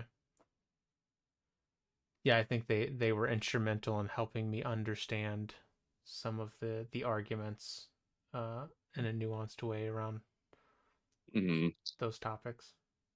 They did a really great job with the second Earth analogy. Second Earth analogy. Yeah, I don't know that one. I'll misrepresent it, but like basically the concept is like there's a second Earth and everything's the same except for there's bigs and littles, and like bigs, like they like get treated differently in society than like littles. So bigs get paid more. Like littles like have to take care of the kids, right? And like we if you're over like 5'8", you're a big. If you're under 5'8", you're a little. And like these principles will apply to you, that you're gonna get treated differently. And like this is it's basically an analogy of gender, right? Because like if we looked at that society, right, we'd be like, oh, why do you divide people by like this height thing? Yeah, Zootopia Yeah. dealt with that really, really, really well. Like not in terms Zootopia of, did? yeah, like in terms of Like the kids racism. movie? Yeah, like Fine. Zootopia, it was like it, I'm gonna have to like rewatch it it now. dealt with racism in like a very nuanced way, because they're all animals, but some animals are racist against other animals. The animal racism as an allegory for real racism. Like that is what conservatives are yelling about when they're talking about the woke. Yeah, I think many people considered that movie woke. You hear that kind of with that So movie. I had spoke to a conservative on like this whole like systemic racism thing. And I don't know that I necessarily changed my opinion, but there was a lot of understanding that went on, at least from their particular perspective, of Yeah. like racism not being a problem. And like part of it is like was a big part of it was like definition issue, right? Like woke people um, basically redefining racism as like even somebody making like a racial stereotype. Uh-huh. And like there's like that's not they're putting those people in the same category as like somebody with the KKK, right? Yeah. And therefore like it's not a systemic problem, or not as big of a problem, or blown out because oh, we're taking into account like all these little tiny things, like the example was used, like Asians are like good at math, but like somebody makes like a joke about it or something like that. Yeah, Like, I yeah. brought up the bell curve to Honest Ape earlier, Mhm. and how that was just like racist propaganda, but that had a background in racist propaganda. The Pioneer Fund, like they used to do phrenology, like in order to like just prove racism, because they'd rather be scientifically correct and justify their racism. Like uh, it just goes back so far, like even absurdly. The one thing that conservatives like they get on liberals sometimes is that they point out that it was the black people that sold the other Africans to the Americans, but like then it goes like they, of course what they did was wrong, but that's just a whataboutism. And Yeah. the point is the legacy that these people were just thought to be less than human. They beat them like dogs. That is But the history that like Obama overcame. yeah, but I think to go back to Sushi's point, and one of the things too Oh, that I kind of want to create a more nuanced narrative around these topics too. oh Um, yeah, uh, sure. I I do like I would criticize one of the criticisms I would have of left leaning people or liberals, or some of them, not all of them, obviously. Yeah, I take the being called a liberal personally. I am a leftist. Yeah, yeah. Well, They are leftists too, two or different just left things. leaning, or that's why. Yeah, I just don't. I didn't want to use all the terms. I was just trying to get it all out in one word. But anyway, I get it. people who aren't on the right, maybe that's a better one. Yeah. Or centrists. But is the conflation and demonization of all forms of racism as the same? It's like so it's just like I think systemic racism exists, right? And I think that there's evidence to show this, but like the strategy seems to be here. Okay, so systemic racism exists, and then there's this other narrative that racists are evil, and that white people in particular are complicit in this. So it's just like, okay, so what you're saying is you want people to accept that they're evil people. Yeah. And it's like, And that's not gonna, there are, nobody's gonna, and you want them to, yeah, you want them to accept it. It's like, very few people are gonna do that. yeah.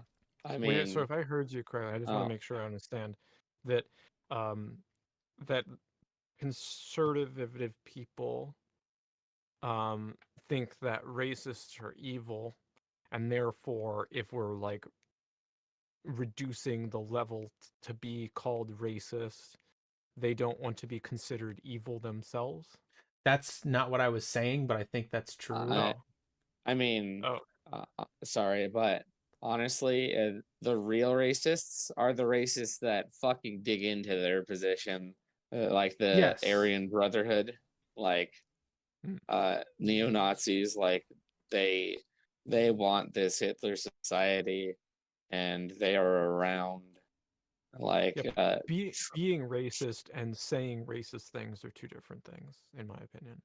yeah, Yeah. like Patton Oswalt, like he had a bit, like I won't say the word, but he was like he would consider like a very uneducated person, like if F slurs just want to get married, like whatever, they're just F slurs. It's how they were born. They're fucking F slurs. But like he'd consider something more dangerous where like you got like racists like trying to handsmaid tale America in real life for real.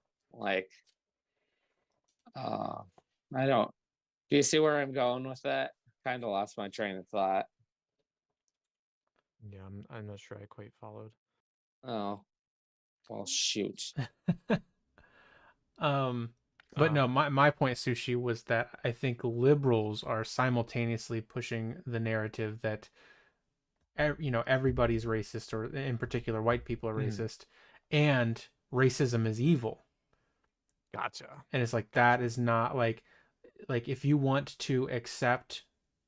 people to accept that systemic racism exists, then you have to create a nuanced discussion about, the issue isn't that you have racial biases, right? It's that Hmm. maybe you're not acknowledging them, and that this doesn't make you evil, right? That you have these Yeah. biases, because otherwise, Hmm. who is going to accept that they? I mean, I guess people do accept that they're evil people. But it's gonna, you Yeah. can imagine how that's a hard pitch for some to say, okay, so let me get this straight. I can't avoid being racist, and being racist is evil, so I really can't avoid being evil, and why would I buy Yeah. into And if that? you're systemically racist, like, uh, you're kind of bad, according to postmodern, uh, like, uh, racial theories. Like, that's how right wingers like to point it at it in order to like feel oppressed. Like, conservatives have some of them have an oppression, like like they almost want to be as oppressed as the left says that they're actually oppressed, like with minorities. Like this is the very I came up with this word, an interphenomenological disagreement, where like you just two people basically they fundamentally disagree on one thing, and like because of that their worldview is completely different. Hmm. Like like I like you know what phenomenology is, right? Yeah. Yeah, it's like the senses, but like when two people basically talk about this kind of stuff, like their phenomenology, if they disagree, like it's in you can find things that you agree on and things that you don't, or like you can agree or disagree on them, but uh like that's what the core of the interphenomenological uh disagreement if that makes sense. Like this is why people disagree. Like I've used it like in the street epistemology to like I got into this one room. It was supposed to be disproving atheism and Christian yeah, atheism and Christianity, and it was ran by a slightly racist Muslim.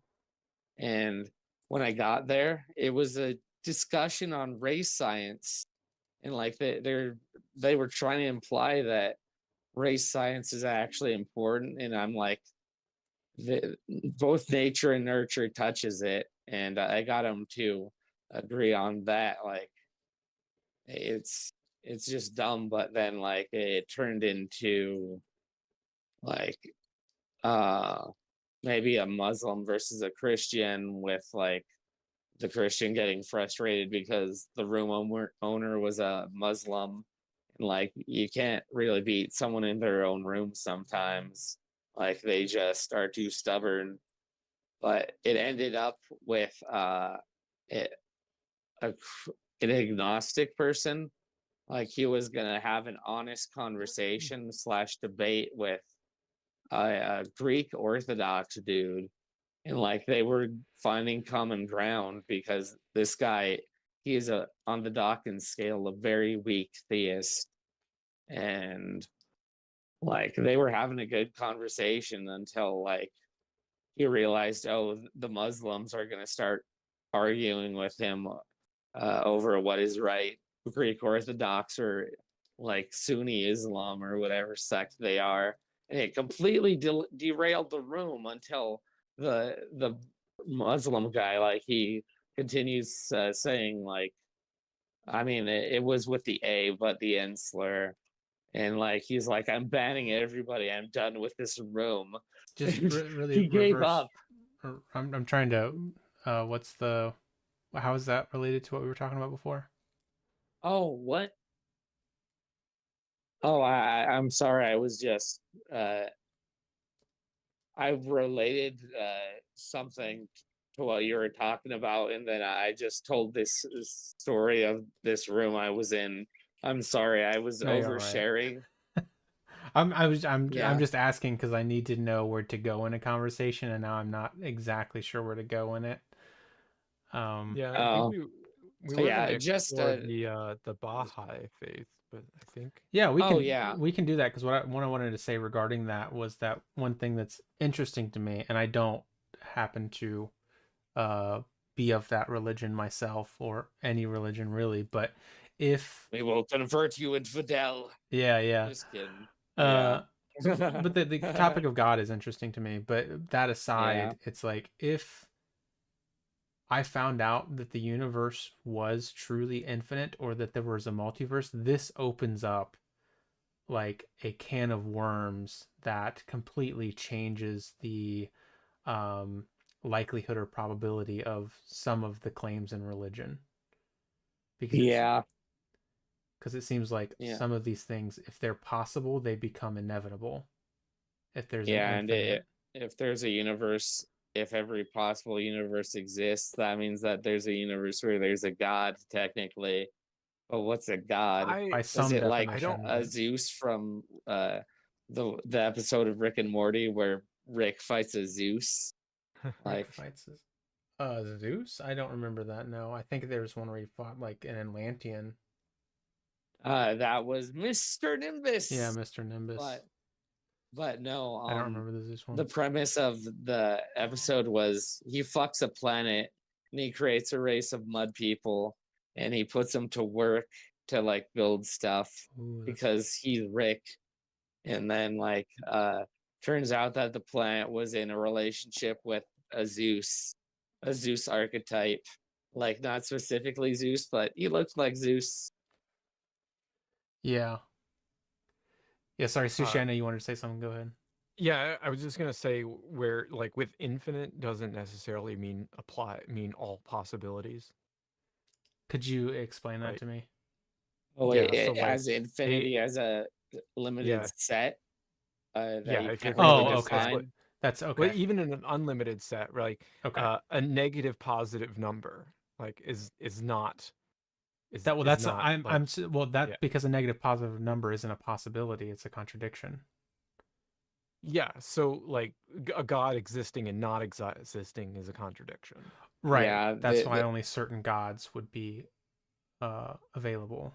Certain gods would have yeah, logical contradictions and therefore not be possibilities. Okay, yeah, then it's just a definitional thing, and then sure. mhm. Yeah, this is why like I get into it. Like I felt like Taco felt like I was personally uh insulting him by converting. Like he thought the reverse Kalam would convert me like into atheism, and all of a sudden I'd be like, I all my experiences like to being a theist, like his invincible argument that just it's a script. They say it's not a script, but it's basically a script, and Yeah. like I don't know. Like Taco, I love Taco. Like I don't know if he likes me, but I I don't know. You, I you think get it's just close. hard to pick I, a beat up on. I don't think he's a particularly like enthusiastic person unless he's very enthusiastic about talking about atheism and atheists, but outside of that, I don't think he has too many other cares about anything else. Like yeah, every conversation I have with him steers into a conversation about theism and atheism. really, Yeah. Like that ever. makes sense. Yeah, but like yeah, it just gets back to the precept game, like trying to out precept the other person, and the person who like has the room starts with their precept, and if you're Well, he good does it enough at argue, intentionally. Like he has a practice. I don't know if that's what you're talking I about. know Oh, he okay, told okay. me he told me Yeah. a bit about how the sausage was made with the reverse Kalam, Yeah, yeah. and I almost feel bad, like giving away the secret. It's not I don't think it's Like, much of a secret. I think it's I pretty mean, like, obvious. he goes in, yeah, like he loves his reverse Kalam, and I respect him for coming up with the reverse Kalam just to fuck with theists, honestly. Yeah. But it's it's interesting that I like that dynamic. Uh, Yeah, I don't want to derail the the conversation here. I just wanted to, sorry, you're right. No, no, sh- we can talk about this. I just wanted to address what no, Kevin was yeah, saying because it was interesting to me because he was asking like on a scale of 0 to 100, where 0 is not racist and 100 is racist, what number would you give to a person who chooses to not speak out against racism when they see it? I don't have an answer to that oh, question, but one of the things that I often think about in regards to this is like there's this view among some people, which I kind of understand, which is like the issues that we see in certain minority communities today or ethnic minority community today are because of past racism and not racism that exists today, which I think initially can be a satisfying answer, but then my follow up question is kind of to me what like the racism that like what's the difference between the racism that caused these issues and is it a racism uh that is failing to solve these issues that are caused. So that's like a question I always ask, like because to me I would say that they're both racism. They might not be to the same degree, but to me it is racist to it's the racism that caused the issues. Is there is also a racism that is involved in not solving these issues. mm, yeah. That's why like they try and introduce books like Anti-Racist Baby in order to teach babies how to be anti-racist, and then anti-woke people complain about that. Yeah, Like, What is Ibrahim anti-racist? Kendi, yeah, all Ibrahim Kendi arguments aside, but yeah, but like What is anti-racist? it's like the idea that racism is a force that you have to fight against. So like one of the things is like if you're talking to a black person, like you yield to their experiences because like as a minority their experiences like have more authority to their own experiences. Sorry, I that was a bit recursive, but um like Yeah. except if it's someone like Clandis Owens who like it, uh oh, was that a spicy take? I think uh I've heard that before, but I forgot about it. And it's hilarious. yeah, I don't care. That I just call her that because like I don't respect her. Like Yeah, I don't if respect I her at was, all either. yeah, I do stray from certain labelings of people just because I think it can tread into racist territory itself, but uh-huh, I'll allow it. I mean, yeah, it's like um she has this misconception that people on the left's brain is going to explode at the idea of a black conservative, like Thomas Sowell hasn't existed since the 1960s. yeah. Like there are criticisms of that, like uh this very uh I wouldn't quite call it fascist, like almost cultural fascist movement. Like that's kind of hard to explain, but like you got like your Ben Shapiro's, then you got like your neo Nazis, and like some people find Ben Shapiro to be not as convincing. They want more racism, so they go with the neo Nazis, and that's like how they recruit people. But what Hmm. am I? Do you see where I'm? Do you at least see where my logical thought process was going? I'm Yeah. sorry, I'm just yeah, No, I kind of did. going on I did. tangent after tangent. I'm not meaning to. Well, we're involved in a bunch of non sequiturs, but I'm kind of not worried about it because I see that on in conversations all the time. So I'm just going with it. I'll refine Mhm. later. Yeah. But yeah, I just wanted to address that because it's been something that's on my, it's kind of like the marijuana thing. Like, to me, the racism that has put marijuana at the status that it has in culture is the same race, not again the same scale of racism, but it seems to me that there's still racism involved in its current standing today, which is that it's still federally a Schedule 1 drug in comparison to other drugs out there, with a common denominator being that it is associated with uh, ethnic people.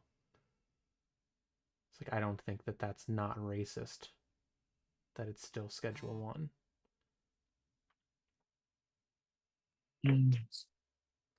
But sorry, I know Sushi wanted to talk. Sushi wanted to talk about the Bai faith. Oh, uh, yeah. All I'm right. I'm more curious like what it is.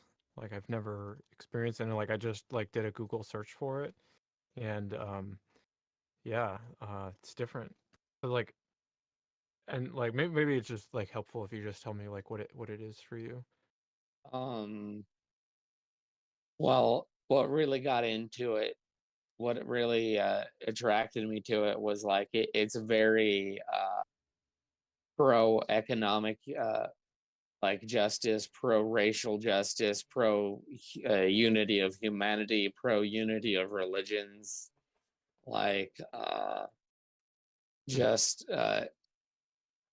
their claim is that basically when Jesus was like, I'm gonna come back and do something, and then like I don't know if John the Evangelist or like John the Hermit or whatever was schizophrenic, and like he gave this really weird vision of shit, but like I don't even know where I was going with that, but It's like yeah, what is the religion?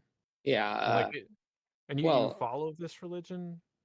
yeah, Okay. but basically, the idea is that um, Jesus uh, was the religion started in 1844 with there was this dude called the Bob, and he was like, oh, the When you say manifestation of, 1844, you mean like AD, like 200 years ago or whatever? yeah, just Okay. about yeah, 1844, yeah, after the contentious Christ. Um, but yeah, basically it was like uh, that was the year, and then they say that the manifestation of God came back in 1844 was the year that it was announced. And it turns out that someone from the Bob's inner circle called Baha'u'llah, he's the manifestation, basically the prophet of the religion. And he preached a very united faith, uh, one that tries to conform with science as far as he can know science. Like I said, economic justice, racial justice, the unity of So humanity and religions. does this, you had said a couple of times about like Jesus. Is this like foundation of the God the same Christian God? Or is this like a different God entirely? Uh, well, they say that basically God works through um, uh, certain people. Like he worked through Abraham, he worked through Jesus, he worked through the Buddha, he worked through Krishna, he worked through Muhammad. Okay. Like they So say that where did this all belief come from? of Islam. Where did it come from for you? Like um where did you get this idea? Like how, what was your coming to the religion? Like I don't know. I was just spiritually homeless for a while. Like I take stuff from Taoism. Like I learned about Hinduism through Ram Dass. Like I would like I have Christianity constantly forced on me by my parents, by my family, and uh, like I don't know. I had something happen to me. Like I made a prayer, got an immediate answer, and I've been Could, dealing with. could you tell me a little bit like more about that? Like about that prayer? Like if that was like an important like point that like kind of led you to follow this religion? Like what Yeah. happened? If you're open Um. to sharing, like don't feel sharing anything you're not comfortable with sharing. Let's see. Like I just I have yeah, it's a bit of a personal prayer. Okay, gotcha. Like if I don't mind, I don't. I wouldn't You want don't to have to tell it share on the a prayer live itself. stream Yeah, thing, yeah. but You don't yeah, have to share the prayer. It's just like maybe like yeah, the rough idea behind yeah. I what just like led to it, maybe. had a problem that I felt like was significant enough. I couldn't overcome myself, and I prayed. I didn't know. I I definitely would have described myself as agnostic. Like I was like, I do not know the form of a god or what form it would take. And I was just like, I prayed to the mysterious force of the universe. Okay. And like, I got an immediate answer. And that answer just, it was like the first thing of a sequence of events that just confirmed it to me in the same way. Like, some people would call it a burning bush moment. Okay. So you had like this point in your life where you were like seeking guidance or help, and you prayed, and then the answers came to you, and you got that guidance and or help. Uh, in a way, yeah. It created a situation where the answer was pretty much forced upon me. Ooh, interesting. Could you tell me more about that? More personal Okay. information. All right. Yeah, no problem. So like what was that like to you, that experience? Like um I mean, it was a struggle. Like to this day, like I've kind of made peace with some of the theists in the room, or I just say like vaguely I'm a theist so they don't attack me for being a Baha'i or try and debate me on it. But um I so actually find more camaraderie with the most of the atheists in the server, because interesting. like so many I theists want to I die was on this more hill of science denial. But yeah, go Sushi. yeah, I was more asking like the having that experience, right? That prayer, and like having answered, like what did that feel like for you? Like what was the emotions that were like experienced by that Ooh. experience? I don't know, it just got like stronger and stronger. Like I could see the path in front of me more. Like Hmm. like just God made more and more sense. And like uh I don't know, like I'd have to like appeal to like Alan Watts. Like he has a story about like an ex atheist who like he was believed in evolution, but then he found out this idea by a philosopher named Henri Bergson called Elan Vital, which is like it's hard to explain. Like I've tried to bring it up, but like it, it's like almost like metaphysical mysticism, but still based in science. Like it doesn't deny evolution. It just like it includes the things in between, like what happens in between when they pass on the genome. Like these animals lived a life, and hopefully that was not much more of a side tangent. Uh, but I think that's where I was going. Any Okay. questions, or was that just going You're too fine. out there? No, it's fine. Like you kind of said that you don't know, like you can't really identify like the feelings and such. So like Mhm.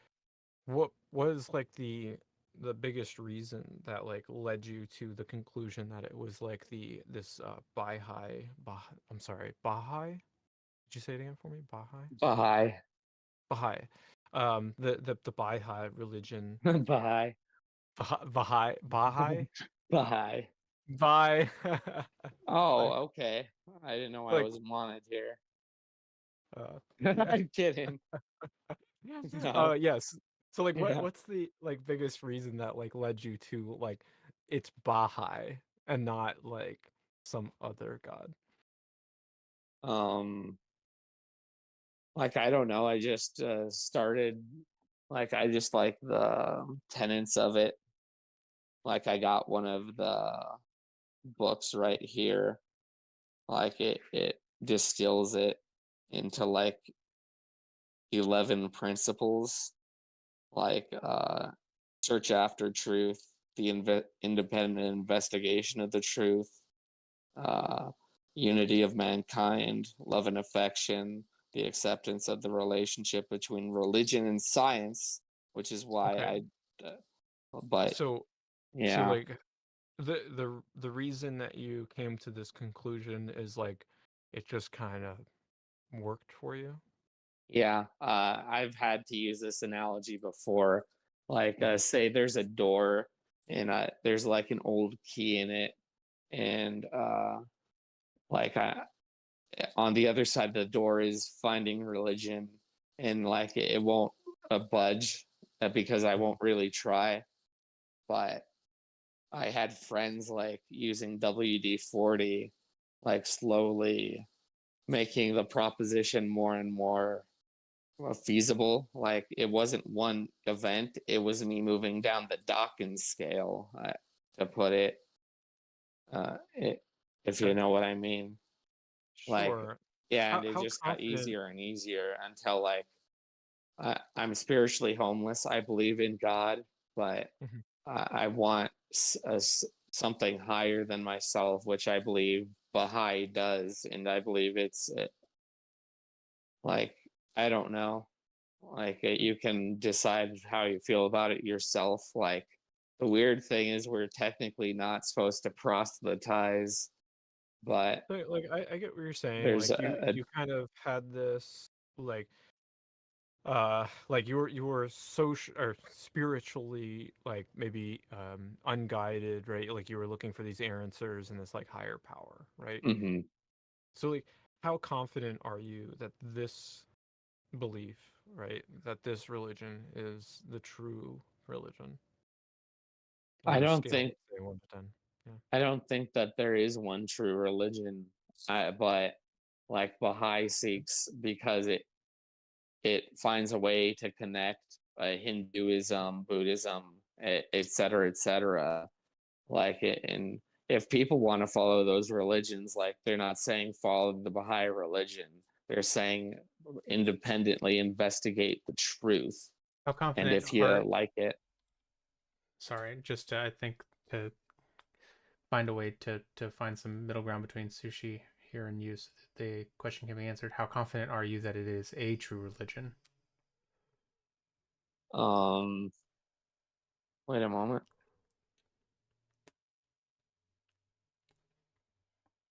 Like, not confident enough to debate it. Like, I've been in that, like, I've talked about that, the God's not real room for a while, and just trying to reverse engineer an answer to the question of how to prove it to them. It, and like, uh, We're not looking at like how you would like prove it to somebody else, right? Like, I've said before, like we're not here to like prove or disprove it to anybody.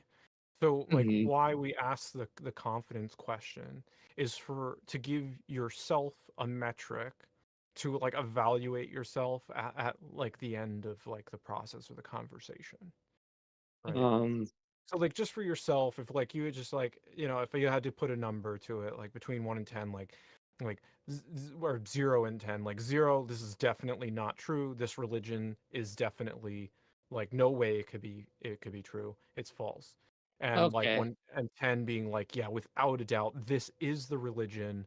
No other religion is true. Well, no, that's not the point. There are religions that are true, like um they respect the legitimacy of Islam. Like if they want to be Muslims, like they don't expect them to convert. So it's not that one religion is right. It's that each religion, it's like a progression, and each one leaves an after image of the other, like coexisting with the other ones. So like there's not really a binary of truth as one God wrong, one God right. Okay. Um hmm. So I'm just gonna go meta here for a second. So Honest Oh Ape. no. Yeah. No, like like a sidestep with Honest Ape. So like obviously like this would I would utilize like the tic tac test, right? Like in this situation. But like I have the tic tac test like down the flow chart. I feel like maybe we should have an arrow, right? Because like we've Tic already tac got to like the truth question. tic tac test. Yeah, you familiar with it?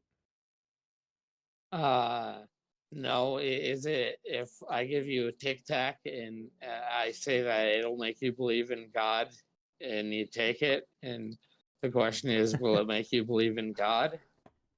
Yeah. Ape, you want to do the tic tac test? Oh Yeah, my gosh. What? sure. I don't have Tic Tacs, uh, Oh, that's okay. but I can Like, explain it. I have pills. It doesn't matter. You don't. It's a thought experiment. So the question is, let's say like I have a thing of Tic Tacs, right? uh-huh. Okay. Now, would you say that it's true that there's either an even number of Tic Tacs in the container or an odd number?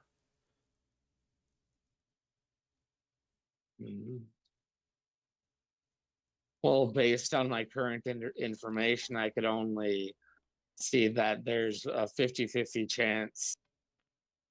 And that definitely does highlight the dichotomy of atheist versus theist.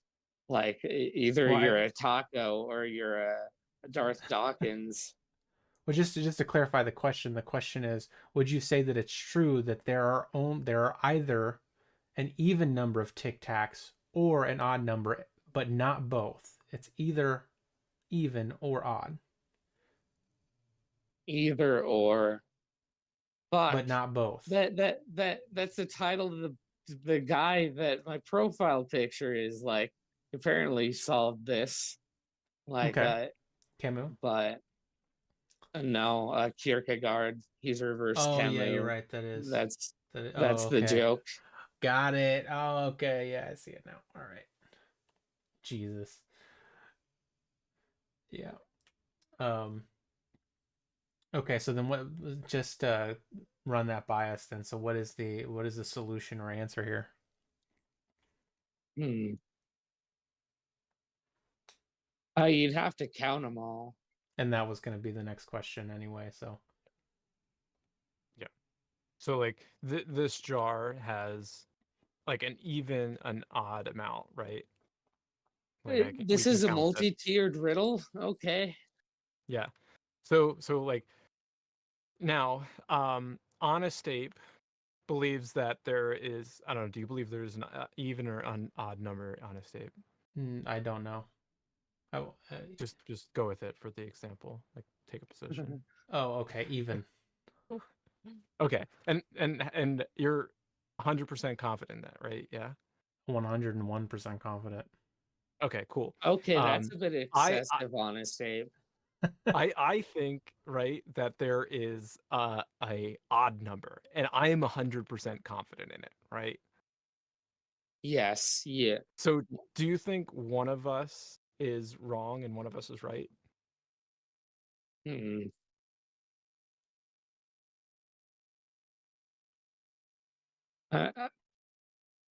I don't know. Honestly, Could we I'm just could we gonna count take one. them and I'm just find gonna out? eat one of those Tic Tacs to try and get Oh, enough glucose to they're solve this puzzle.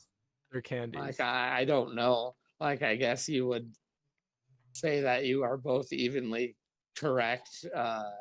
We're both evenly correct. Yeah, so it's an enigma. Do I you think guess. there's a way that we can find out how many are in here? I mean, yeah, you can like some people are really good at it. Like you can find the how big the fucking the jar is, how big a jelly Mhm. bean is, like average it, just look at how full it is. Like Pretty small jar. Like, I mean, I can see through it. You probably can't see, but I can count. So I'm cheating.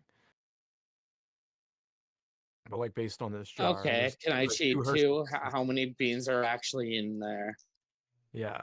So like we Those both beans? believe with What are those? 100% confidence that there's something like an amount in here, right? And you were alluding there, right? Like we could measure and we could determine like that like one of us is correct, right? Like we can measure it or like we can count them, right? So like I dumped them out and like we can count them and now there's two, right? Ooh, I got it. So one of us is wrong, right? So like in this analogy, right? So going back to the religion, Yeah. Okay. do you Uh, apply different criteria to these religions? So like for instance, in the same way that this jar of candy can't be both even and odd, like Muslim faith and the Catholic faith both can't be true because like the Muslim faith, Muhammad was the last prophet, and in the Christian faith, Jesus was the last prophet. So like they can't both be true. Like they have incompatible beliefs in the same way that this can't be even and odd. Okay, yeah. This gets kind of hard to explain. Like, there's a book called Some Answered Questions, but basically, Jesus was on the earth for a specific purpose, which was to bring this religion, like, whatever you want to say about it. It has done some good. And then you also have Islam, which the basic story is that, like, uh, uh, it goes back to a split between Abraham and uh, well, like one of the sons of Abraham, and they say that one of them went off into the wilderness, which was Saudi Arabia, and like the descendants of that, like the real angel, like gave Muhammad a divine purpose. But the Middle East, it was a brutal place. It was filled with bandits. So that's why Islam today is not so fucking jolly sometimes. But like you have beautiful things like Could you Sufis. Like I've talked to some Muslims on there and they're could you cool. restate the question that I asked?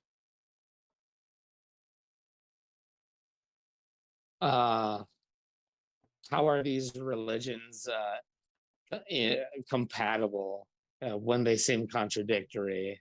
That's Yeah, the core of how can they both how can they both be true if yeah. like there's a like a true contradiction? All right. In the same So way like this can't be even and odd.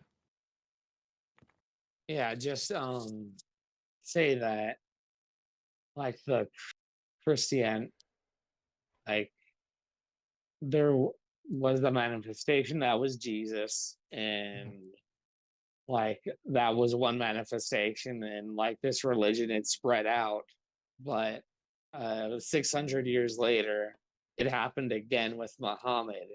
So you have two religions that are in opposition to each other but created from the same source. Yeah. uh, They both it, believe in Yahweh, right? yeah, Mhm. God, like Allah. um they all say it's the same source. Right. uh But we're talking about like the religions, right? So like they were both like based or foundate like have the same foundation, right, on the like first 5 books of the Bible. Um but the religion is it separated, right? And they became two different things, right? Like one has the prophet of Muhammad and one has the prophet of Jesus, and like they're both saying that they're they're the last prophet, right? yeah, I mean, uh a good Muslim is as good as a good Christian. A horrible Mhm. Muslim is as horrible as a horrible Christian. Okay. Like, Does that make it true? I mean, to bring up the word I used earlier, it's an interphenomenological disagreement. Like they agree on certain things but disagree on others. Okay. Do you think there's a way that we could count the religion to find out if one of them is true or one of them is false? uh Religions aren't tic tacs, so I don't think we can do it that way.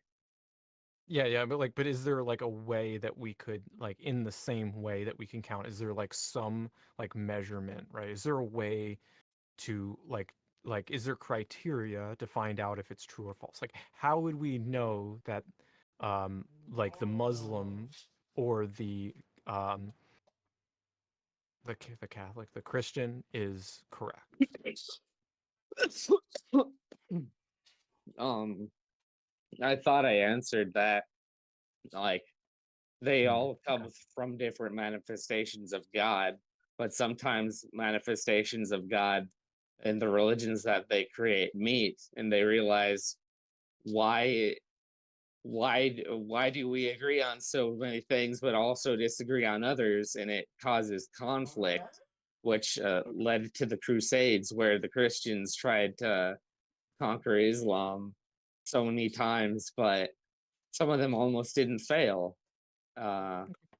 like just because that there are these supposedly two different things doesn't mean that they don't come from the same source. Yeah, that's not what's in contention. But all right, I'm gonna leave it Yeah, there. yeah, I know. eh, Like, okay. yeah, we're comparing apples to oranges here. I think with like, Oh no. Like you brought up about like the them having the same foundation. I wasn't talking about the foundation, right? I was talking about the subset from the foundation, right? uh-huh. Well, it's um not really. It's like there's a set that like creates two different sets. So it's Judaism, and like from that splits off Christianity, and Islam is almost more like a continuation of Judaism. Like they have weird interpretations of exactly how Jesus was. Like why specifically Muhammad was picked when he did those weird things that and why like Christianity just took over the world pretty much. Like that is a mystery why God would do that, but like it just comes down to faith. Like I have stuff happen to me on that server that like like I said, there be monsters on that server. Be Mhm. careful.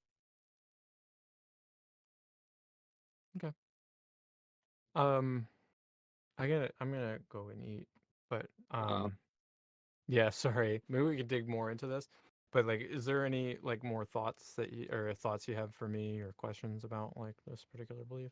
Or oh, not really. okay, Like cool. usually um like it just ends up being agree to disagree. Like some people just don't even want to be proselytized at, which is why like I Baha'is they're technically forbidden to not from proselytizing. Like if asked, they can talk about it. If like um it, there's stuff you can read. Like it's all about an independent investigation of the truth, but I Mhm. don't know. Okay. I'm gonna ask a question here because I'm Yeah. Yeah. interested. Would you say that the things pertaining to the by faith, some of the things you're talking about in reference to God or the truths of the existence of Jesus and maybe some of the things that Jesus did or some people in other faiths did, are these for you literal truths? Hmm.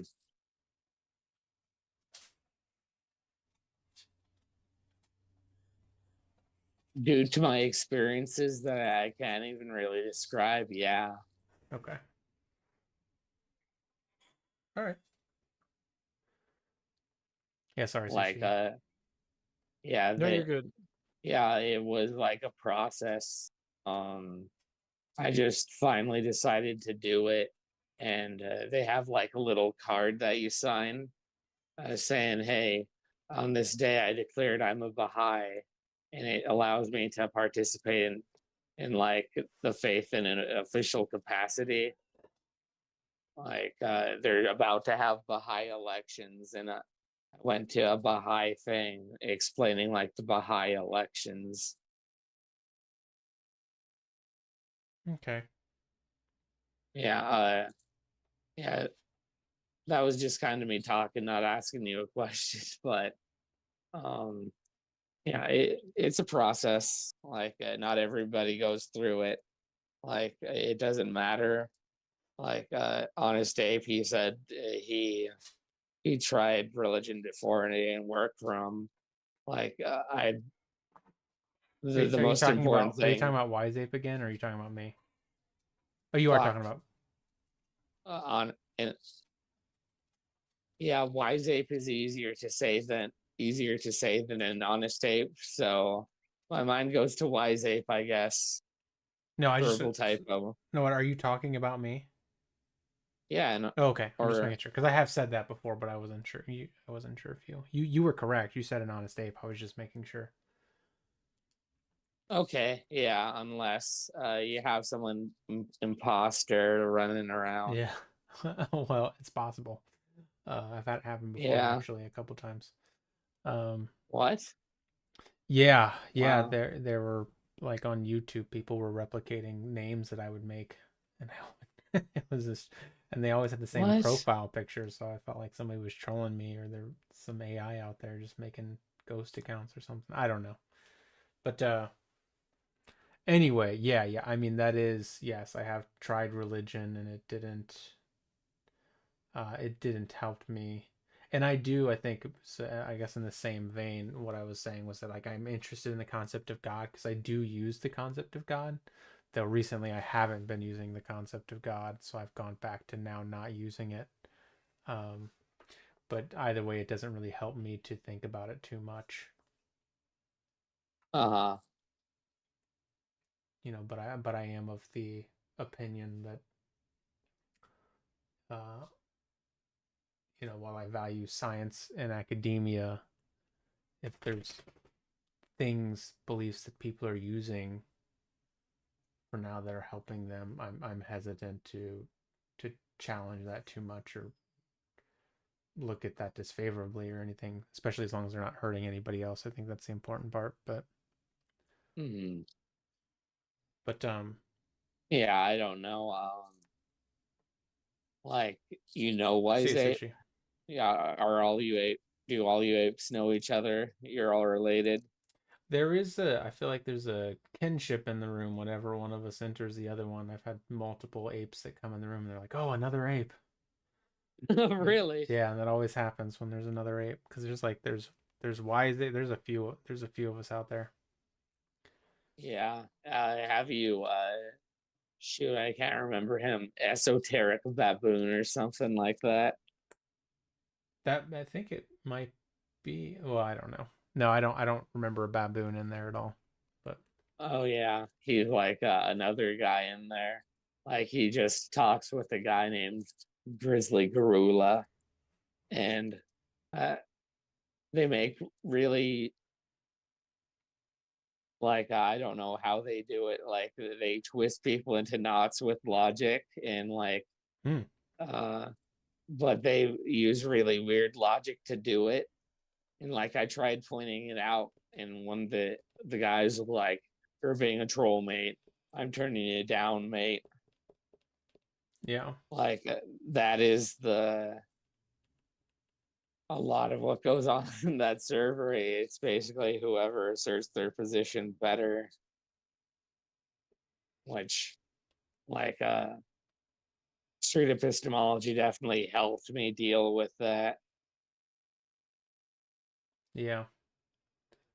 I guess on the high topic, do you think that we can know whether or not it's true?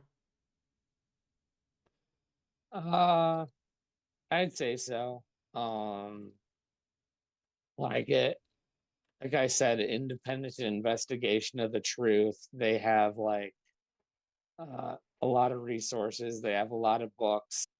Like the problem with like that I have with a lot of atheists is like at best they have their nose in a book written by Carl Sagan, while there are other books that like it gets crazier out there with how like religions work. Hmm. I guess just from my own perspective, for me, it's like I try to reduce the number of things that I know. So I'm not trying to make the Hmm. universe bigger, I'm trying to make it smaller. So to me, it's like there's like the as I've talked about before, the things that are in academia, and then like really a handful of other things. Uh-huh. Like, but Oh, like what you said? It's just this weird thing. Like, if you ask me my honest opinion, which, like, I understand that, like, you may not believe, but what would you say if I did say that God was perfectly real? Like, and I was 100% correct due to my personal experiences. Like I, I don't know. Well, I Like, guess. it's just that either God's real or God's not. Theism is right or atheism is right, and Mm-hmm. like this just reminds me of a parable of the Buddha. Like, one atheist comes to ask the Buddha if God's real. The Buddha tells the atheist yes. Then a Christian, distraught with life, comes to the Buddha, asks him if God is uh, real too, and he tells the man, "No, God is fake." And the man, just basically, given that revelation, like, he realizes, oh, it's just up to me, and he improves his life. But one of his disciples comes up to him and he says, "Buddha, why did you give these two men conflicting answers?"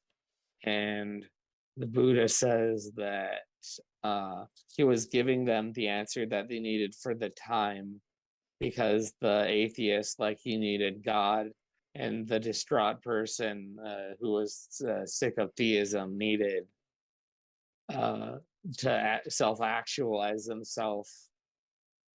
Yeah. Yeah, I guess, to answer your first question, I would have more than one response to it. I think Oh, maybe the one that's interesting. less significant is the perfectly true. Maybe I can just assume what you mean by perfectly true, unless that's very vital or important to the argument, that phrase. Um, and the other thing was that if it was 100% true based off of your experiences, right? And that would be the point where I would start asking if X person has says that something is absolutely true because of these experiences that you disagree with, then what's ultimately the Mm. difference between, like if somebody says, my experience is that a certain race is inferior to my own, and so I'm 100% certain. Mm. I'm assuming that you would say that you don't believe that, but that sounds to me like the same argument as yours. So then how can we, is there a difference there that needs to be emphasized? Um, and ultimately, how can we tell the difference between those two arguments and figure out which one's good and which one's not good, to adopt the conclusion or not adopt the conclusion? Mm. Well, this is in relation to the realness of God versus, like, the evolution, in relation to the inferiority of races, like, Well, we wouldn't have to use the that, but that implied in I don't know how these two relate. they Like, they relate you're in that the reasoning given for them is the same. Like there seems to oh, be in that some. it's either or. No, so again, let me know if I'm misunderstanding the argument. It is that uh, God is perfectly real, and you believe this 100% because of your experiences, correct? Mm-hmm. Okay. And so what I'm saying is somebody else comes along and they say X is real, but you disagree with X. Like, I know you disagree with X, but they give the same explanation that you do. So my question becomes, what is this, like, if the reasoning is the same, then why should your reasoning kind of bring me to that conclusion, and their reasoning not bring me to their conclusion? Hmm. Well, honestly, this just gets into, like, if it's your path, it's your path. People die, live in the, like, atheists that they're born in nursery, and they die and are burned in an infirmary. It's just like that is your life. That is how atheism. That is. Wait, is that right to characterize that as the materialist worldview? I wouldn't say so. No, Oh, that seems to be uh, a I mean judgment. that. Yeah, just like the human experience, like looked at from beginning to end. Oh, okay. Yeah, I think that I think maybe as a generalization it's true, but it would in my interpretation be reductionist. Mm. Like it's trying to reduce the fullness of the atheist life. Uh, yeah, that's essentially what I'm interpreting it as. I'm not saying that you necessarily mean to do that, but it's like I can describe my life as an atheist a million different ways that involve love and beauty and nuance, Hmm. and so Yeah, it's and not just kind of like the cradle to the grave, and that's all it is, and so it really has no significance or doesn't matter type. yeah, reverse Camus. I'm aware of him. uh the existentialists. um Yeah. but yeah, so but I guess going to so it's like again in regards to the path, it's again another one of those things where it's just like, okay, so I could be saying that someone that thinks like it's just the path of the person who thinks that their race is superior to another's, that's just their path to walk, like that causes issues with inside myself, that I would be like, Hmm. I don't feel as comfortable saying that as I do with yours. I'm more comfortable with saying it for like a position that you have, but there's still an inconsistency there, and that's my concern. Like I want to know how to resolve that inconsistency, that I'm saying, okay, that's your path, that's fine, but then to say to somebody else who has the same kind of statements and saying, no, I don't think that you should be walking that path or can walk that path. I don't think you have the right to have what path you're on. If you're an atheist, I will root for you. If Mm-hmm. you follow Yazidism, which they worship a peacock god, like I wouldn't understand it, but I'm like, sure. Like I I think just trying to find binary answers for this is just like almost inherently problematic. Like, because like at the end of the day, I have atheist friends because we can agree to disagree, and like I have no interest in like figuring out how many beans are in it at this point. Like I'll just go with the same answer with you and like split the beans with you if we're right. Yeah, and I agree with what you're saying there. Absolutely, it is just Yeah, for as long this. as you're going with the non-racist version of how things work, Yeah, like yeah, that is true. yeah, but not on the God thing, Yeah, which is fine. yeah. The agree to disagree is obviously a much is more on the table for faiths like your own or beliefs, certain belief systems, than it is for others, for obvious reasons, for sure. Yeah, Um, and why were we even betting on these beings well, and that's in but this in the that's kind of the one of the things that I wanted to bring up next, is I don't view this as a betting thing though. Like you said this, and I've heard other people say this too, is like either it's true or not true, so you have to pick one, and it's like I don't think that I do. yeah, and Because to me yeah, it's like it is true that it's either true or not true, but that is a separate consideration from whether or not we should believe that it's true. That's a different thing. uh-huh. So to me, Like it's like I don't believe. And by the way, I do kind of have. I am in some ways theist. I know this is going to be confusing, but just set that aside for now. Um, I don't believe that. Um, I don't. What was I saying? Yeah, either it's true or not true. This is different from if we should believe that it is true or not true. Oh shoot, I lost my train of thought. A lot of either ors there. Well, the true or not true. Yeah. Oh yeah, that's what I was gonna say. Is that I don't believe that God. I don't.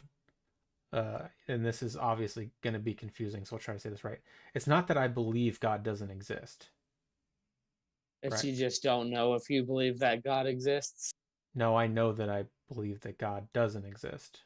But or I'm sorry, hold on. I know that I don't I'm pretty believe. sure you got it right there. No, I no, know I what you didn't. I mean. didn't. No, I know that I don't believe God exists. That's to me, this is a different thing, right? Like you can believe God doesn't exist, but you can also just not believe God does exist, and they're gonna have the same effect, even though they'll be for different reasons. Yeah. So to me, the binary, there is the binary that it's either true or not true, but from there you can either believe it, you can believe the opposite, or you can believe neither. And the believing neither doesn't is a different justification than the other two. In fact, to me, it requires no justification. You're not required to provide justification apart from I don't have any reasons to believe it. It's only with the other two that's not, you need some other type of explanation.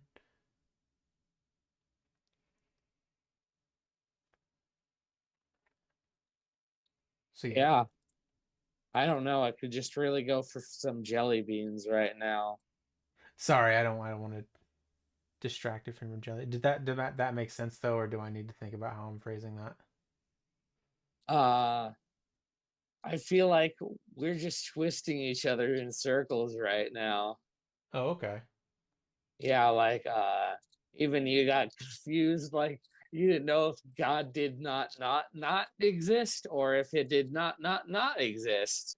Now, what I was Like, saying is that I what I wanted to say was, I don't believe God does exist, but depending on it was an issue of emphasis, but never mind.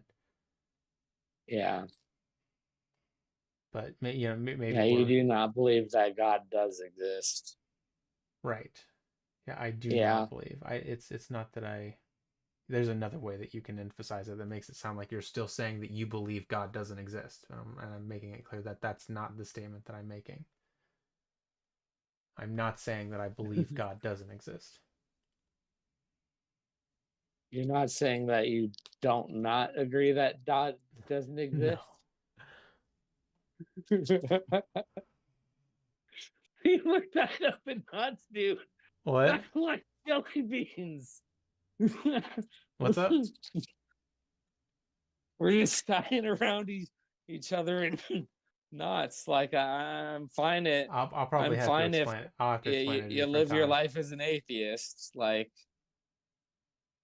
I just have as Taco would say, natural and special revelation.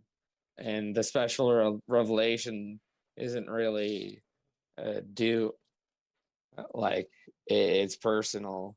Like, and your reasons are personal. You tried it, and if that's how, like, No, that's not the reason though. See, that's why I wasn't trying to make a statement about your position. I was clarifying my own position. oh, see, we're tied up. But it sounds We're like you confusing really each want other. those jelly beans, and we've been talking for a while now, so Yeah, I don't care how many are in there. Like, I'll challenge you to a bean eating contest. oh well, maybe that's another way to understand it, because my Yeah, or like a rap battle, and whoever uh, does the most convincing rap, that's how many jelly beans there are. yeah. See, these are all kind of different, but I I know, but like jelly beans are different from racism, is different from religion. Like we're twisting each other. yeah, but I guess I assume that the reasoning or epistemology should be consistent. Obviously, the claims are different, but if there's a claim that if there's a reason or reasoning that someone's using to reach a claim, and I'm saying, no, that's bad, but then I have another claim that is using the same reasoning, there has to be some reconciliation of those two things. I understand that the claims are different, but this is different from the reasoning. I'm trying to reconcile the reasoning. Reconcile the reasoning. Yeah, I'm trying to reconcile the fact that the reasonings are the same, but I am accepting one and rejecting the other. It seems like I should either accept both or reject both, or the reasonings have to be different in some way.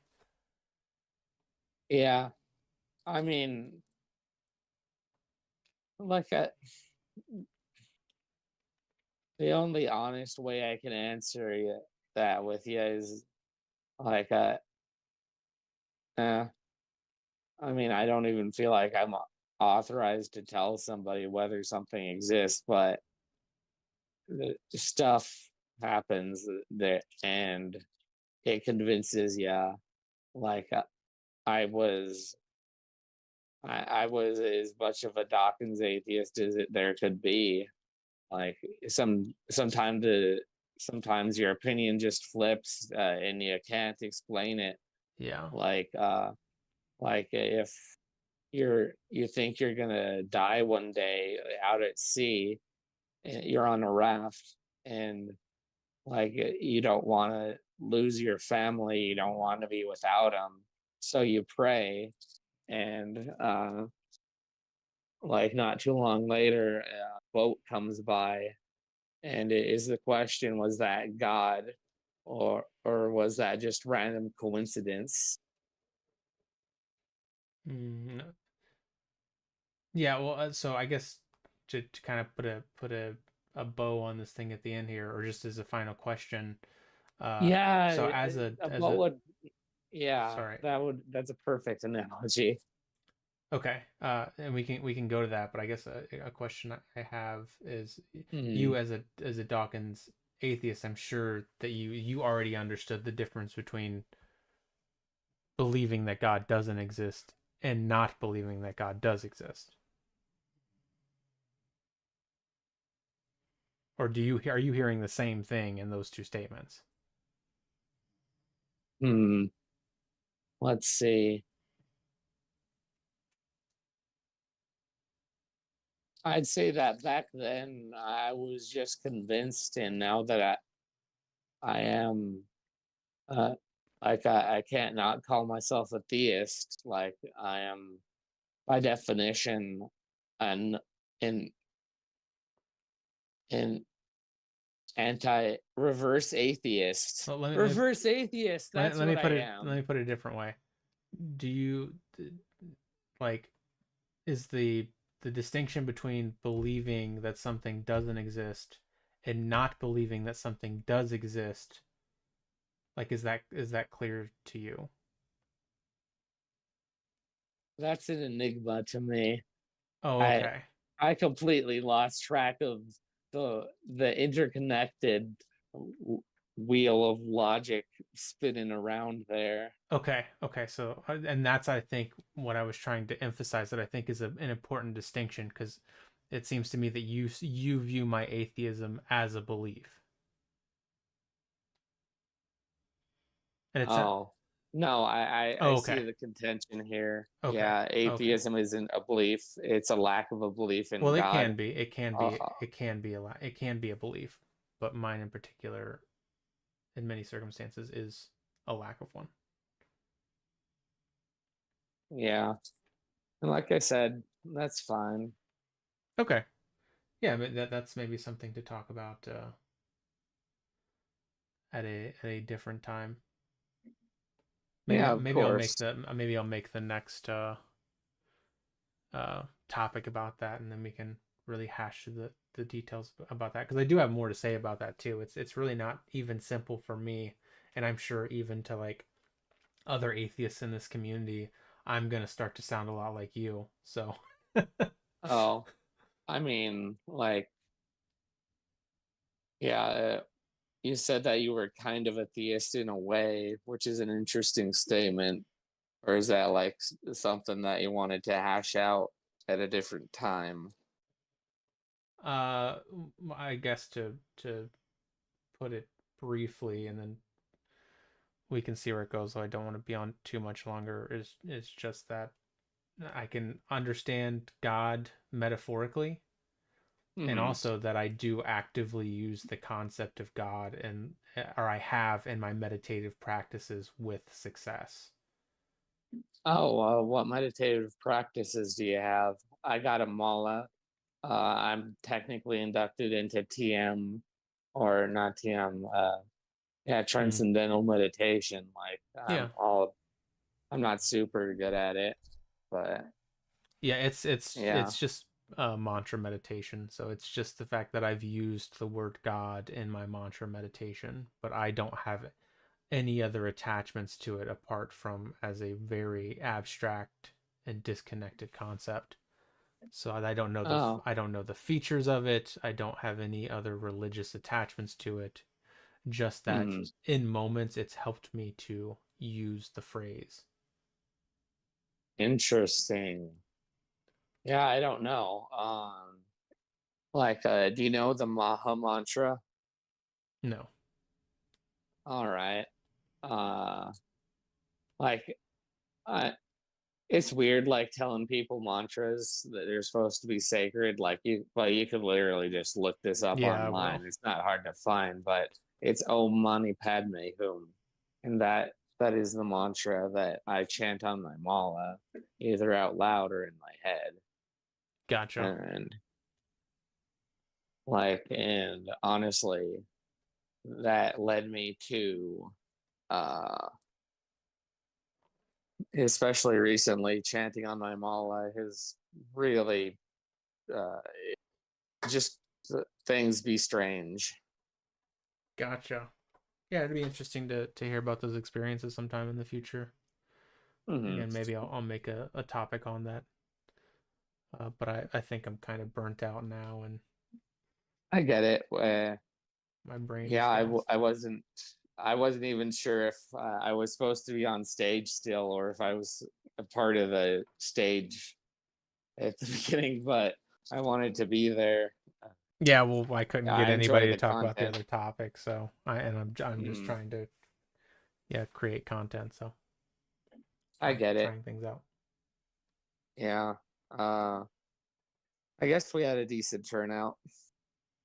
Yeah, yeah. Well, to me, it's just about doing it. I'm just trying to do it and make content that I want to make, regardless of the outcomes. Oh yeah, that's a good way of looking at it. Yep. But thanks, Roberto. Yeah, I I'm know. glad. Yeah. Uh, yeah, thank you, and honest Abe. It was nice to be a part of this conversation. Yeah, I hope to talk to you in the future. Hell yeah. All right. Talk to you later All right. and see everybody. Maybe tomorrow. Exit stage right. Yeah, I'm probably gonna do it tomorrow too. So, but we'll see.